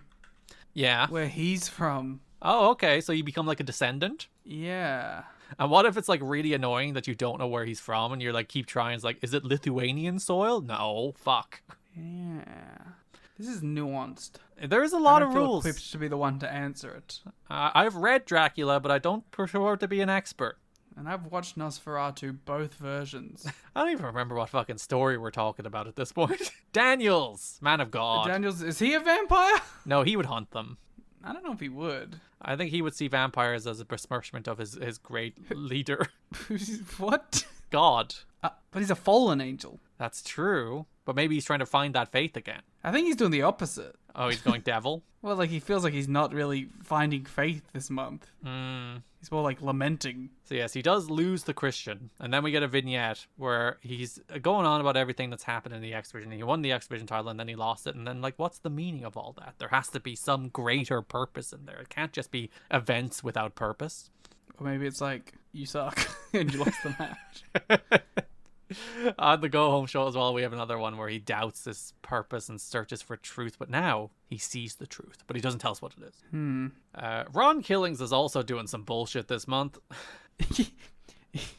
Yeah, we'll talk about this one. So, yes, Ron Killings is becoming a movie star. We were informed of that last month when he was on commentary that he's moving into Hollywood. This is somehow like even more bullshit than the Daniels thing, which is fucking nothing. So on the January 24th Impact, we get a preview of Ron Killings' upcoming movie, A Few Good Black Men. I don't like saying that title out loud. That's kind of a crazy thing for you to say. There is so many things that people could pull out of context from just this episode to ruin our lives. I think all the things I said were bad about Italians and Americans. Yeah. The two complete people you're allowed to make fun of. Oh, sure. I'm set. If anything, I'll be a fucking leader in a woke country. You were just like me having to say the fucking Kip James shit out loud. Everyone's like, oh. Yeah. Yeah, I mean, listen. That's the nature of the beast. It's all AI anyway. That's true. The next week, I expected us to get, like, a full, proper film parody, you know, like, in a courtroom with... I expected more than 12 seconds. Yeah, I expected, you know, where he does the monologue and, like, somebody's there and it's, like, an actual bit. He's just standing in front of the screen and he does a bad bit about a few good men and it's, like, 12 seconds long. And that's it. It's bad. It's really stupid. And it's, like, probably the thing that got him his WWE job. And then the next week, we get a step worse, where it's like, oh, he's doing Rocky 6, but with Ron the Truth Killings, and it's not even a bit, it's just a poster. So stupid. Ron Killings will be undergoing knee surgery for a torn patella tendon suffered while working on an indie show booked for him through TNA. He'll be out for a few months. Jeff Jarrett told him they would take care of him. He'll remain on television doing these hokey acting skits. However, and this is guaranteed to be a morale killer, says Dave, he was informed that they will front him the money needed for his surgery, but they are going to restructure his pay over the next year where he has to pay it back.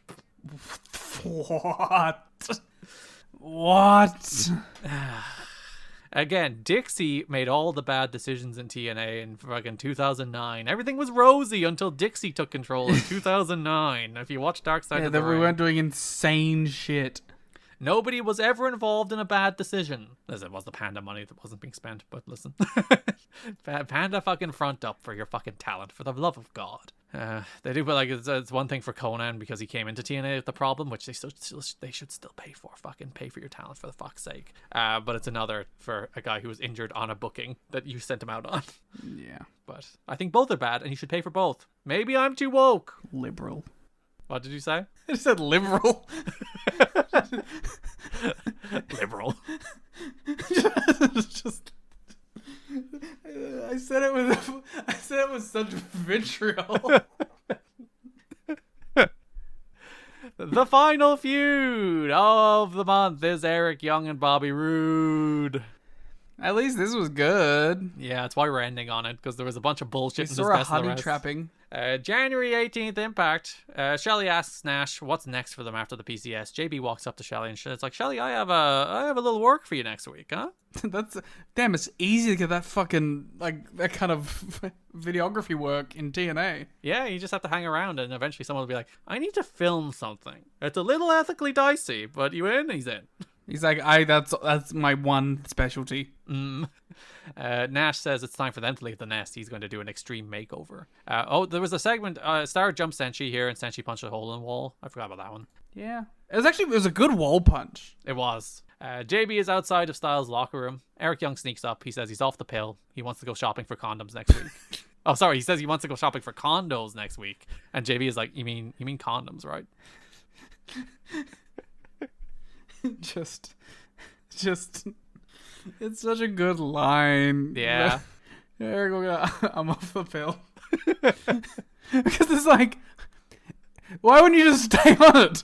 Like, ignoring all of the other aspects to that sentence. Like, if you're worried about contraception, you were already on contraception. AJ walks in and is like, all right, Joliet, hit the bricks. And EY's just like, gotcha, and walks away. AJ's like, I don't want to hear nothing about no premarital sex. Yeah, he wants none of this. The next week, Eric Young is shopping for condoms with Jeremy Borash and Alex Shelley. It's one of the greatest segments in TNA history, perhaps the greatest segment in TNA history. Shelley begins by saying, you've always got to have your first on camera.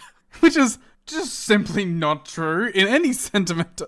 Yeah, I think it's bad advice in many aspects of life. EY is like, I'm worried about the size, and JB is like, no, they come in 3-packs, you're fine. And then EY is like, no, because my dick is small. I don't want and one. And then James Storm. He strolls in as JB has condom in hand, and James Storm says the phrase, buying rubbers at 4:00 in the morning. No, that's not the full phrase. Yes. He says, 2 men buying rubbers at 4:00 in the morning. Yeehaw! Why, I never. They go off to buy them, and Shelley says the tremendous line, you either get chlamydia like me or you don't. Are you going to wear it or not? Yeah. He's got to learn from his mistakes. Yeah, James Storm does have an entourage that includes Slick Johnson. You know what my favorite thing about the entourage? Yeah. Is Slick's like, extra small. But then the 2 women that are with him go, hi, Eric. Yeah. Like, they just like Eric. Like, they don't find this to be like an embarrassing scenario. They're just saying g'day. It's really funny. They go to pay for the condoms, and the worker asks for a price check on the condoms. And then the Storm crew go, Storm says JB and EY, they should have a good time now, implying that they're fucking each other. Yeah, that's the whole. Yes, that was also the first line he said when he walked in. Wow. But he's not homophobic. No. Because he's just like, bud, get out of here, you two. And my favorite line in the entire thing, actually, is as they're leaving, Jeremy Borash is like, bye, James. And James is like, bye. Like, in a very genuine, not joking, like, actual, sounds like 2 people know each other saying goodbye. It's just like, bye. It is my favorite thing about this segment is that James Storm is not being mean at any turn. No, he's just kind of like being like an older brother. Yeah, he's like, look at these guys. Look at them go. He's like poking fun, but he's not like he's not like actively cruel or anything. Yeah. And also, another great touch is as JB and Eric Young are leaving, 2 like civilians like who are going into the fucking service station are just there, like huge fucking smiles on their face, laughing their ass off. Imagine you just went there that night and you stumbled upon this. Like, even with zero context of like the wrestling aspect, just being like, what the fuck am I watching? Yeah. Tracy is watching this footage and says she'll steal the deal, but Rude is like, you have 1 more week to get it done. Rude is like an evil businessman at this point. Yes. He wants Eric Young at all costs. The following week, EY walks in on a backstage segment, asks if Storm told anybody about buying condoms. Storm informed them that this aired on television last week. Yeah, what the fuck is wrong with you? It's my favorite thing. He's like, James, you haven't told anybody about that, right? And James is like, bro, it was on TV. Storm does suggest he brand Tracy Brooks, which I don't approve of. Again, he's not mean to Eric, though. Yeah, he's nice to Eric. They're pals. The beer money guys. Yeah. Love Eric Young. Later in the show, Rude faces PD. After the match, the crowd chant for EY as he comes in and makes the save because Rude and Jackie and Storm were beating up on Gale. EY makes the save, including a dropkick on Jackie. Jackie gets to wrestle everybody. He goes to punch Tracy, but becomes conflicted. Rude pulls her out. Rude starts berating Tracy, but EY drops Rude. EY extends his arm. Tracy shakes it and leaves with the EY, but Rude smirks happily, as if a scheme has come together. Rude's not mean to her on purpose. Well, he is, but he is most of the time. Like, there's many times where it has nothing to do with the plan. It just happened that this was one time where it was specifically a plan to pry on Eric Young's good nature. Yeah, he's just a good guy, wanted to help a woman, and they're like, we're gonna use that against him. Well, yes, that too. JB is spying on EY as Tracy is flirting with him. JB walks in. She thanks him for standing up for her last week. She says, if he got the stuff, and JB's like, yep, we got it. And they're like, I wasn't talking to you. If he signs, he can seal the deal. And JB's like, I don't know about this. But EY's like, she loves me. She loves me. Do we talk about the other paparazzi production stuff here? I guess so. This is the only right place to throw it in. As Kevin Nash is holding a world-famous wrestler clinic specializing in dysfunctional wrestler syndrome. My favorite thing about that is Sanjay and Lethal are going to this clinic, and they see the sign, and Sanjay sees the words appointment only, and he's like, appointment only? He is like infuriated at the concept of it just being for appointments. Because he's like, also because he was asked to be here. That's true. Nash is doing a psychiatrist character. He talks about how he made Samoa Joe, and he's like, look at this doll. He got that because of me. And then he made the doll. And he made the doll, yes. He also made Sting. Also made the Sting doll. If they listen to him, they'll have both success and dolls. And guess what? What? They both have dolls, baby. They are dolls. They both have dolls. Yeah. They both have action figures. Whoa. Kevin Nash was right. Kevin Nash knows how to make a star, and he does inform us. One at least. Yes, himself. He is very good at making himself money. It's always my thing when like a famous wrestler is put into creative. It's like they don't necessarily know anything about how to get people over. They knew how to get themselves over. Sometimes they didn't even do that. Yeah, and sometimes they succeed in spite of themselves. Nash informs us that the proof is in the doll/pudding. This is a fun little note here where they basically talk about how like what the plan is to reshape this and how they're like, oh, you know, Lethal does this good Randy Savage impression. We might do that on the way there. And it's like, brother, that's the whole thing for like the next 4 years. It is funny how you're like, yeah, it's like, oh, you know, as part of this, we'll have him unleash his Randy Savage impression. It's like that becomes his career. Mm-hmm. Like, arguably, still Black Machismo was like the defining part of Jay Lethal's career. Can we have enough like retrospect to say that the Flair impression's better than the Savage one? It's more famous. I don't think it's more famous. Oh, I think it is. Like that's one of the 2 segments from TNA that does like 900 million views every week. But it is a better impression. He should have just done the character the whole time. That then does take us to the pay-per-view, in which we see the presentation of Eric Young falling for a honeypot. No other way to put it. We're backstage with the PCS. Shelley is there with Nash, Dot, Lethal, and Letitia, whom he calls Latoya, and then grabs the mic off of. We're here to watch Shelley's newest documentary about Eric Young and Miss Brooks. It's free, which pleases Sanjay. He's like, free? As if Shelley brought him there and then forced him to pay. Tracy is in a hotel room. She's on the phone to EY. Shelley gets too close with the camera as Tracy threatens to slap him. Shelley says, if you slap me, I'll chokeslam you, I swear to God. EY is in the elevator and he arrives. As we're informed, it's to be continued. Later in the show, we go back to the viewing party. Nash wants to know if Tracy Brooks did the deed. Did she get the signature? He's really invested in this. Shelley says he modeled his style off of the feet scenes in Pulp Fiction.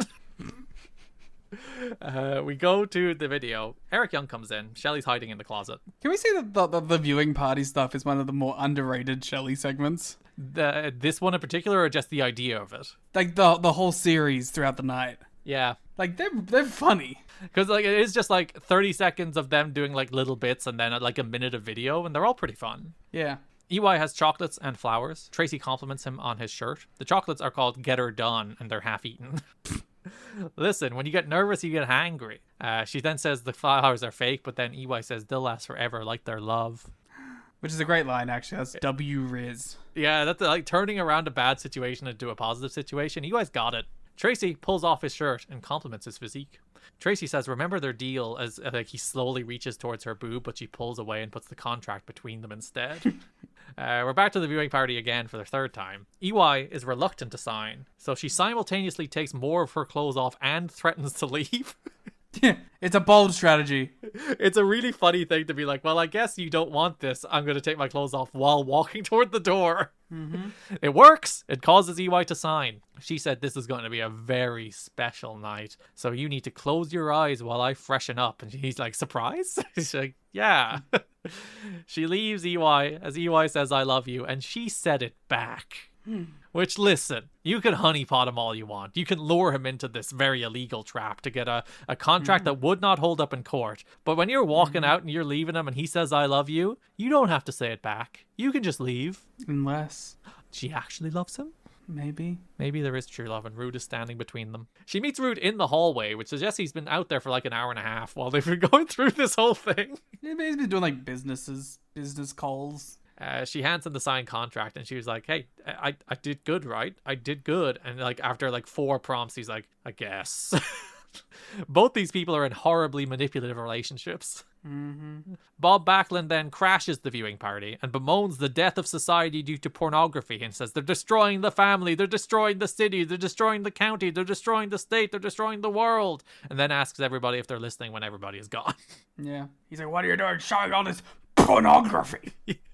Bob does not approve. And listen, it's an unethical situation. No one should approve. And if it was pornography, it'd be very illegal. Later in the show, Robert Roode comes to the ring with Miss Brooks. And yeah, now the whole thing gets boring. Yeah, it has to become a wrestling story. We had all the fun stuff, and now it's fucking wrestling. Once Alex Shelley is no longer involved, it loses its charm. Ain't that the case with everything? Miss Brooks has finally done something right, and there's a new acquisition to Robert Roode Incorporated. He introduces EY, who comes out to Roode's theme, but still gets jump scared by his pyro. He still gets pyro, which is nice of Roode, I guess, because I guess he's paying for it now? Maybe it's Roode's pyro? That's true. The people can relate to EY because just like him, they're worthless and they'll never know what it's like to be successful. I mean, true, they are from Florida. Now we're narrowing in on specific American. I think Florida's okay. I think they accept, like, they are the Florida of it all. As EY is being berated, he takes off his jacket and takes the mic from Roode. Roode is like, do it. You don't speak unless you're spoken to. If you do it, I'll take away the 2 things you really want. Your fans and your job. He'll make sure EY never steps in a wrestling ring again. The crowd chants for EY, but he backs down, as Roode tells us.